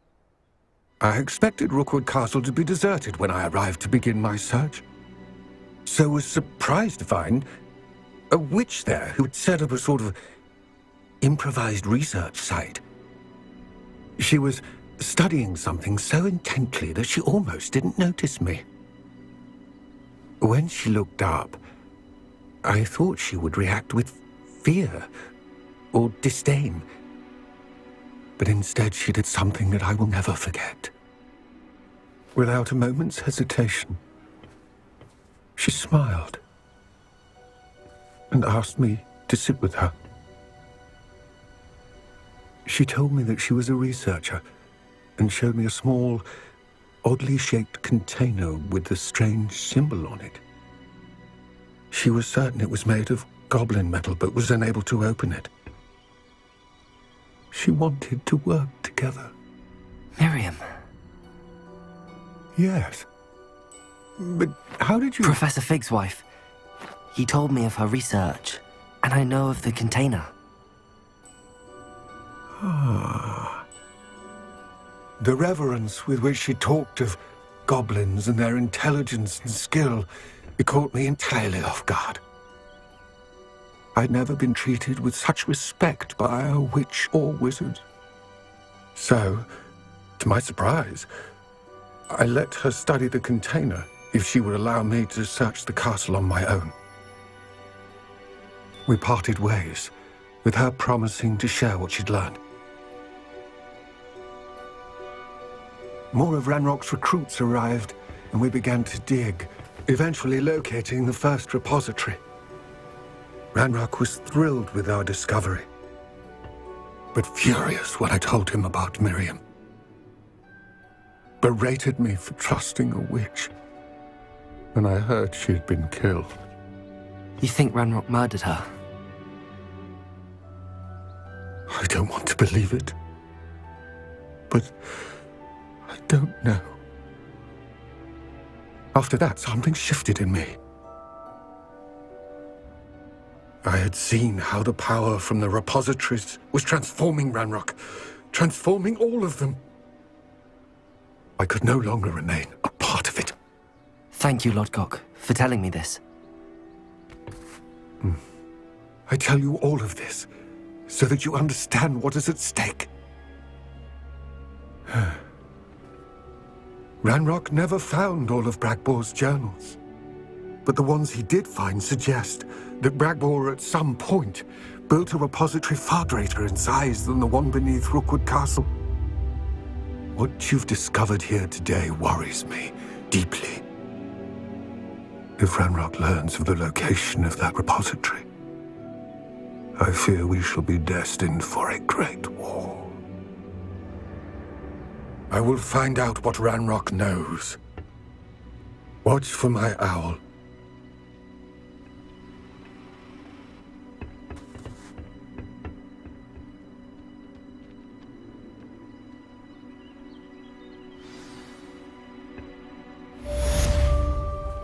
You're here. Good. Sebastian, that relic you mentioned? I believe one of Slytherin's students stumbled upon the relic during an assignment to study sarcophagi in this catacomb. From what I read in a report by the student, they weren't permitted to take it with them, so I must assume it's still here. As I mentioned earlier, this relic grants its holder the power to reverse dark magic curses. If it's in this catacomb, I have to find it. For Anne. I need to see her. I'm ready to explore the catacomb. Perhaps we can visit Anne when we've finished. Perfect. By the way, Ominous has been asking about you. You didn't tell him what we were doing, did you? I didn't. I promise. Good. Ominous would be livid if he knew what we were about to do. I'll be interested to compare what lies inside to what I've read about this catacomb. Looks like part of a student's diary. It mentions plans to return for the relic and conjuring barricades using bones. Of course. The student's summary referenced a space beyond the Great Room, which means this can't be a dead end. I have the report if you want to have a look. Let's divide and conquer. You work on sorting out the bone barricades. I'll look around and see what we missed. Hold on to that diary entry. There may be more to it. It does mention something else. It says their next assignment was learning the Imperius Curse. Really? Interesting. We need to focus on moving beyond this room. But let me think for a moment. Of course. I'll start to search for those barricades. Brilliant. There's more to this than even I imagined. Look, bones stacked oddly on either side of this Revelio. You've done it. I knew we'd get through. I felt it in my bones. Nice. Before we trudge on further, I've just realized something. The student's diary mentions the Imperius Curse. I wouldn't be surprised if we're going to need it here. It's an unforgivable, but useful when you're outnumbered. Places the victim completely under the caster's control. So, if you'd like to learn Imperio, I can teach you.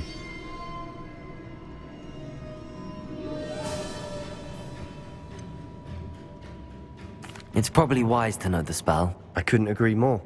A spell that could save your life shouldn't be unforgivable. You have a lot at stake. You have an ability that evidently no one's seen for centuries.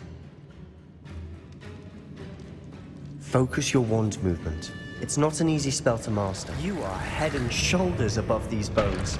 Nicely done.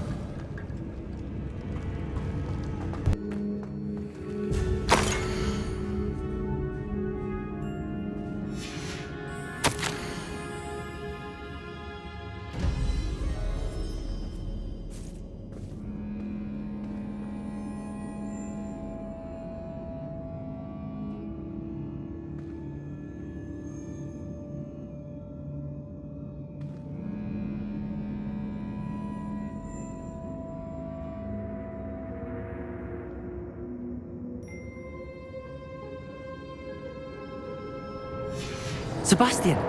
The relic! Look! Could it be? The note and rendition of the relic. It matches. This must be where the student left the relic. I can't believe it. After all this, it lines up. We've really found it. What do you suppose is meant by the dark sacrifice required to realize the relic's potential? I have no idea, but we're here for the relic.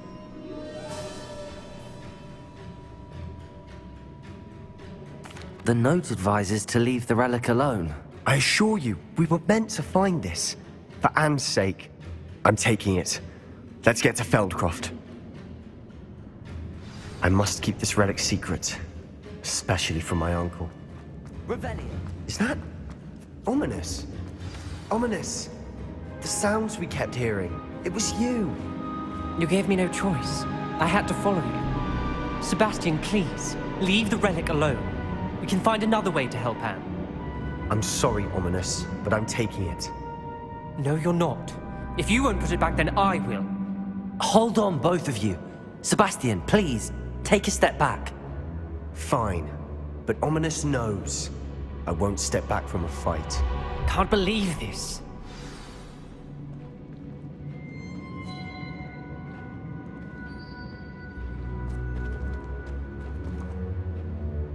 How much did you hear? Everything. I was glad to hear you tell Sebastian to leave the relic. We need to stand together.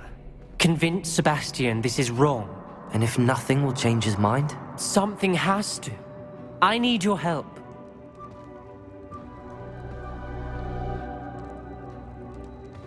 You're right. This seems far riskier than Sebastian realizes. Good. We're agreed. We don't allow him to leave here with the relic. I do think we should talk to him, but I fear we won't stop him from taking the relic. What are you suggesting? I'm suggesting we negotiate. We allow Sebastian to leave with the relic under one condition.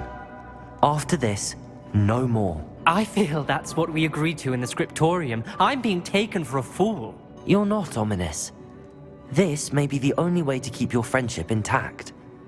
Let's trust him to know what's best. Fine. If I trust him on this, I'm trusting you too. The dark arts seem harmless until it's too late. Go then. Leave with the relic. I'll not say a word more. I hope I don't regret this. As we were leaving, Ominous wouldn't even acknowledge me. That's not like him. He was troubled, Sebastian. Even though we agreed to it all, it's been a lot to take in. I thought he understood. He knew we couldn't give up. All of this is too important for Anne. Oh no, this isn't good. What is it? Smoke, over there, by the hamlet. Velkrov's in trouble. They're under attack. Let's hurry.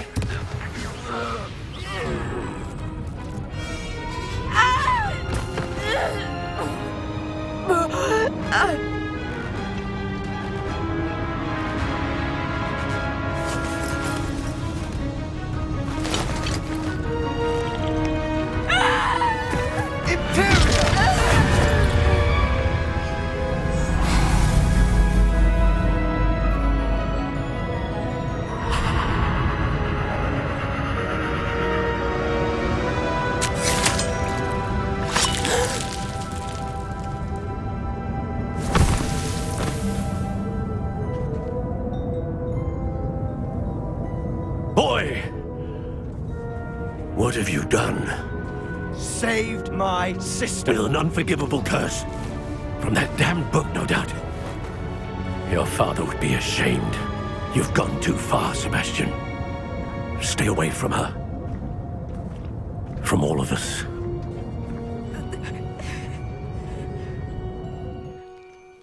What did my uncle expect me to do? The Imperious curse saved Anne's life. That goblin was going to kill her. You did what you had to do. If I have to keep proving that to my uncle, I will. He cannot banish me from my own home. From my sister. It might be best to let him calm down a while. May I speak to him? Perhaps I can help to ease the tension a bit. You may be right. Very well. Probably best if I get away from here for a while. I'll head back to Hogwarts. What was he thinking?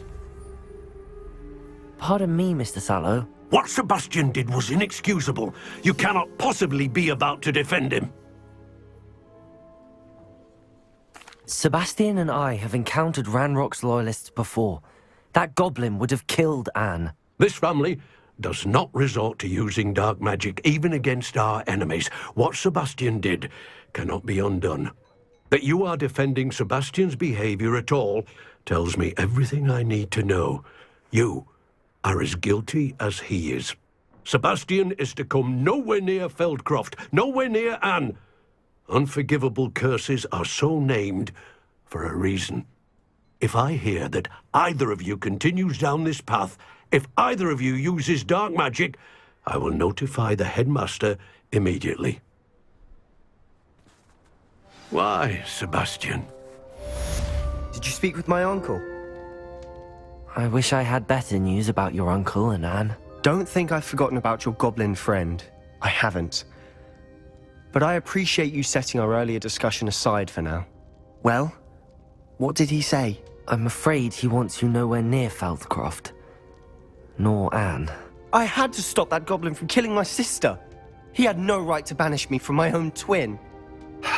If he thinks banishing me means I'm going to give up on Anne, he's sorely mistaken. He also said he cannot excuse the use of dark magic in any form, and that if he hears of either of us using it, he'll go straight to Professor Black. Huh. That relic, dark magic or not, is the key to saving Anne. To reverse that curse. I will not lose Anne for good. I should send the crest to Anne. She'll know that we need to meet. I'm afraid I don't follow. Nothing, just a thought. Now I'm more determined than ever to learn what power that relic has. I shall wait to hear from you then. Thank you. I very much appreciate you standing by me through all of this. I'll send you an owl when I have news. I can do this. I can do this. They will want to help. Is this where we're meeting the centaurs? Well, they don't exactly know we're coming, so it's less of a meeting and more of a surprise, I suppose. Once we tell them about the Snidgets, they'll understand why we came and they'll want to help. I hope you're right. Perhaps they'll be able to tell that we're sincere. There's something about them that's so knowing. It's almost unnerving. I suppose they are known for having an air of omniscience. That's exactly the right word. I just... never mind. What is it? It's nothing, truly. We've no secrets to hide. That's right. We'll simply be honest with them about what we're trying to do. They'll have to help us, won't they? Yes, of course. You're absolutely right. We'll meet with them, tell them about the Snidgets, and I'm sure to all be fine.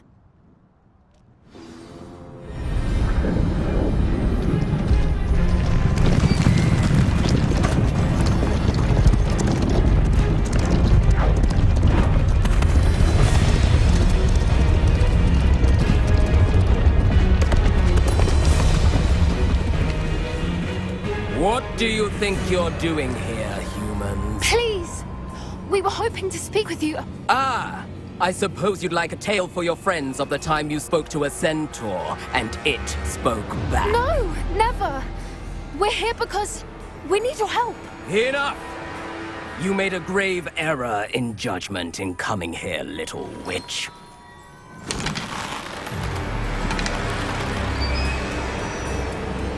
Leave them be, Alec. We do not harm the young. It is not our way. You forget your place, old fool. I'm the leader of this herd, and while you cling to our way, their kind continues to slaughter beasts like us without a care! From what I can see, they have slaughtered no one. They will leave here unharmed. Mark my words, Doran. If I ever see them again, it will be all 3 of your heads.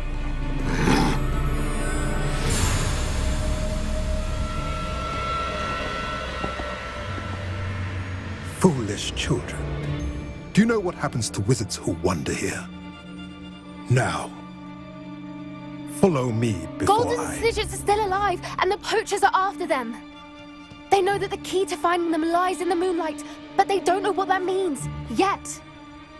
Please, help us find the Snidgets before the poachers do. Could it be?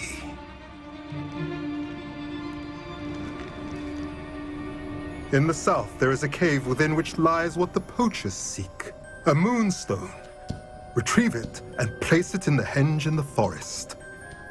I, on the other hand, must go speak with the herd. Find me after you have done this.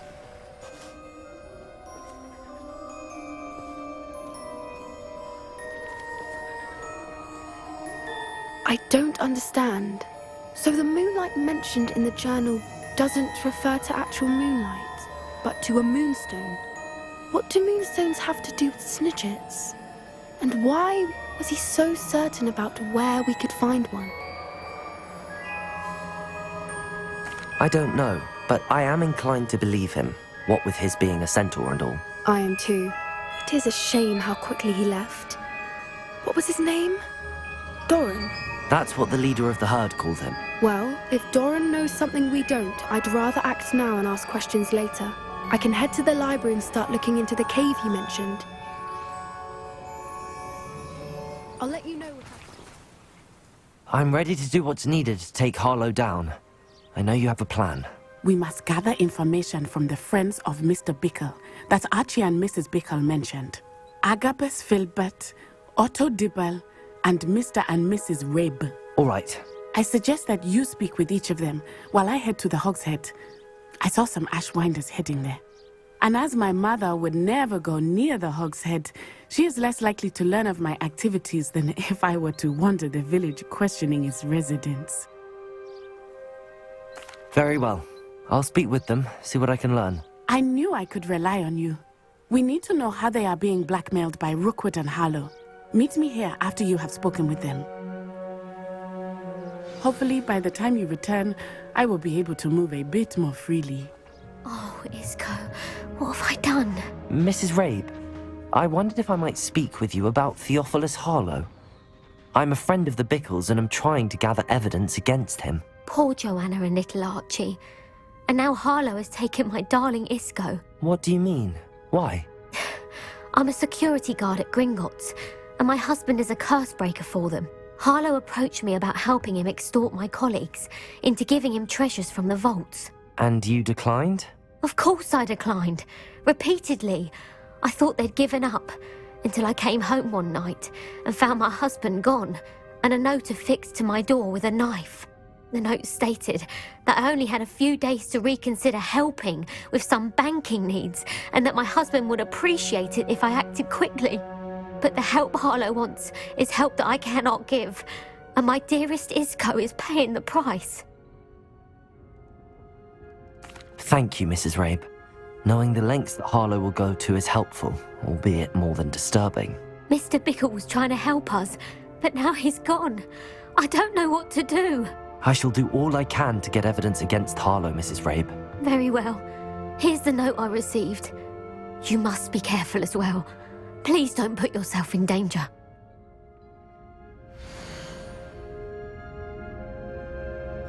Some evidence worth hanging on to. Thank you. I hope it's not too late. Now, to find Mr. Bickle's other two friends. Mr. Dibble, may I speak with you? It's about Theophilus Harlow. I've nothing to say about him. May I interest you in a stunning cravat today? Please, sir, I'd like to help. I spoke to Mrs. Bickle. You know the Bickles? All right, but we must be discreet. Can't have Mr. Hill hearing this. I know Mr. Hill. He was kind to me the day of the troll attack. Oh, he's a good man, but even he wouldn't understand about Harlow. It started a few weeks ago. I was distracted, reading a note, when you-know-who came into the shop. I hid the note behind the counter and offered to help him. He stared at me for a moment, then asked me to check on an order he'd placed. I went into the storeroom to check on what turned out to be a non-existent order. When I returned, he was holding the note. What was in the note? It was a note from Rosie Hill, Mr. Hill's daughter. You see, we've been, secretly engaged these past 6 months. We haven't told Mr. Hill yet. I dare say he has higher hopes for her. Harlow advised me in no uncertain terms that my relationship with Rosie, not to mention my employment here, depended upon my cooperation. What did he ask you to do? It all happened so quickly. In an instant, he took a very expensive scarf from the counter, pocketed it, and smiled. He said, "Your secret is safe as long as I can supply my lady friend with delightful items like this every so often."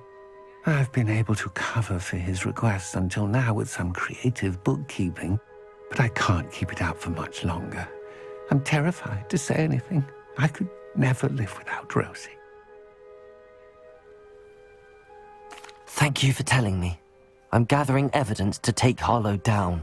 I would love nothing more than to see him rotting in Azkaban, but be careful. He's an awful man and incredibly dangerous. As for Rosie's letter, should you happen upon it, I have committed it to memory. You may destroy it immediately. Understood.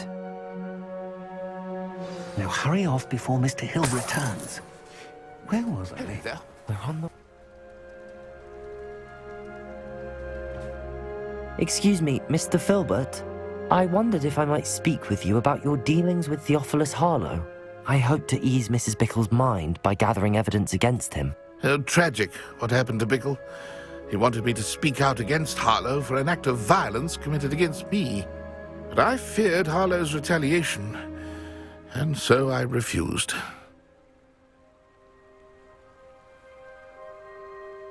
If you had spoken out against him as Mr. Bickle asked, perhaps Harlow would be locked away by now. Perhaps. But perhaps I would have suffered a similar fate. You said that Harlow committed an act of violence against you. Could you tell me what happened? Before my extraordinary wife, Dulcibella, passed away, she had just completed a small book of poetry. As a surprise for her birthday, one she never had the chance to celebrate, I had the book beautifully bound and plated in gold. One day, Harlow came calling to punish me for having spoken out against the Neanderthals that comprise Rookwood's lot. Before I knew it, I'd been petrified, and Harlow was rifling through my home. He found the book of poetry, with its exquisite gold plating. I watched helplessly, lying there in my entranceway as he walked away with the book, laughing as he went. I was shaken to my core. Still am, to be honest. I imagine you fear Harlow retaliating again, but do you mind if I share this information with Officer Singer? I suppose I have no choice. This extortion can't go on forever. You can pass it on to anyone who may be willing to help. Harlow does not like people talking, as you already know. I've spoken with Mr. Bickle's friends. Now to find Natty. Natty's wand. She can cast without it. She wanted me to find this. She's in trouble. Revelio will show me where she was taken.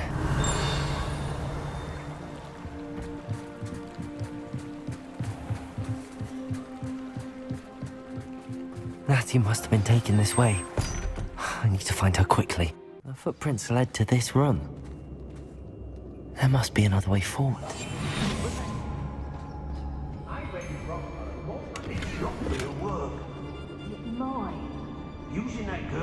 Revelio.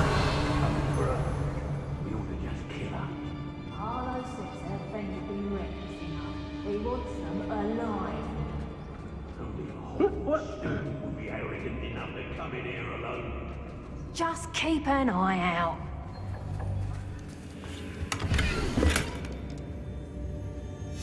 The book of poems that was taken from Agabus Filbert. He'll be thrilled to have this back. Otto Dibble's love letter from Rosie. He wanted me to destroy this if I found it. You found us! I knew you would realize I had left my wand for you. Aloha, Mora. Mr. Rabe. Mr. Rabe, Daisy told me you'd been abducted. You spoke with my wife. How is she? Worried about you. Are you all right? I am all right. Thank you for coming. These locks are cursed, and there's an anti-apparition jinx on the cells. Even Natty's skill with wandless magic cannot free us. I need you to find my wand. Mr. Rabe, I found your wand. Well done. I knew it was nearby. Now, you best stand back. One never knows how a curse will react to being broken.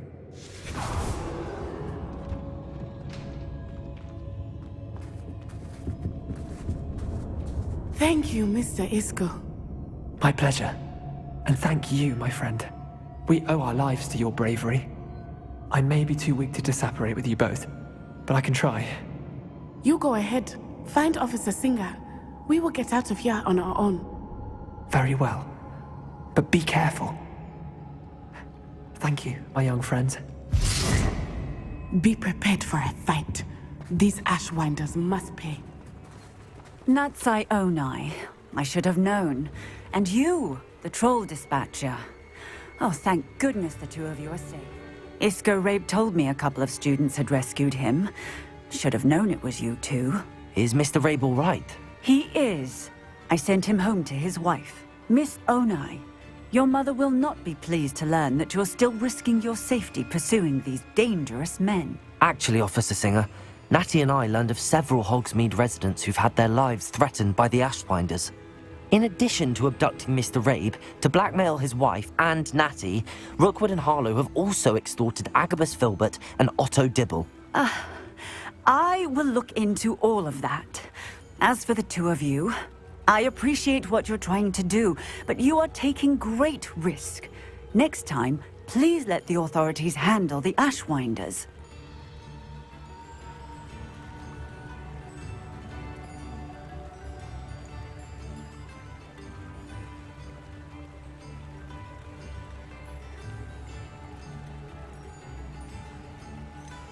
With all due respect, officer, the authorities haven't done much about any of this. There's more to taking down an organization like the Ashwinders than simply storming in and hauling them off based on a few accusations. I must insist that you leave them to us. We shall have no further discussion on this. Natsai, you may wish to speak with your mother about this before I do. My mother will not like this. Thank you again for rescuing me. We shall speak soon. Welcome back. Hello, Professor. I have news. The goblins are looking for something. Another repository. They've built drills to help with their search. Most troubling. Are these repositories like the broken container I found at Rookwood Castle? They are. I fear we have no time to lose. Have a look at the map. Fortunately, the next trial is fairly nearby. It's Hogwarts. As you know, I was headmistress in my time. My portrait hangs in the headmaster's office. In fact, I witnessed Professor Black learn of your arrival. And I'll confess that I wondered about you. Wait, is the next trial in the headmaster's office? It is. I had hoped that when the time came, the occupant of that office would be of help to us. Unfortunately, this headmaster seems wildly unconcerned with anything but himself. You'll need to access the office while he's away. I understand. Very well. I'll find some way to get in. Good. I shall meet you in my portrait there. Until then. How will I gain access to the headmaster's office? Perhaps Professor Fig will know what to do.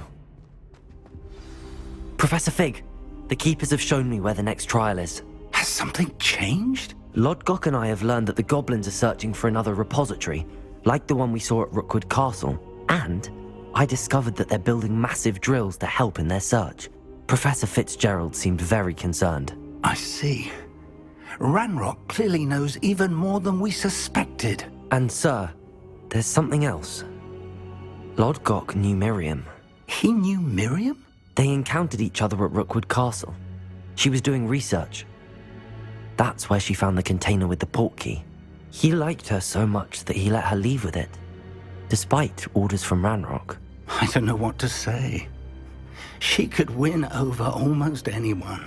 I want to hear more of this. And, in fact, I'd like to speak with Lodgok directly. But we've no time now.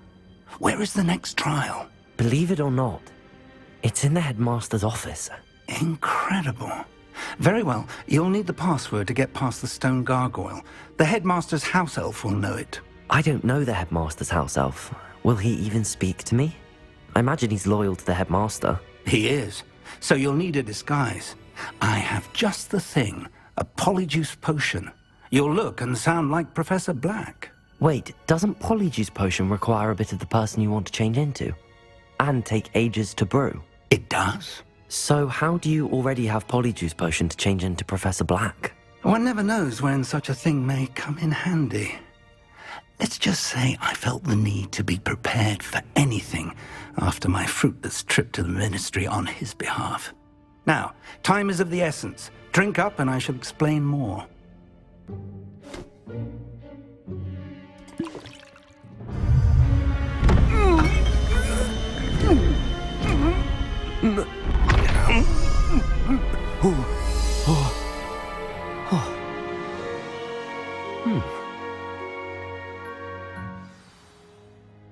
How do you feel? Incredible. I won't forget that taste anytime soon. How do I sound? Convincing. I've taken the liberty of transfiguring your robes. As we discussed, you'll need the password from Scrope, who could be anywhere in the castle. You might look for Professor Kagawa. She's taken to badgering the poor elf about Quidditch in the hopes that he can convince Black to change his mind. Thus far, unsuccessfully. I see.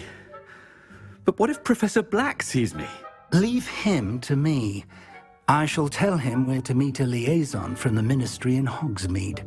That should give you plenty of time. Thank you, Professor. I suppose we'll meet again in the map chamber. It's rather strange to hear gratitude coming from Professor Black. I'll see you there. Now to find the headmaster's house elf. Places to be, Professor Sharp. Places to be. Of course, sir. Only, you'd asked me about a particular potion, and I did?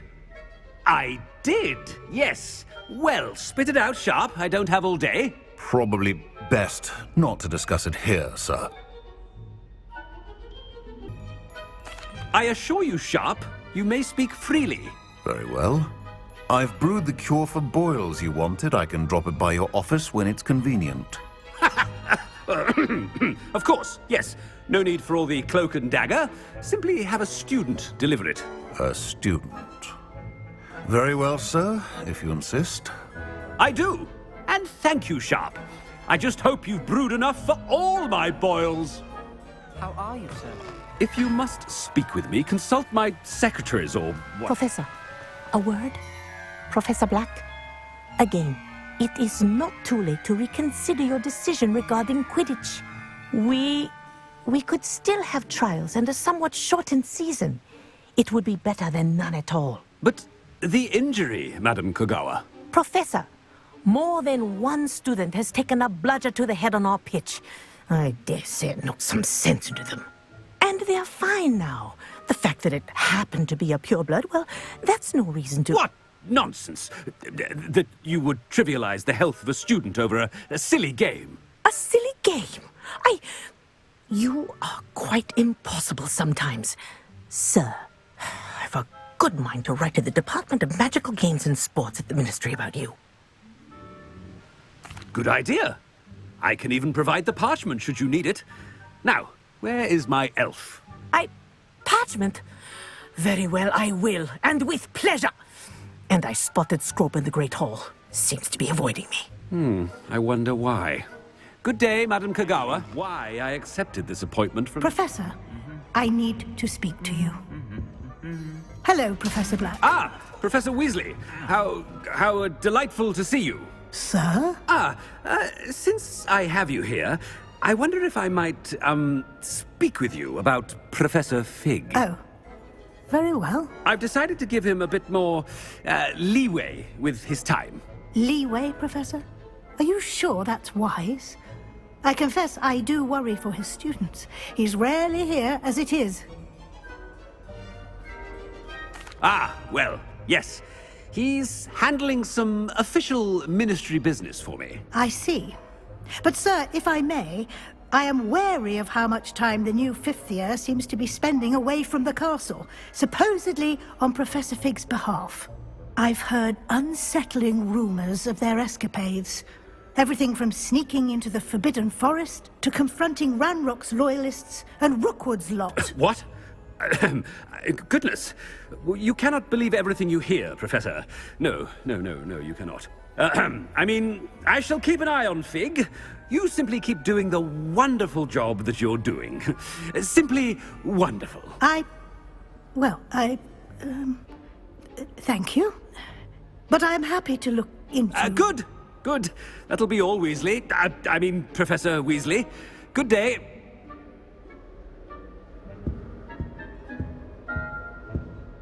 A wonderful job.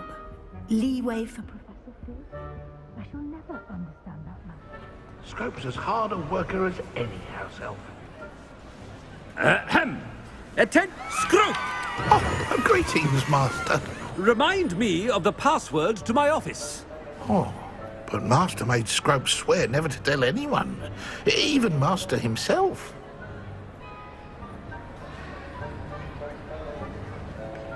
How dare you question me? I've a mind to give you a matching set of ears.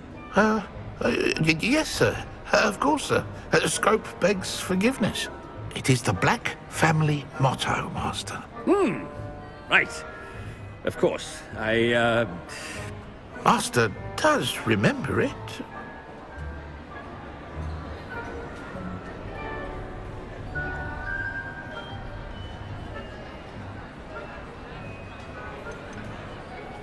It's pure bloods forever, isn't it? Close, Master.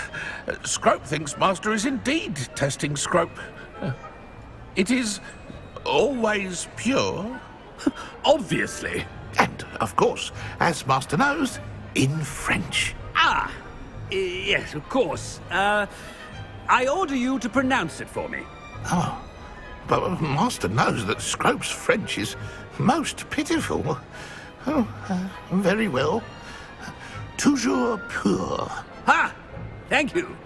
Never speak of this conversation with me or anyone else. Of course, sir. Scrope shall try his best to keep out of Master's way. The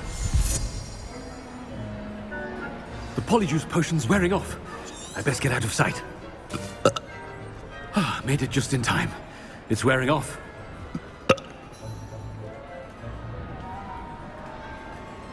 Fig was right. I can't believe it worked. Now to speak the password to the gargoyle.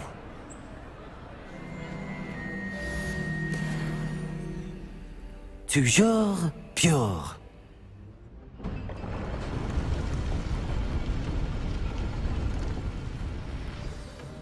It's good to see you.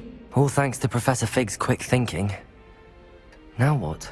Approach the pedestal in the antechamber and read the book that appears. I suspect there will be more to this than reading a book. Your suspicions are correct. We shall speak when you are finished. Has this been under the headmaster's nose all this time? That must be the pedestal.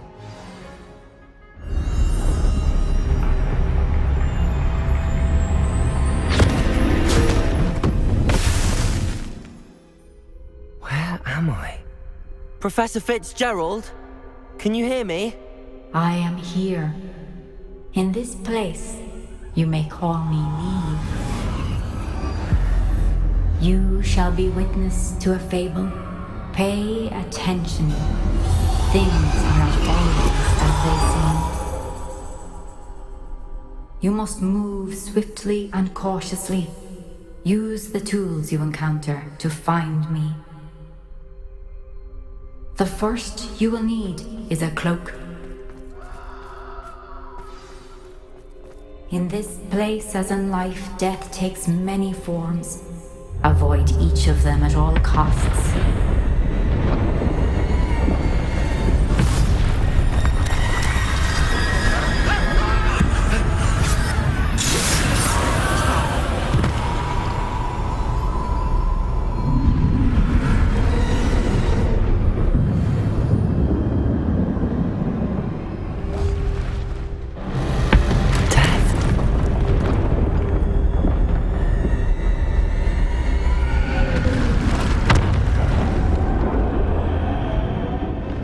Ladder.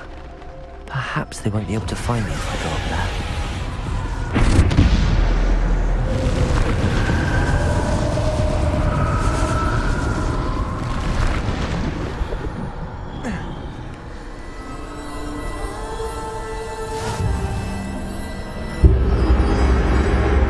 Can this be? I think I'm invisible. This is the way forward. Finally free. Now where are you, Neve?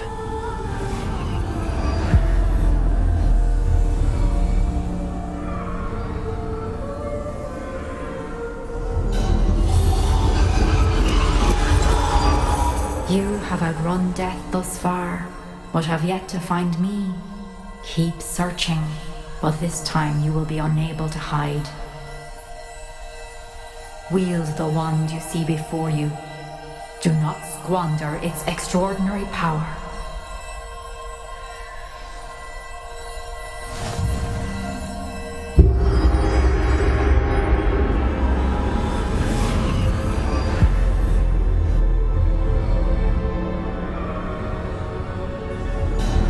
I've never felt such power.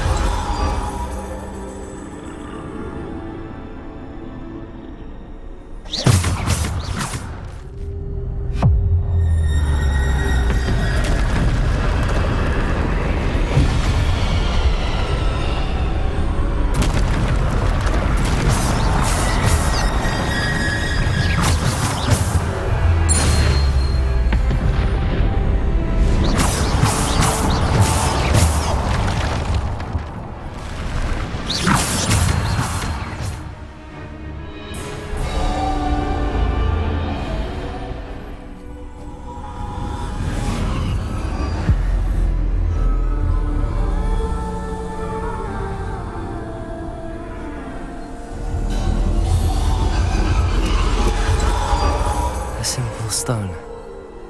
This must be for me.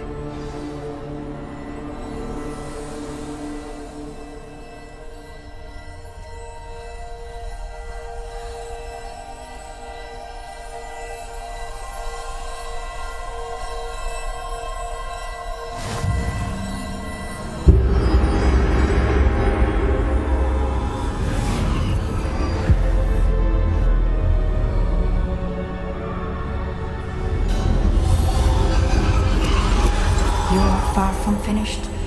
Pass through the mourners ahead. Nothing is what it seems. We won't be the same without her.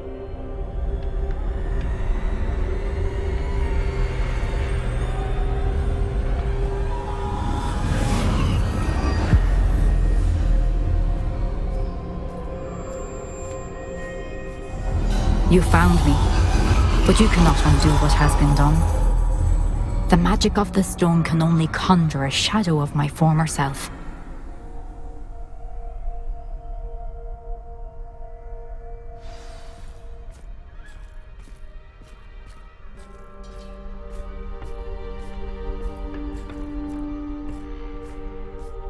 But there is no light without shadow, as there is no shadow without light. Simply because you can eliminate darkness does not always mean that you should.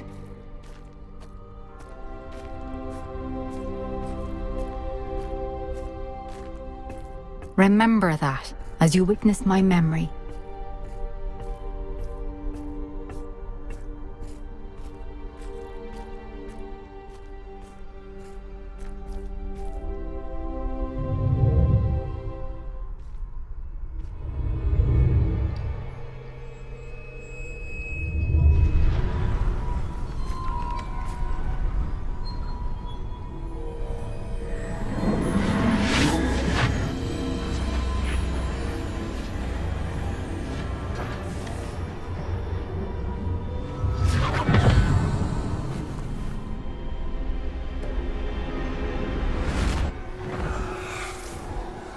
Isadora, what you did for your father was remarkable. Well, wasn't it?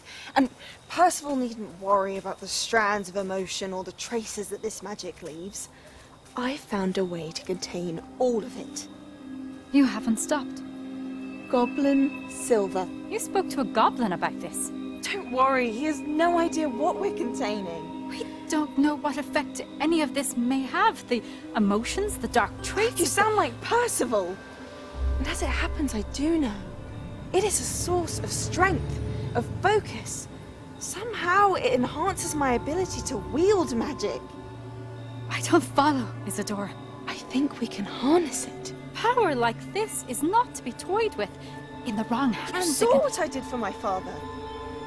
Neve, imagine the good we could do. Everyone is in some kind of pain.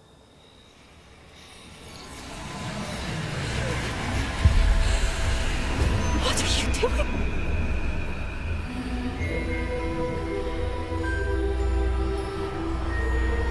Breathe it in. Can you feel it? Oh, Isadora. Isadora. This must stop. All of it. You've kept this power to yourselves for so long because you fear it. I choose to embrace it.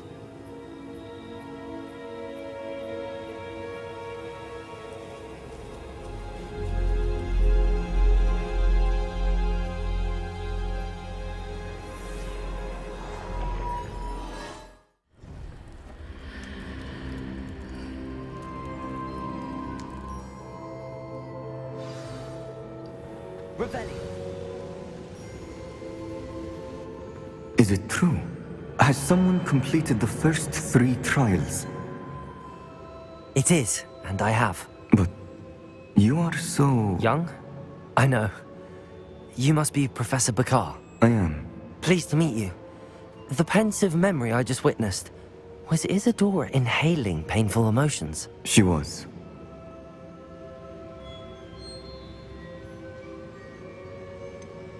I found it disturbing.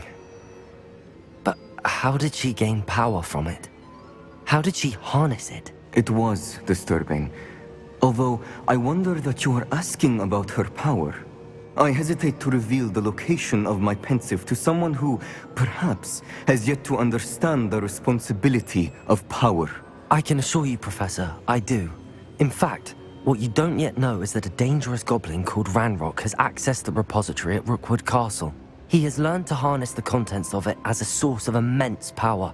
He plans to use that power against wizardkind. We have no time to waste. I see. Nonetheless, the knowledge you shall gain after you witness my memories is too valuable to share without further consideration. I shall require time to confer with the other keepers. It seems we have no choice but to wait, frustrating as it is. I heard what you told Professor Bakar. Isadora was inhaling emotions to gain power? She was. And she pulled emotions, as she did from her father, from Professor Fitzgerald, without permission. Monstrous. What's more, she said that she found a way to store the traces of magic she extracted in goblin silver. The repositories? Possibly. There's something I didn't get a chance to tell you earlier. Ranrock has been digging at locations tied to the 5 names he found in the journals of a goblin metalworker named Bragball. 5 names? The Keepers, and who else?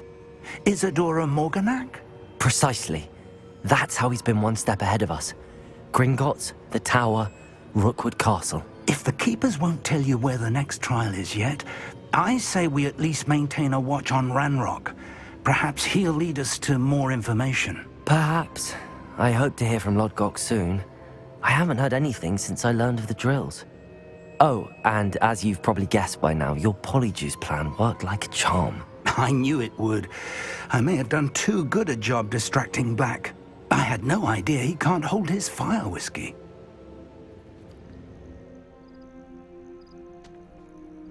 Nothing pleasant about this coast.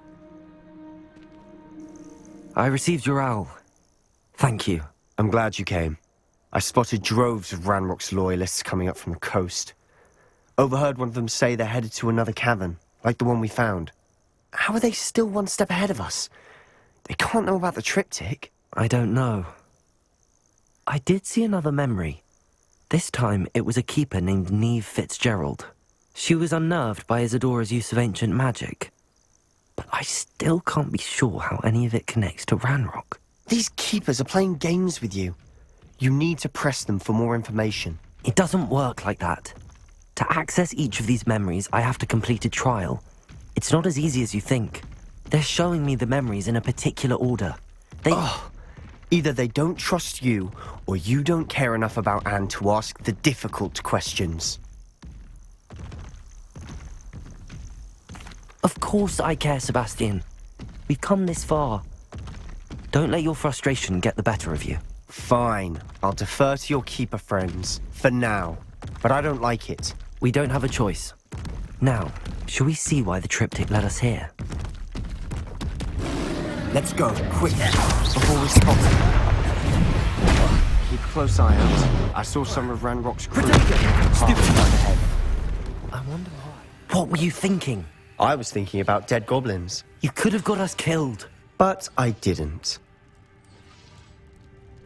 Looks like Ranrock's loyalists were heading further up the path. Let's keep going. Revelio. This must be it. Sebastian, wait. Wait? For what? Ugh, why are you suddenly so cautious? Listen to me. I know you're angry and frustrated, but charging ahead now could undo all the progress we've made. Lodgok said... Oh, your goblin friend? Stop it. That's enough. Not all goblins are like Ranrock. I am not the enemy. We want the same thing. To find answers. I thought we wanted the same thing. We do. Listen to me. Lodgok has insights into Ranrock that we don't. He told me that Ranrock somehow knows about the Keepers and is searching anywhere connected to each of them. That's why they always seem to be one step ahead. I know what I'm doing. You need to trust me, or I don't see that we can continue together. Fine. Fine. I'm sorry. I'm letting my emotions get the better of me. And I have been for a while. I do trust you. And I don't think I can help Anne without you. Good. Ranrock clearly knows more than we thought. We need to be careful and do this right, not just go charging in. We have our work cut out for us. We need to work together if we're going to find the final piece to the triptych. Agreed. Revelio.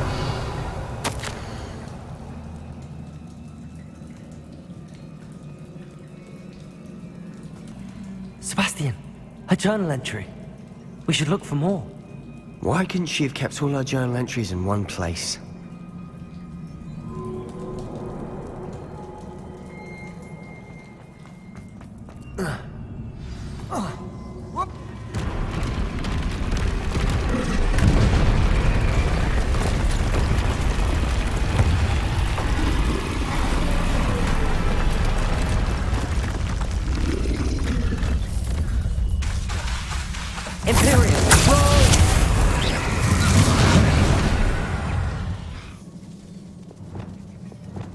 Reparo.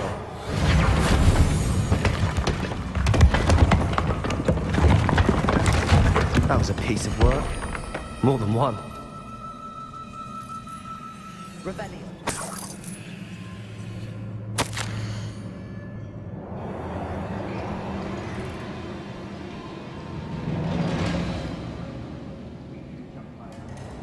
Did you find something? Revelio. A journal entry. Isadora was here.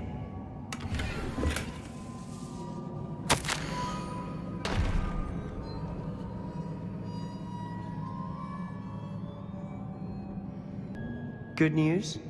This journal entry sounds worrisome. Isadora must have honed her skill with ancient magic here.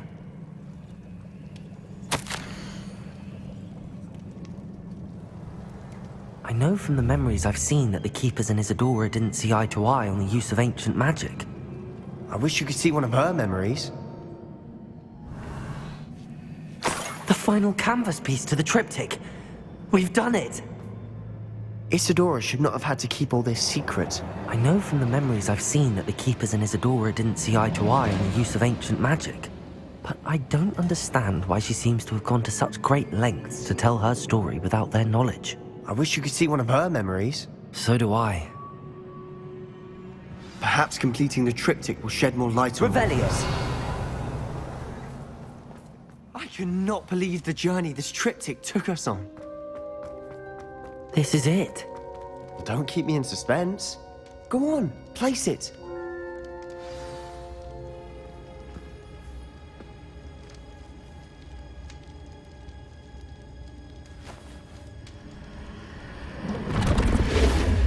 Huh. Another pensive. This is what we've been chasing.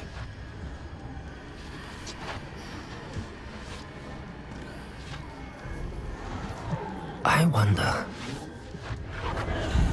What is it? Let's find out.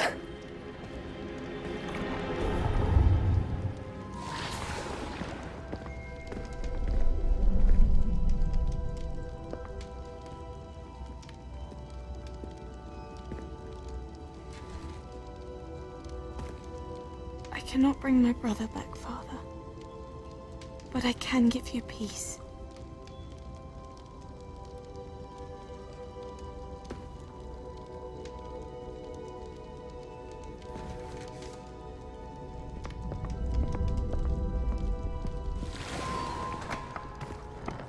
Please, have a seat. Isadora, we are all most intrigued to hear. We're ready. I've something to show you. Father, these are my colleagues from Hogwarts. Father hasn't spoken since my brother died. On my travels, I confirmed that which I've always believed. That we have the power to take away pain.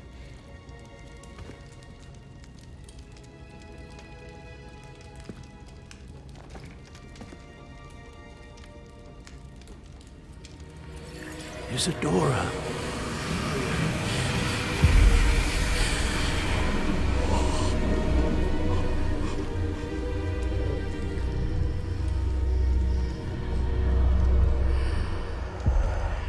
What have you done?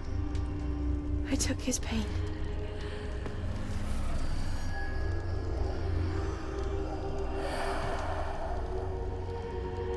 Thank you.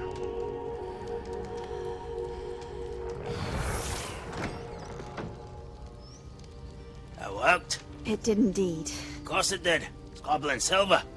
I need something much bigger. All right. It would help if you could tell me more about what it is you're storing.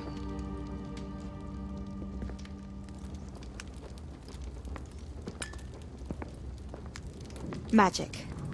Left over from a spell I devised to remove pain, but if used correctly, its power can be used to do even more good. Why would you want to store such magic away? I only need to keep it safe until I can convince my colleagues of its worth. Magic like this unnerves some. Not everyone's ready to wield such power. Perhaps not. Someone will be.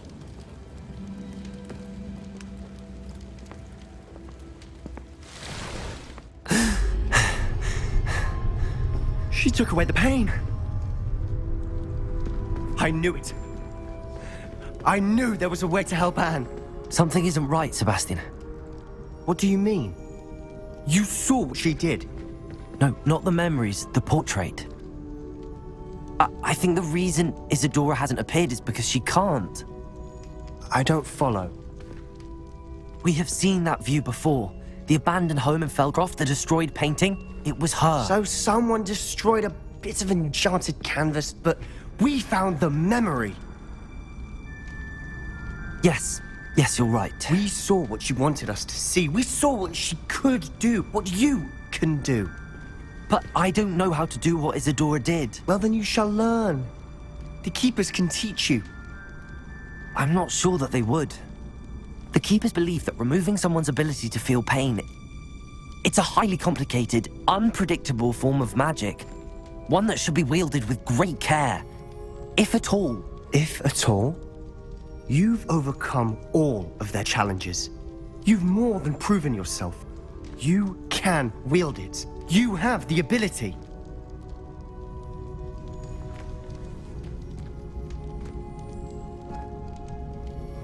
Please, talk to the Keepers. If not for me, then for Anne.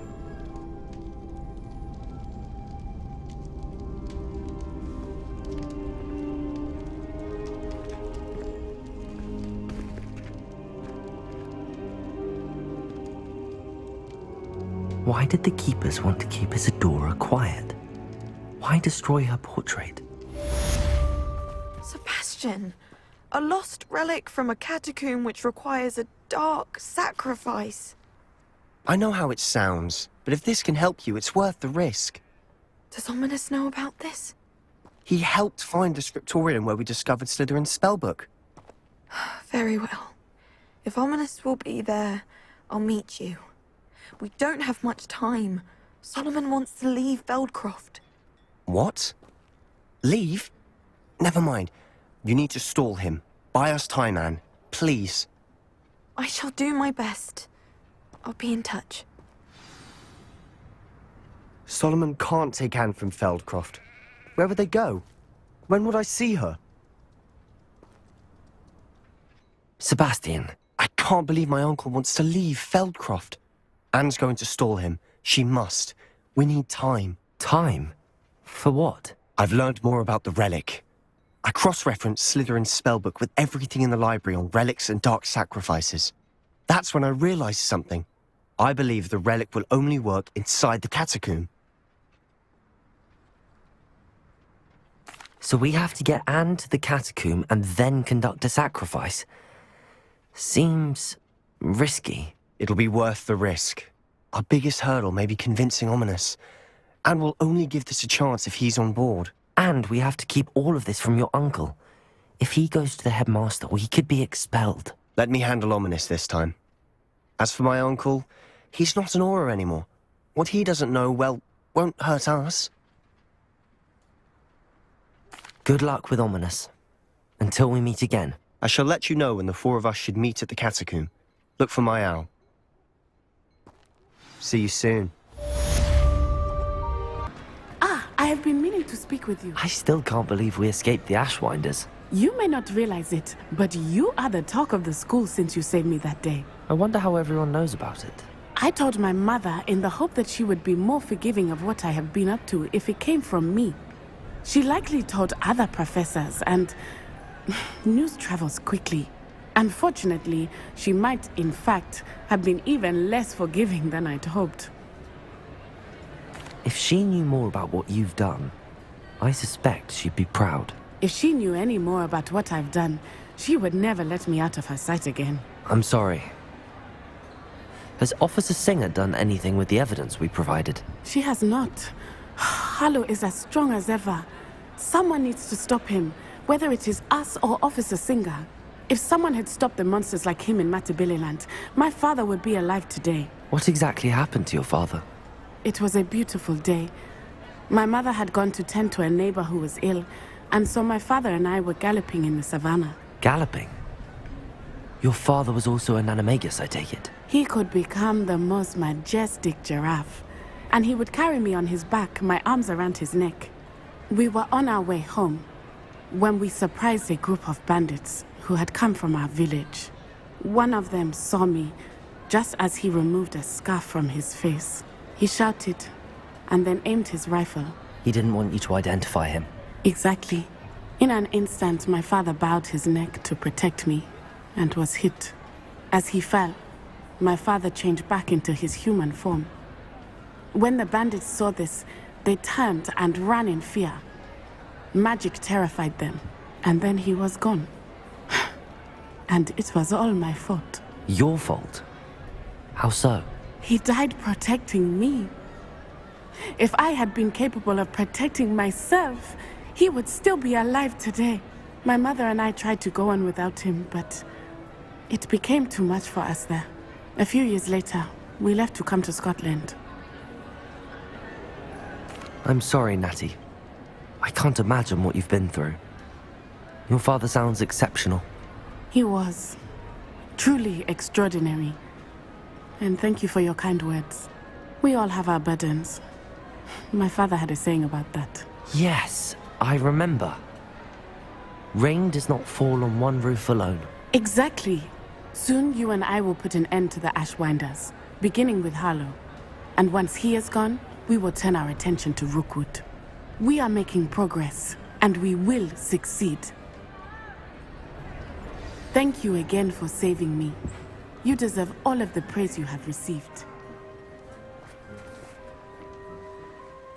I take it this means you had some luck at the library? It took a few hours and some eye-watering maps, but I think this might be the cave Doran told us about. Impressive. Especially with how little information he gave us. Well, I'm still not sure this is the cave, but it did seem the most promising. I stumbled across some folklore about a cave in the area that people avoid. Seemed the perfect place to hide something of value. It's a bit of a leap, I confess, but might a mysterious item such as a special moonstone be hidden in an equally mysterious cave? I think I'm desperate for anything at this point. Well, we're here. We might as well have a look. Agreed. I wonder if you'd go blind from staring directly at a moonstone. Revelio! Look, Revelio! where the water's bubbling. How odd. Shall we take a closer look? You read my mind.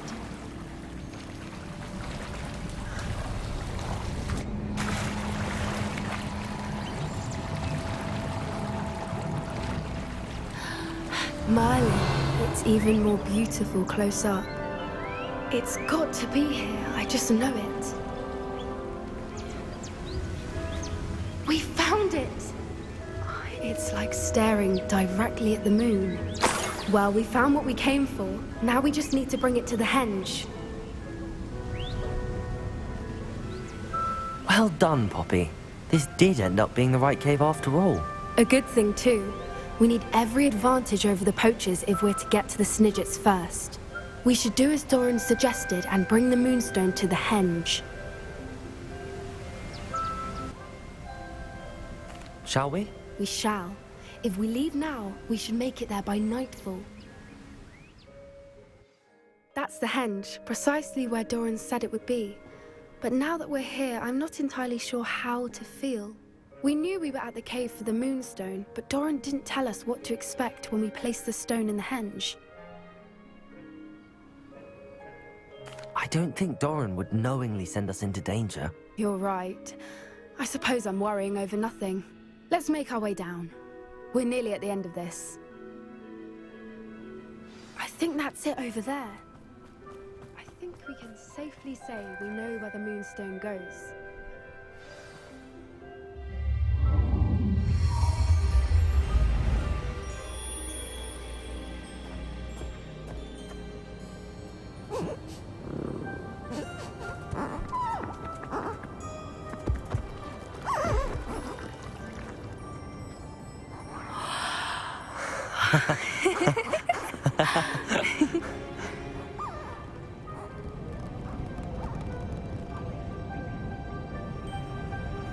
Whoa! Oh.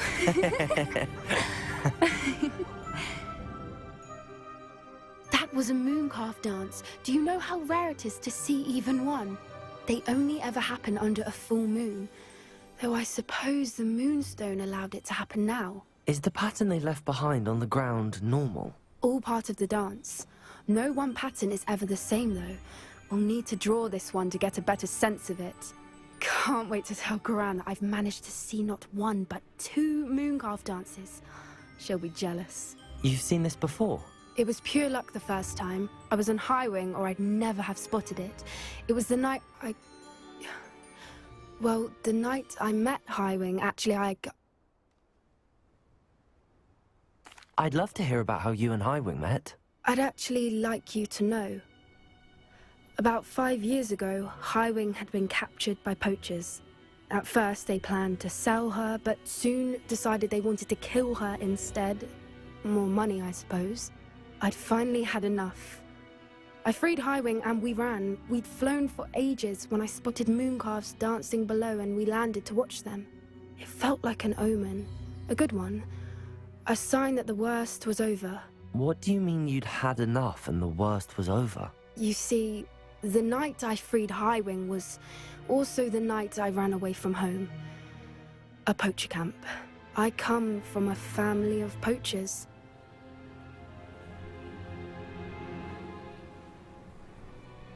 Merlin? I don't know what to say, Poppy. I can't imagine what that must have been like for you.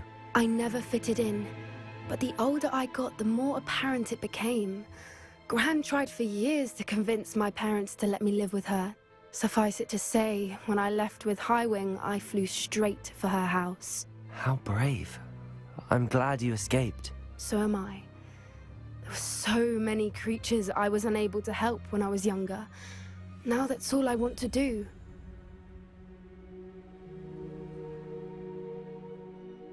From everything I've seen, you're doing precisely that.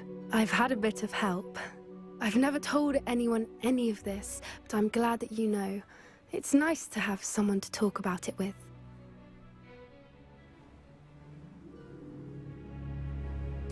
I'm glad you told me. We should get back to Doran. He'll need to see the symbol, and we've got poachers to beat. If you collect the moonstone, I can make a quick drawing of the symbol for Doran. Are you finished with the drawing? Just barely. I think the pattern's a bird. At least that's what it looks like. Didn't the journal say the key to finding the Snidget lies in the moonlight? Of course. That's it. We need to show this to Doran. Not that I'd know where to find him at this hour. Perhaps we should head back to the castle and we can track him down after a good night's sleep. Agreed. I'm ready to leave if you are. Some days are more difficult than others. Natty, is everything all right? There are times when my father's absence drifts to the back of my mind, and I feel peace for a day or two. But this is not one of those times. I miss him. I miss running with him. I miss Matibeleland. He should still be here. And it's my fault that he isn't. I'm sorry, Natty. I wish there was something I could do to help. You have done plenty. In fact, many of my good days are good because of you. The bad days, however, I believe I would feel less helpless if I could truly put an end to Harlow and the rest of Rookwood's miserable lot. Each day they remain free, they do more damage, leaving people like Archie Bickle to suffer the consequences. I agree, Natty. We'll get them. I've never seen someone so committed to a cause. Thank you. I believe we will get them, beginning with Harlow. Thank you for speaking with me. It was very helpful. This cart ought to get me deeper into the mine. Just like Gringotts, but I'm in the driver's seat this time. Something seems wrong. How deep will this take me? Ranrock's gonna be pleased with our progress. Who was on that car?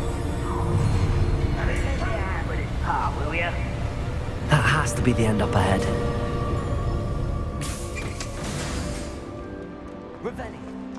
Another drill is complete.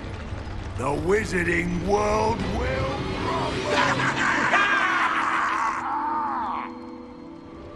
I can end.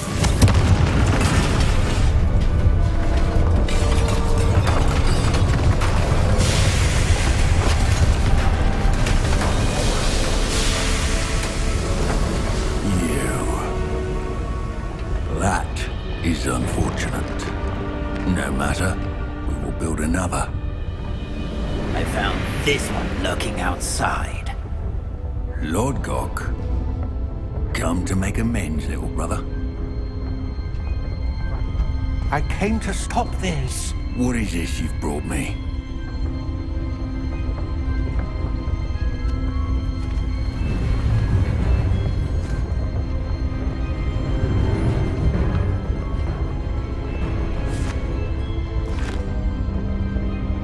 It cannot be.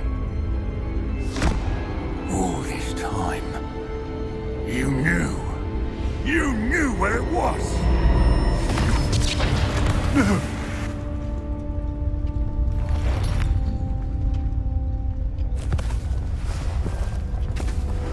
Are you all right? I'll never understand you, Lord Gok. So gullible. That witch did not consider you an equal. She, like all wizard kind, sought only to use you. You're wrong, Ranrock. The young ones are especially deceitful. They are taught to hide their disgust for us, as they exploit us. Astonishing that our ancestors ever trusted each other. All this time, looking everywhere for the final repository, searching in vain for Bragpaw's last journal. Wasted my time chasing a child. And my little brother knew where it was all along. I don't need you. I don't need any of you. I was bringing it to you. You are a traitor to our kind! No! Avada Kedavra!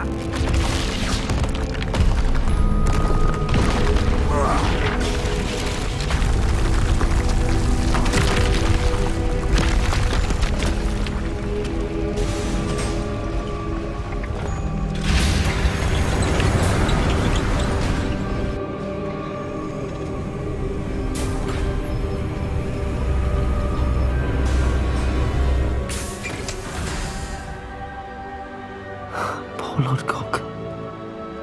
Dead by his brother's hand. No wonder he tried so hard to reason with him.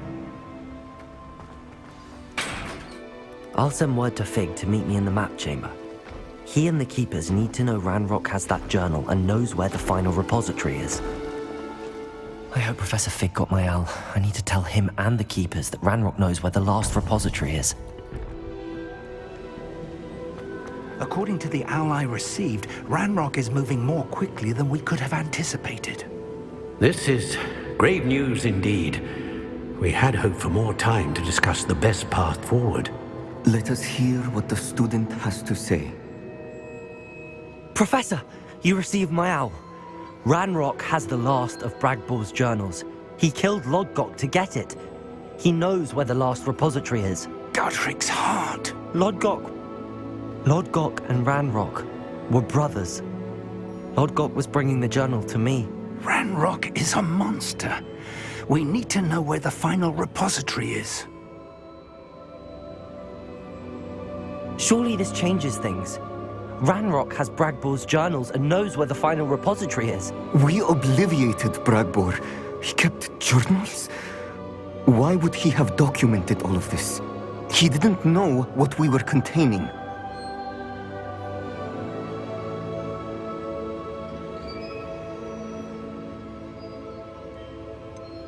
Isadora told Bragbor about the magic when she asked him to build a container for her.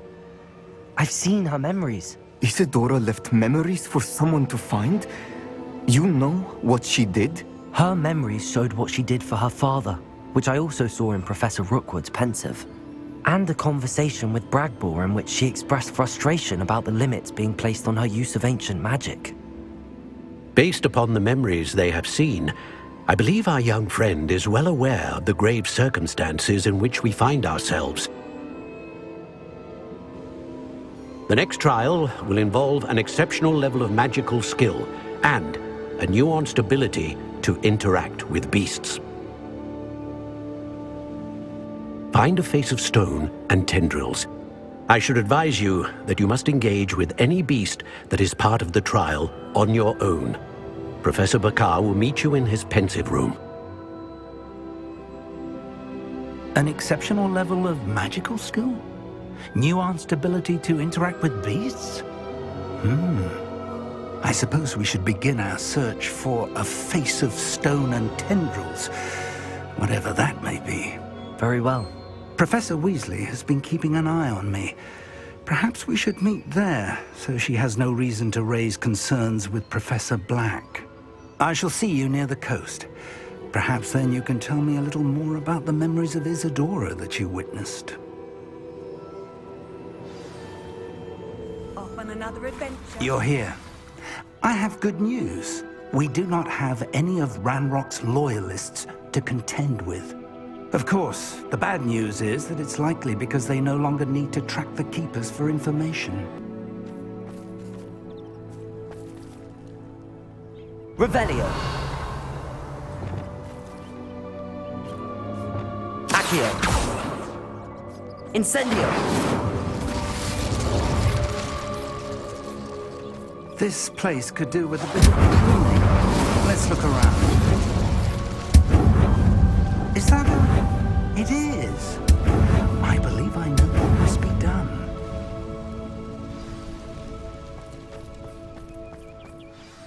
Do you recognize the head sculpted there?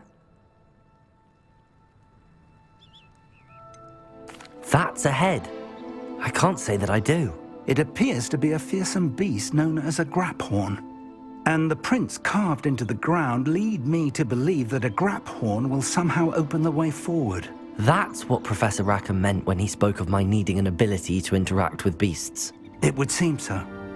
I do know that the last of a long dynasty of graphorns lives nearby. They call him the Lord of the Shore. I suspect you'll need to bring him here. What happens next, I can't say. If that's what must be done, I'll do it. Excellent. I know this area well enough. When you see the remains of a large sea creature, you're in the right place. Now, Professor Rackham made it clear that you must engage with any beast that is part of this trial on your own. So I shall wish you good luck and wait for your return in the map chamber. Very well, Lord of the Shore. Show yourself.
I need your help, friend.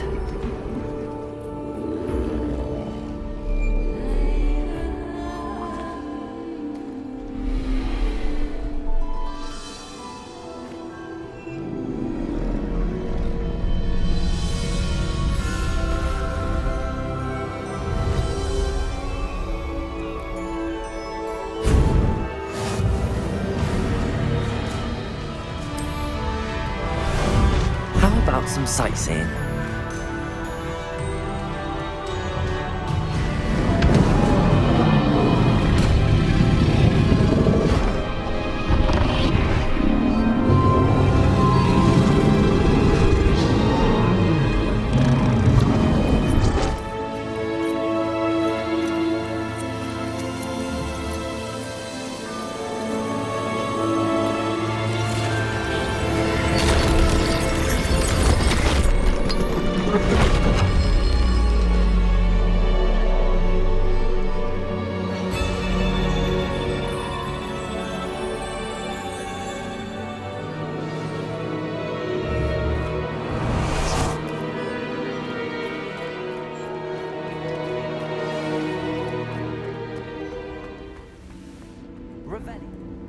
Perhaps Professor Rackham was right to have had faith in you.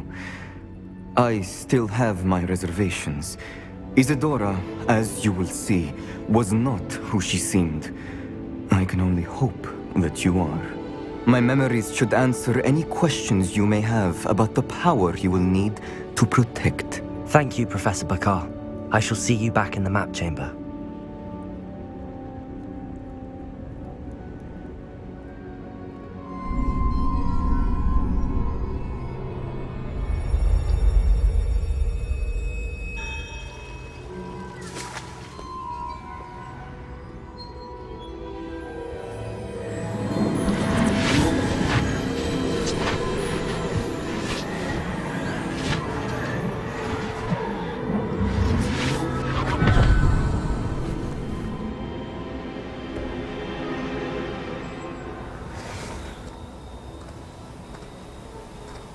Hello?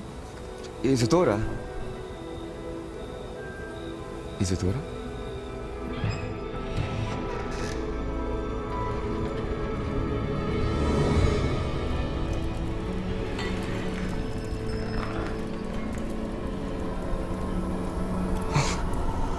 Mr. Morganlock,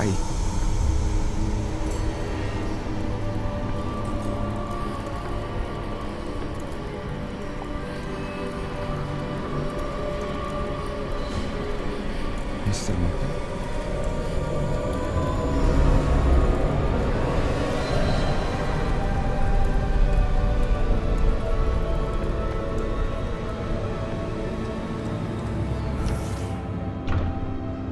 Son, I'm glad you're here. Isadora was not at her home. I know. Her father... Percival. What is it?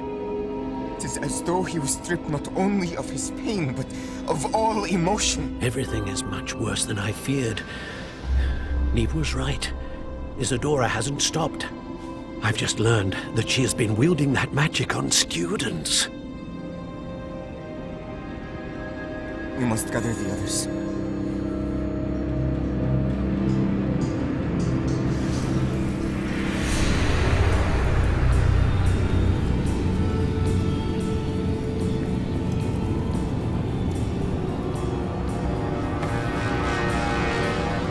I need you to return to your common room, all right?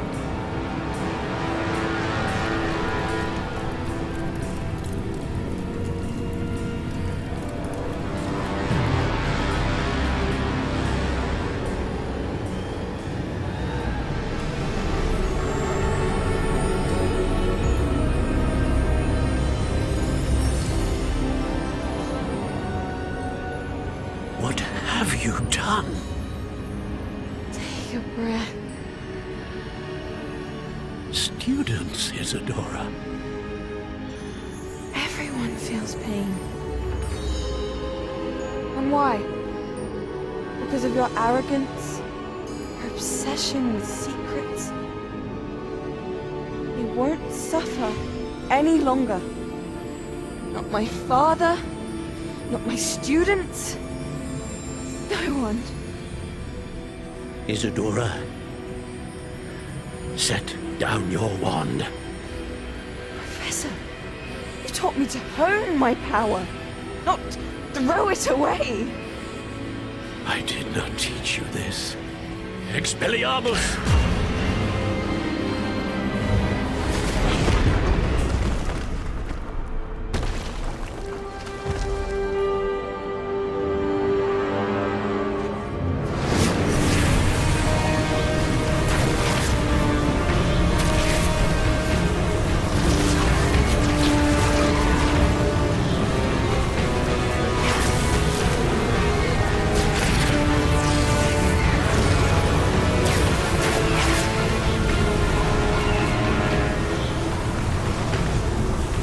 Avada Kedavra!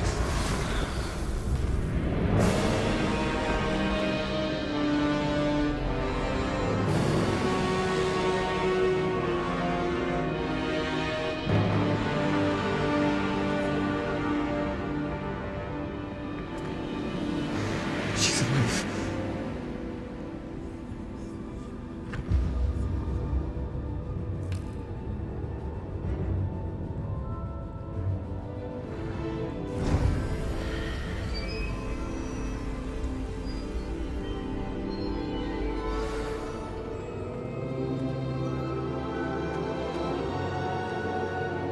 The caverns below Hogwarts, where you fought Isadora. Is that the location of the final repository? It is. You see, we could not destroy the strands of emotion Isadora had stolen from so many. So we did all that we could to keep them safe. We also realized that until they could be destroyed, the magic used to create them was a danger to wizard kind. Hence, we became keepers. Keepers of an unfathomable secret. We knew that someday, one with the ability to see traces of ancient magic might be seduced by its power. We built the trials to lead that person to us, to allow them to prove themselves worthy of the knowledge we'd kept hidden and the responsibility that accompanies it. Have I not proven myself, Professor? I need to get to that repository before Ranrock does. You have, and you will.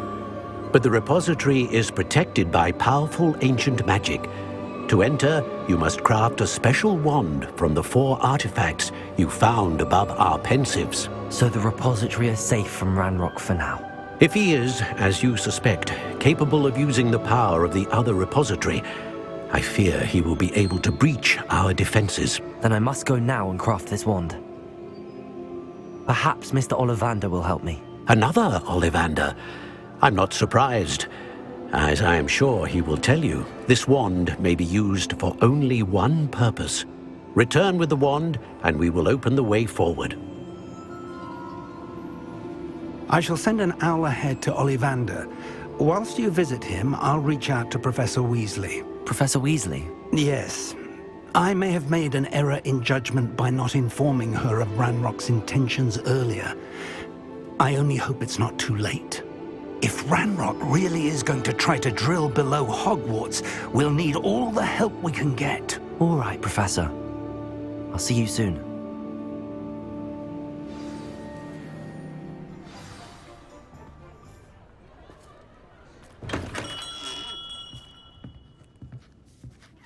Hello, Mr. Ollivander. I wondered if you might be able to help me with something. Good to see you, my young Ravenclaw friend. Allow me once again to express my family's gratitude. They were pleased to learn that the wand Richard Jackdaw disappeared with those many years ago had been located, even if it was somewhat unusable. Glad to hear it. Now, I received an owl from Eleazar, Professor Fig. He was a bit cryptic, said you need to have a special wand crafted, that you'd bring me the materials. Yes, sir. I have them here. Oh, my. How extraordinary. Remarkable design. I will be honest, I have never crafted a wand in this fashion. Repaired broken wands, of course, but this is something else entirely. Keeping me on my toes, aren't you? I think I can work with what you've brought me. Let me see what I can do.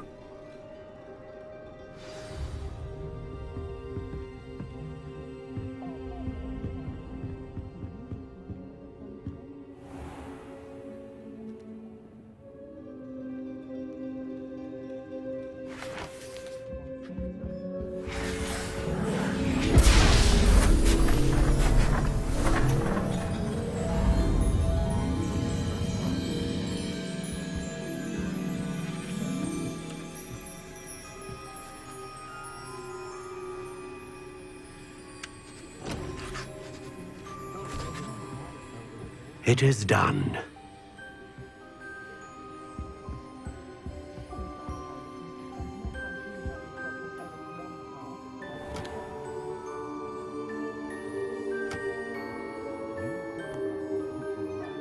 I should warn you, I've never seen a wand like this before.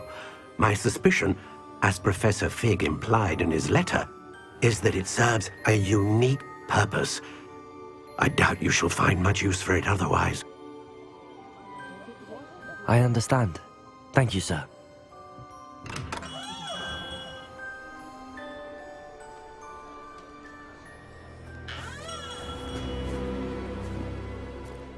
I'm afraid you're on your own. I've ensured that we have a moment to ourselves. Oh, come, come. No need for such theatrics. In light of what Ranrock now knows, you must agree that our interests are aligned. Our interests will never be aligned. You would let goblins take what is rightfully ours? The final repository belongs to wizard kind. We would be fools not to work together. What's that you've got there? Might this sudden visit to the Wand Maker have something to do with our mutual pursuit? I have no idea what you're talking about. That repository is my birthright! Charles Rookwood wouldn't have wanted you near it. The arrogance. Should have known better than to try and reason with a child. I've always said, children should be seen and not heard.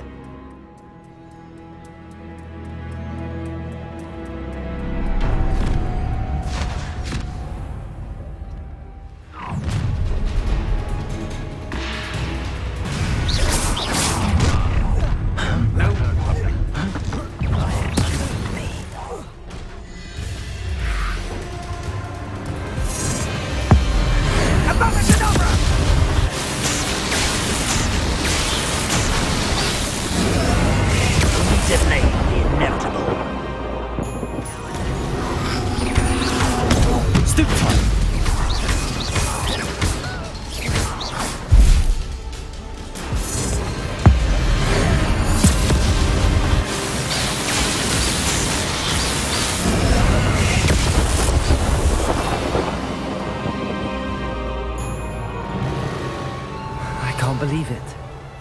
Rookwood's reign is finally over.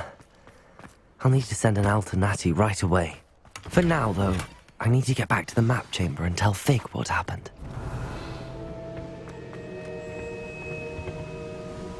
Victor Rookwood is dead. He confronted me as I left Ollivander's with the Keeper's wand. I had to defend myself. Godric's heart. Are you all right? I know you're well able to defend yourself. I've seen it often enough.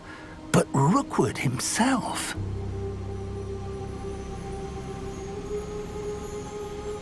He destroyed so many lives and he wouldn't have stopped. I'm glad I was able to put an end to him. You're right. He wouldn't have stopped. You did what you had to do. The wizarding community owes you a great debt. Thank you for saying so, Professor. I'm ready for what's next. All right, then. The Keepers have been waiting.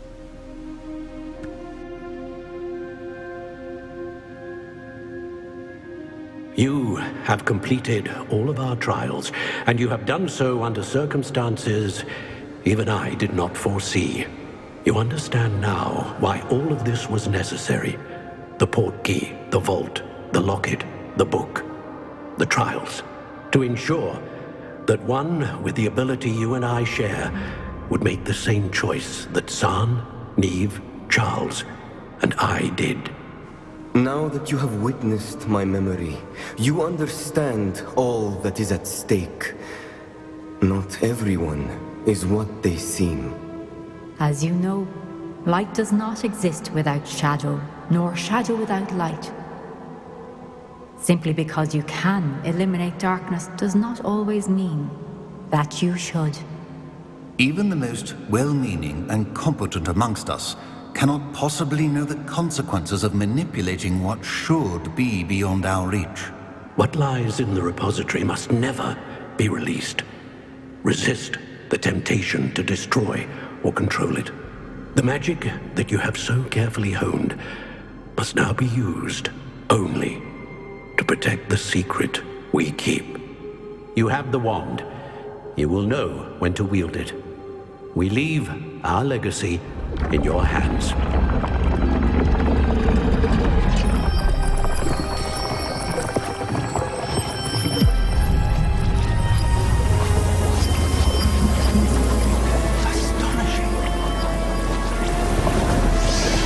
That must be the way to the repository.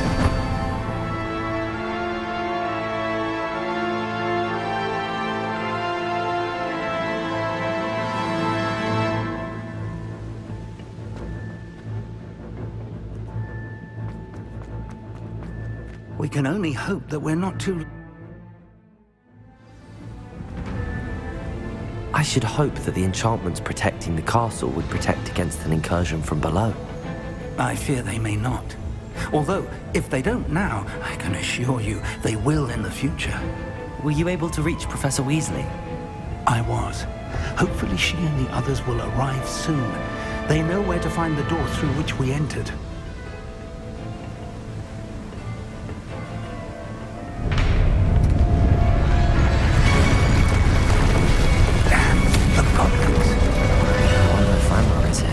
Let's go. If his loyalists are here, he cannot be far behind. You and I have faced worse, Professor.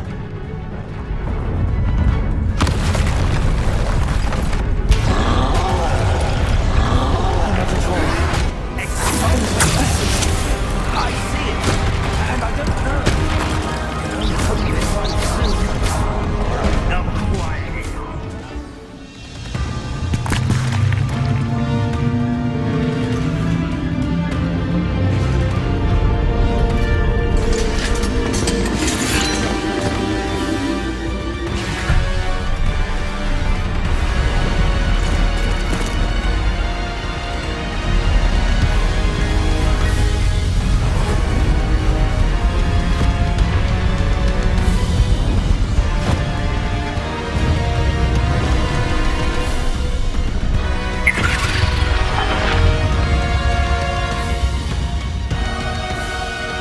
Have somehow evaded the castle's defensive charms. Steer them this way! We shall make quick work of them!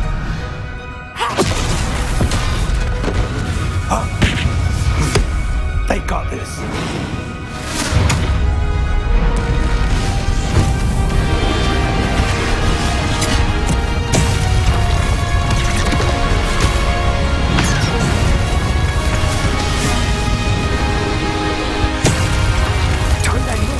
We're in the thick of it now. We'll go these beasts who's in charge. Your timing couldn't be better, Professor Haggard. Thank you, Professor. All you were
We made it. I'm relieved we got here before Ranrock. I can't believe this is it. The repository has been under the castle for hundreds of years. Think of all the pain that created it. This is what Miriam, George, your friend Lodgok, and countless others died for. Miriam believed this forgotten magic could be used for such good. But she did not know the risks. She did not see what the Keepers have shown you. What Isadora showed you. You are now the Keeper of whatever power it holds. What do you intend to do with it?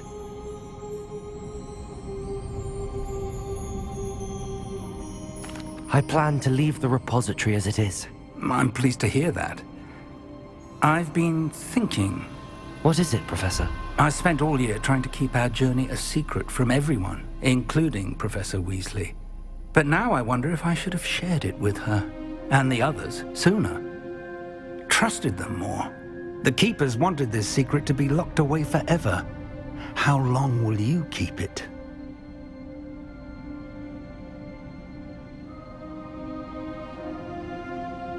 I plan to keep it secret for now. But in time, when I'm ready, I plan to tell those I trust everything and accept their help. I believe that is what Miriam would have wanted. We should trust in others. If anyone can rise to this challenge, my friend, it is you.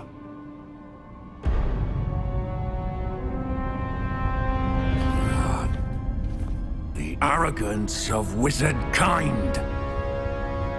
Goblins built this repository. It belongs to us. Enough, Ranrock. It was never yours. I've been wanting to play with this. Miriam's wand. If she'd simply handed over the container, all of this could have been avoided. Foolish, self-important witch. Seems you were two of a kind. She didn't know when to give up either.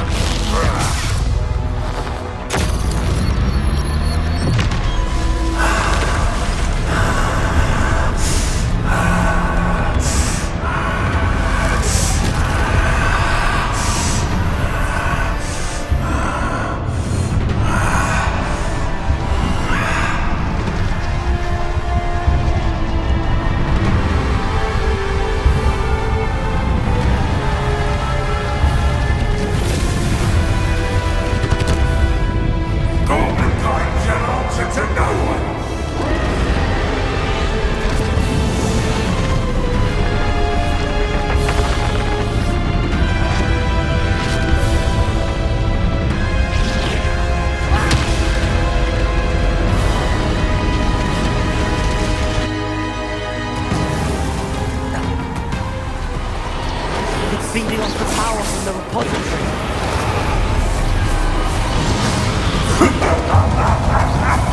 Your beautiful magic is no match for mine, child!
Professor.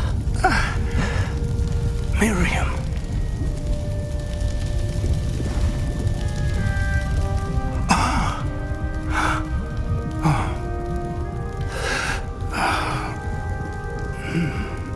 Miriam would have loved you, my young friend.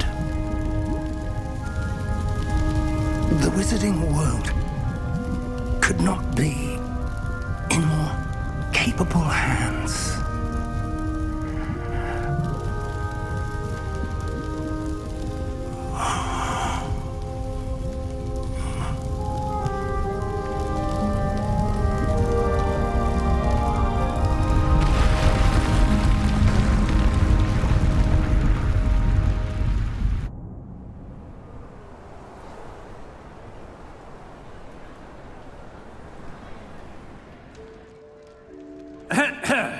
Professor Eleazar Fig, I dare say he was a beloved professor to many of you, certainly a long-standing colleague to his peers.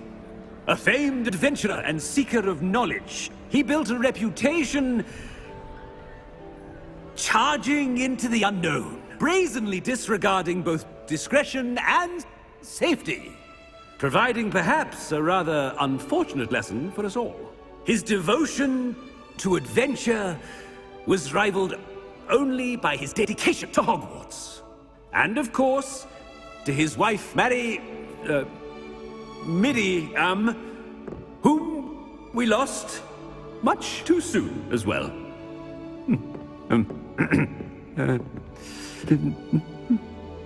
Yeah.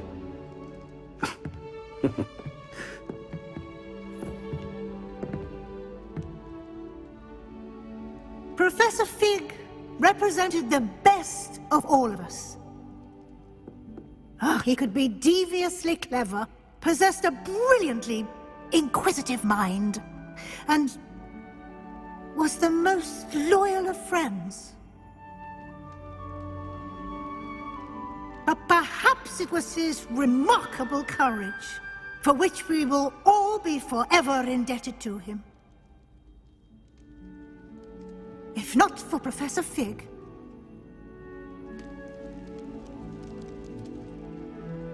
well, I can say with confidence that if not for him, many of us, let alone Hogwarts, would not be here today. Those that knew him best will agree that we must now honor him as only Hogwarts can, by wisely, resourcefully, justly, and bravely facing all that lies ahead. To Professor Fig!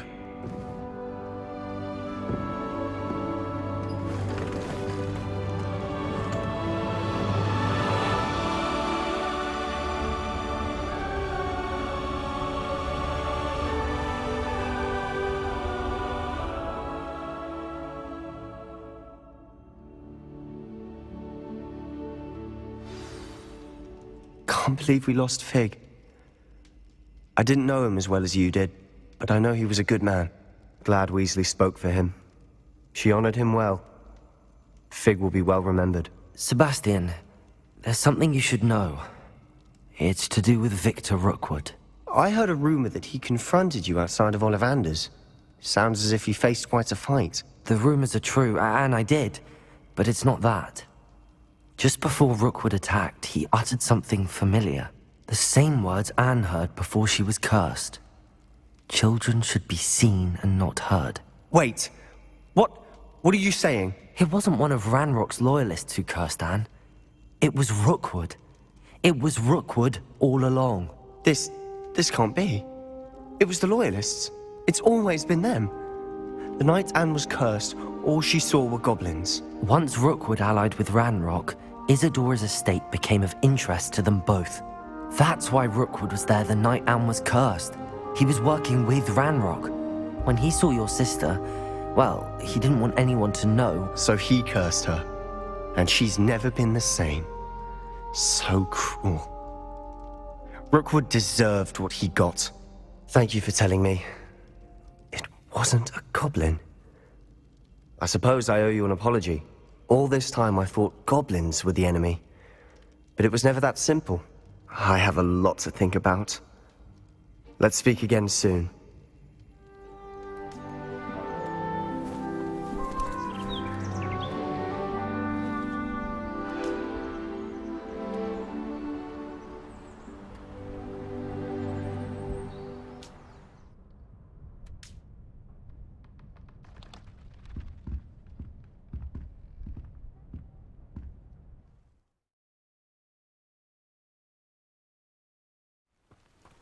Sebastian has gone too far.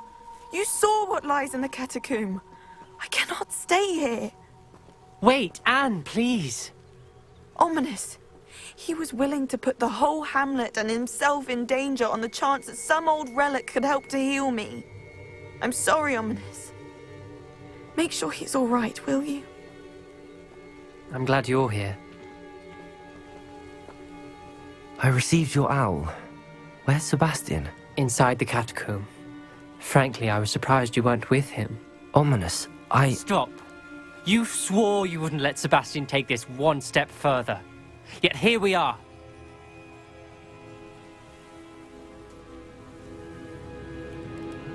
It's my fault. I was wrong. I thought he'd stop. I should have stopped him before. Sebastian's in real trouble now. I'm going back into the catacomb to find him. Anne's right. He and the entire hamlet are in danger. The place is crawling with Inferi. Inferi? What are you talking about? You'll see. We need to hurry. Sebastian must not be in his right mind. Hold on a moment. I was so worried about Sebastian I didn't even realize. Anne's gone to get Solomon. When she first saw the Inferi, she thought Sebastian was being attacked. But then he showed her the relic and said he'd learned how to use it.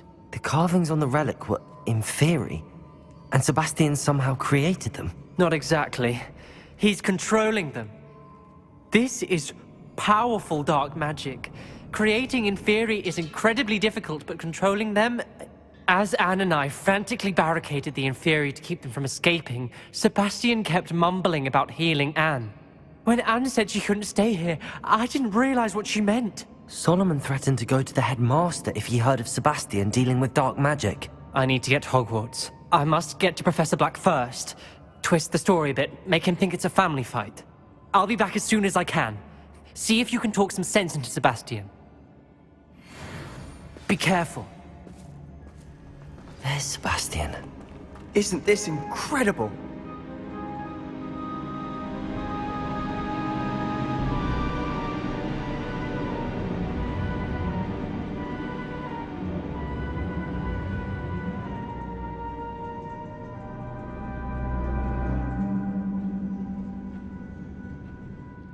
Sebastian. I told you! The relic is the answer! I've been trying to reverse the dark magic that injured Anne, but this will allow me to control it! Just as I can control the Inferi. Control? I had to fight the Inferi all the way.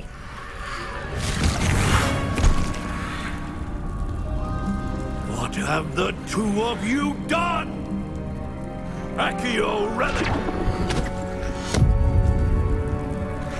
Solomon, don't! The relic!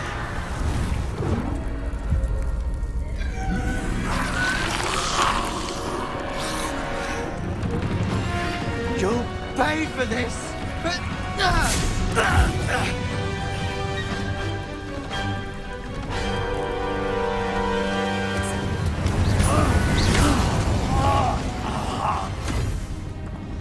She cannot be healed, Sebastian! You must stop! I won't let her suffer! Avada Kedavra!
You've made your choice.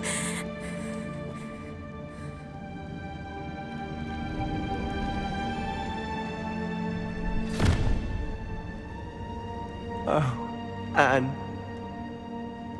What have you done?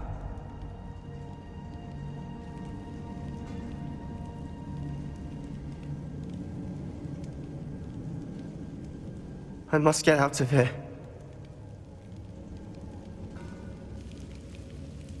I can't let him leave.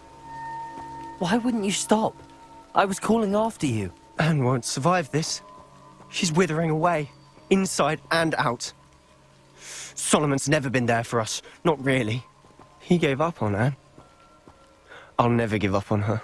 You saw him, didn't you? He was going to ruin her life. He attacked us. I had to use the killing curse. You know I did. If I hadn't known how to cast it...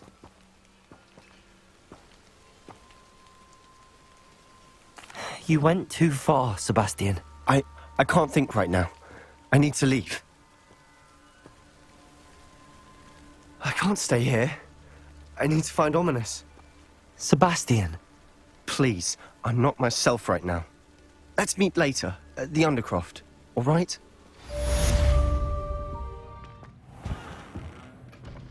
Professor Weasley? You wanted to see me? I did. We haven't had a chance to speak since I know you were quite close with Professor Fig. Hogwarts won't be the same without him. No, it won't. But I can assure you that he would want us to press on, and that he would rest easy knowing that the future of the wizarding world is in hands like yours. Thank you, Professor. You've had quite a year, both inside and outside of Hogwarts. I've heard all sorts of rumors. You've ridden a graphorn, befriended a goblin, rescued hippogriffs, even helped Mr. Ollivander track down a family wand. How did you... It's harder to keep secrets around here than one might suspect. I'm just glad you found such a good friend in Miss Onai. I think her mother shares the sentiment. While I do not condone taking matters into your own hands when it comes to men like Rookwood and Harlow, your bravery is to be commended. Thank you, Professor. No need to discuss it further. What I would like to discuss is your wizard's field guide. May I see it? Of course.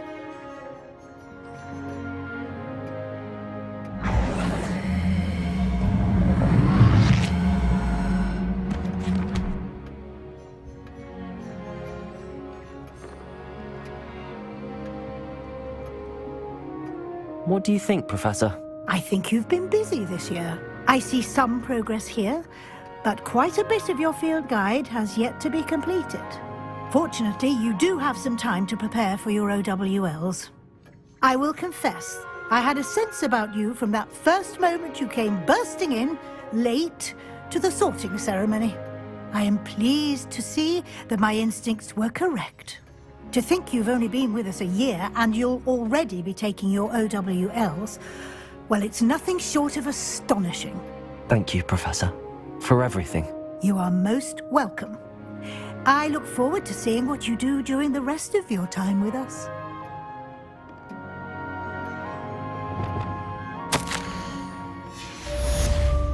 Are you ready to finish Harlow? I'm ready to finish Harlow once and for all. What is your plan? I received an owl from Mrs. Bickle. She wondered if we were having any luck going after Harlow. Suggested we could gather evidence from a friend near Manor Cape. But she warned us to stay out of it.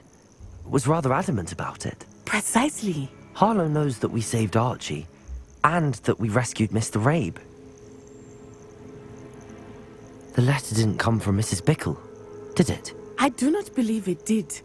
Harlow intends to ambush us. But now we have the upper hand. We can prepare. We are stronger than Harlow, and he knows it. That's why he's resorting to this sort of trickery. We must go.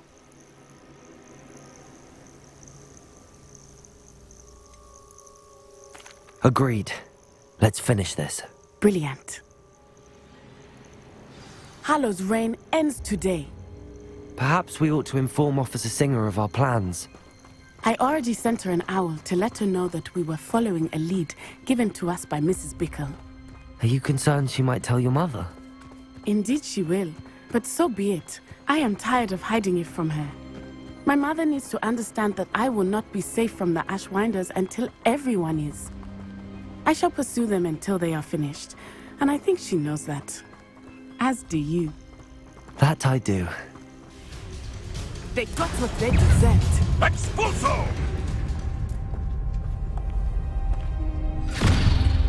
Little Nat Sionai, innit? And her excruciatingly loyal companion. You two have done quite a bit of damage to my business interests. But I must grudgingly give you some credit. What was once a mere annoyance has become remarkably problematic. Fortunately, I pride myself on my problem-solving skills.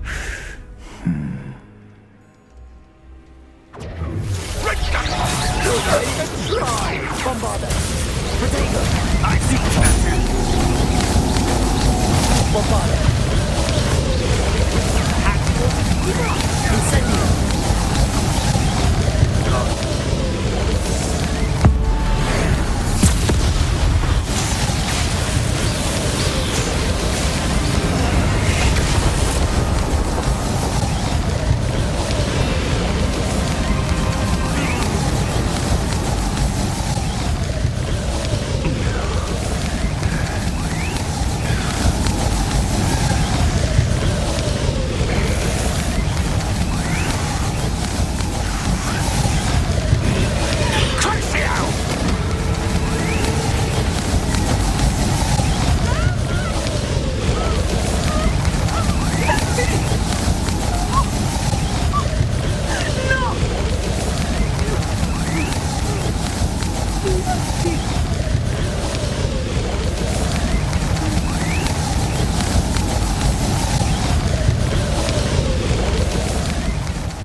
Are you sure you are up for a visitor?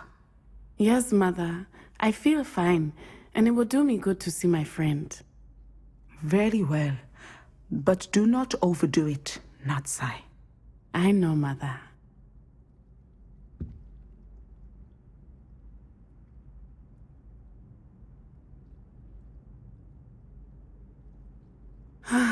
It is good to see you, my friend.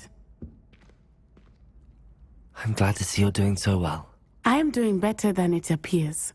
I am only here because my mother insisted, just to be safe. I was relieved when she told me that you were all right. Only because of you. How are you feeling? Well, I've had better days, but Nurse Blaney says that I am on the mend. I'm sorry, Natty. It's my fault you got hurt. What? No. Do not blame yourself for this. The moment that I saw Harlow aim his wand at you, well...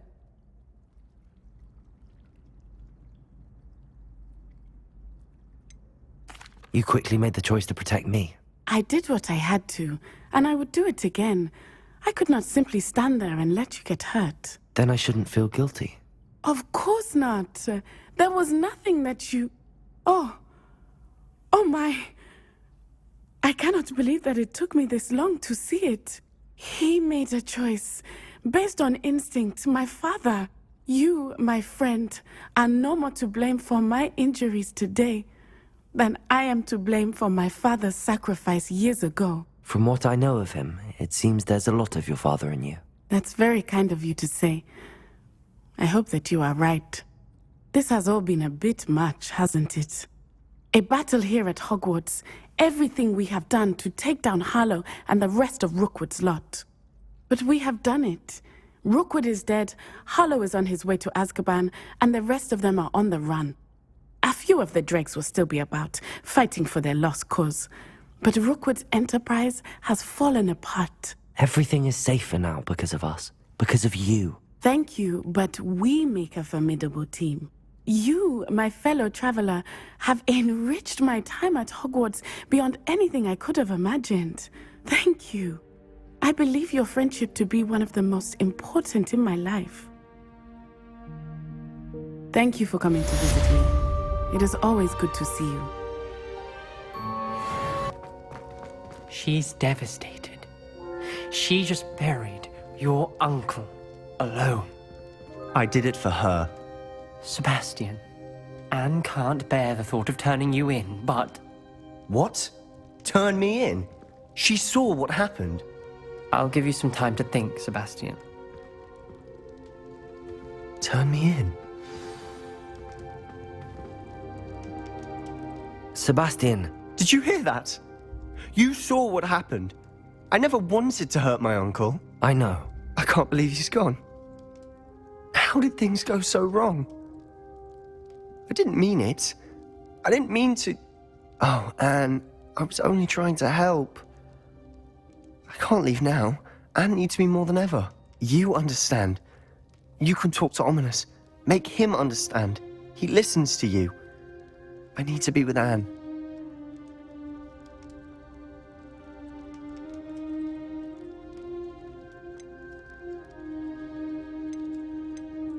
I don't know what to do, Sebastian. You don't know. You do know. Anne has no one. I regret everything I did. I know what I did was wrong. I only hope she can forgive me. That everyone can forgive me. No matter what happens from here, I'm glad we met. Ominous? What a mess. I can't believe it. After I last saw you, I went straight to Hogwarts. Before I had time to talk to Black, I heard from Anne. I rushed to Feldcroft and found her with Solomon's body. She was beside herself with grief. Part of her wants Sebastian to face the consequences, another part can't bear the thought of it. I don't want to lose Sebastian, but I don't think we have a choice.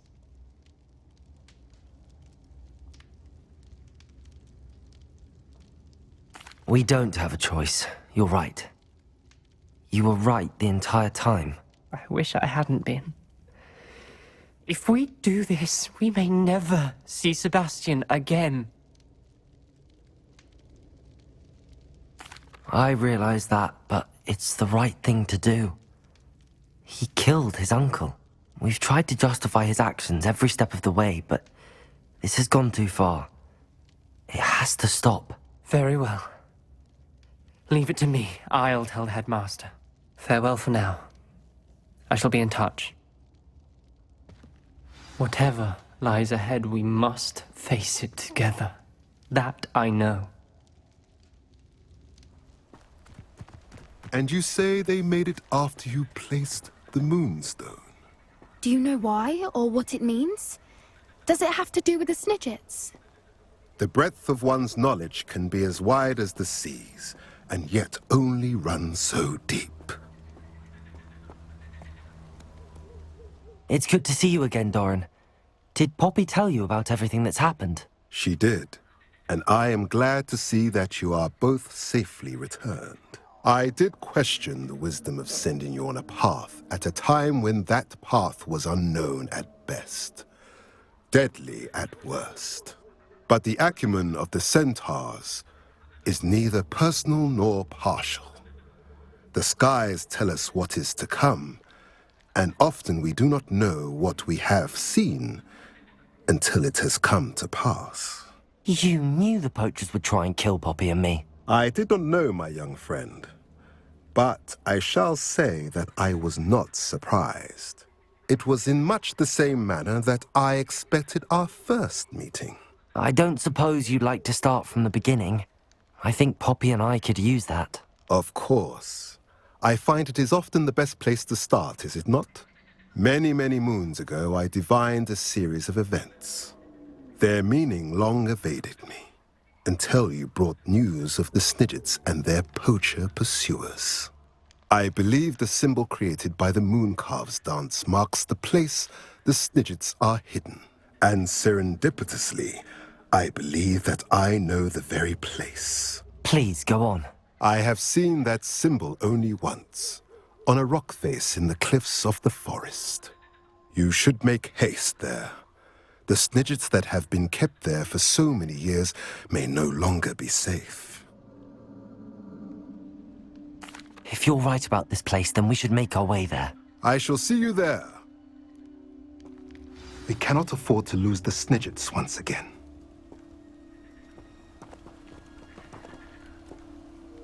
At least we're out of the classroom. I got here as soon as I could. Did you see the symbol above the entrance? It's the one the Mooncalves made at the henge. Of course Doran implied as much, but to see it up there... Could this actually be where the Snidgets are hidden? Let's find out. Doran's waiting for us just up ahead. I'm ready if you are. Can you believe it? Actual Snidgets. I'm glad we seem to be a step ahead of the poachers. It is a little strange we haven't heard anything from them. If we're lucky, they're still poring over Graham's research. There was a fair amount. We, on the other hand, had Doran to guide us. Even if the poachers do somehow stumble upon this place, we shall be long gone. Greetings. I hope we haven't kept you waiting long, Doran. Not at all. Then again, it is not I who awaits your arrival. Do you have the Moonstone with you? We do. Good. It is as important to what happens next as both of you are. So, what does happen next? What are these pillars here? A safeguard, I suspect. There is only one way to find out. And as for how to go about that, the two of you may know better than anyone. That did it! Look, Doran, a doorway! I suspect we all know what lies beyond that passage. And now, I'm afraid I must leave you. At least for a time. You're not coming in with us. If the Snidgets are here, the herd will want to see the truth of it for themselves. Alec especially. Go on without me. I will rejoin as soon as I am able.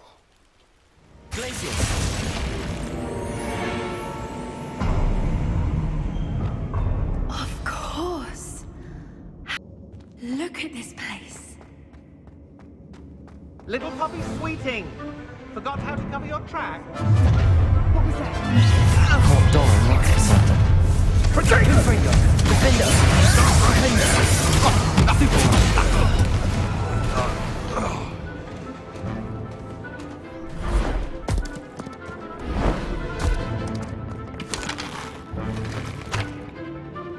Ready your wands. The fight. I think that was all of them.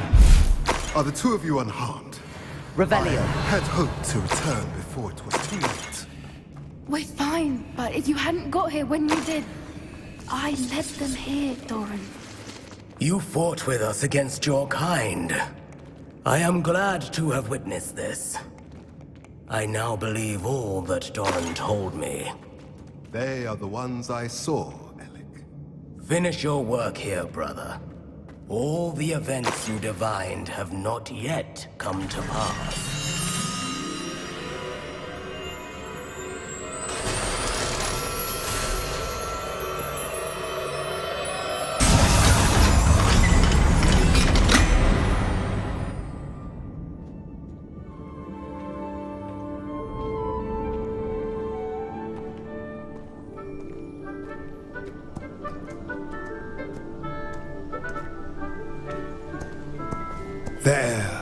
There they are.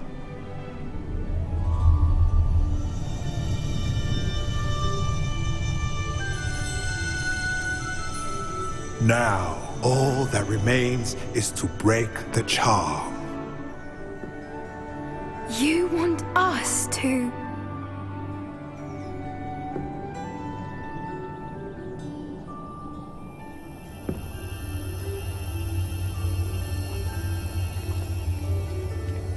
I only ever wanted to see them safe, which they are. You should do it.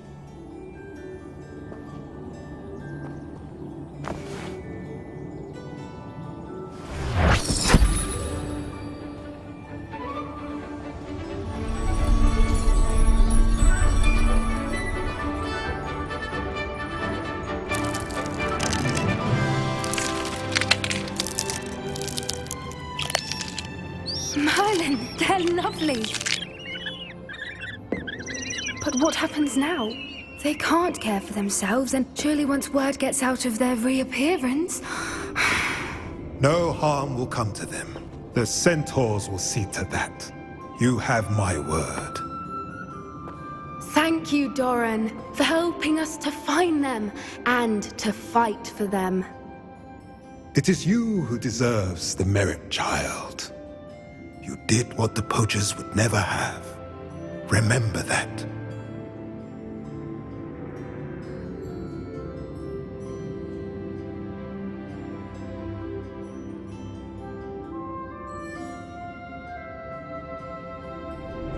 You both fought bravely today. Allow us to carry the mantle from here. If it's all right, Doran, I think I'd like to stay behind and spend a little more time with the Snidgets.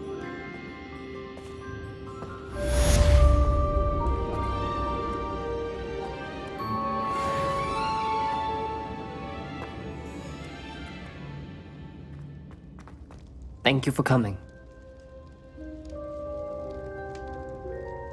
Ominous, I received your owl.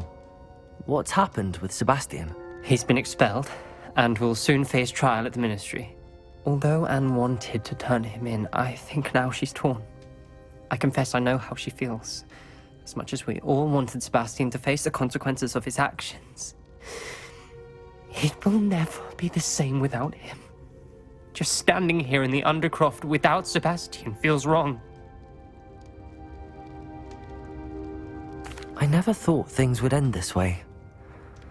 I hope we did the right thing. I hope so too. Were you able to tell Sebastian about Rookwood cursing Anne? I was. Black let me talk to Sebastian before he left. At first he wouldn't believe it. Then he realized it all made sense. Unfortunately, his anger only grew towards goblins and dark wizards. Anne was shocked too, but in some sense relieved to know the truth about who was responsible. I think it brought her some peace. I'm glad to hear it. She deserves peace. She does. Sebastian was my best friend. I can't imagine Hogwarts or anywhere without him. I know you two had grown close, that you were helping each other with more than just finding a cure for Anne. He never gave specifics, but I know it was important. He means a lot to us both. I hope we get the chance to tell him that one day. I know we had a bit of a rocky start, but you've proven yourself as a friend. I'm glad you came to Hogwarts. I see Doran finally convinced you to leave the Snidgets. If anyone can keep them out of poacher hands, it's the Centaurs. And I wanted to thank you. When the poachers ambushed us, it was nice not to face them alone.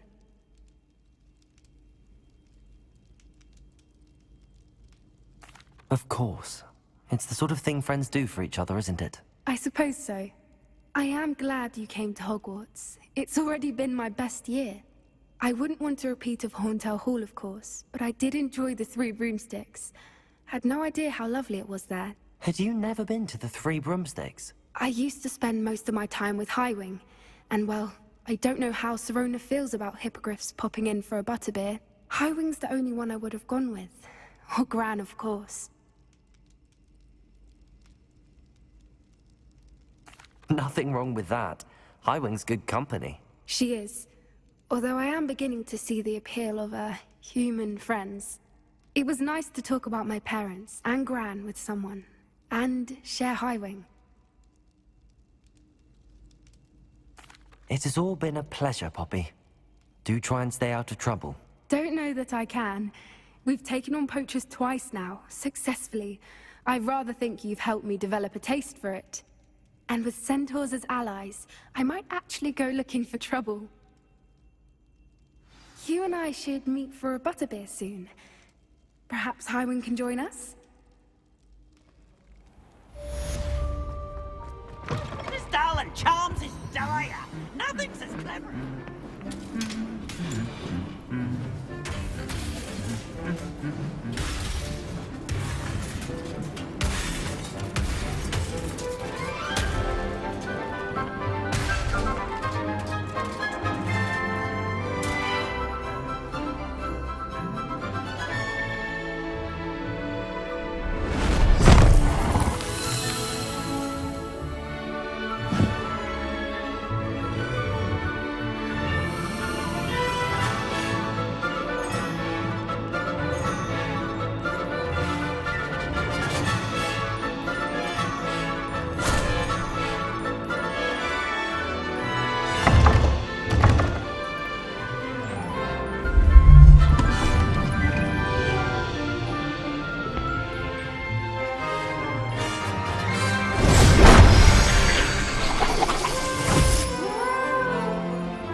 This year, we have seen our students exemplify the bravery of Godric Gryffindor. And now to finish, the loyalty of Helga Hufflepuff. The wisdom of Rowena Ravenclaw. And the ambition of Salazar Slytherin. And so, the winner of this year's House Cup... Excuse me, Headmaster, if I may. One particular student's heroism during the attack on Hogwarts, not to mention the level to which they have excelled in their coursework, as a new student, no less. Well, it would seem that it certainly merits, I'd say, 100 points to their house. Wouldn't you agree? Ah, yes. Thank you, Professor Weasley. I suppose we have our winner.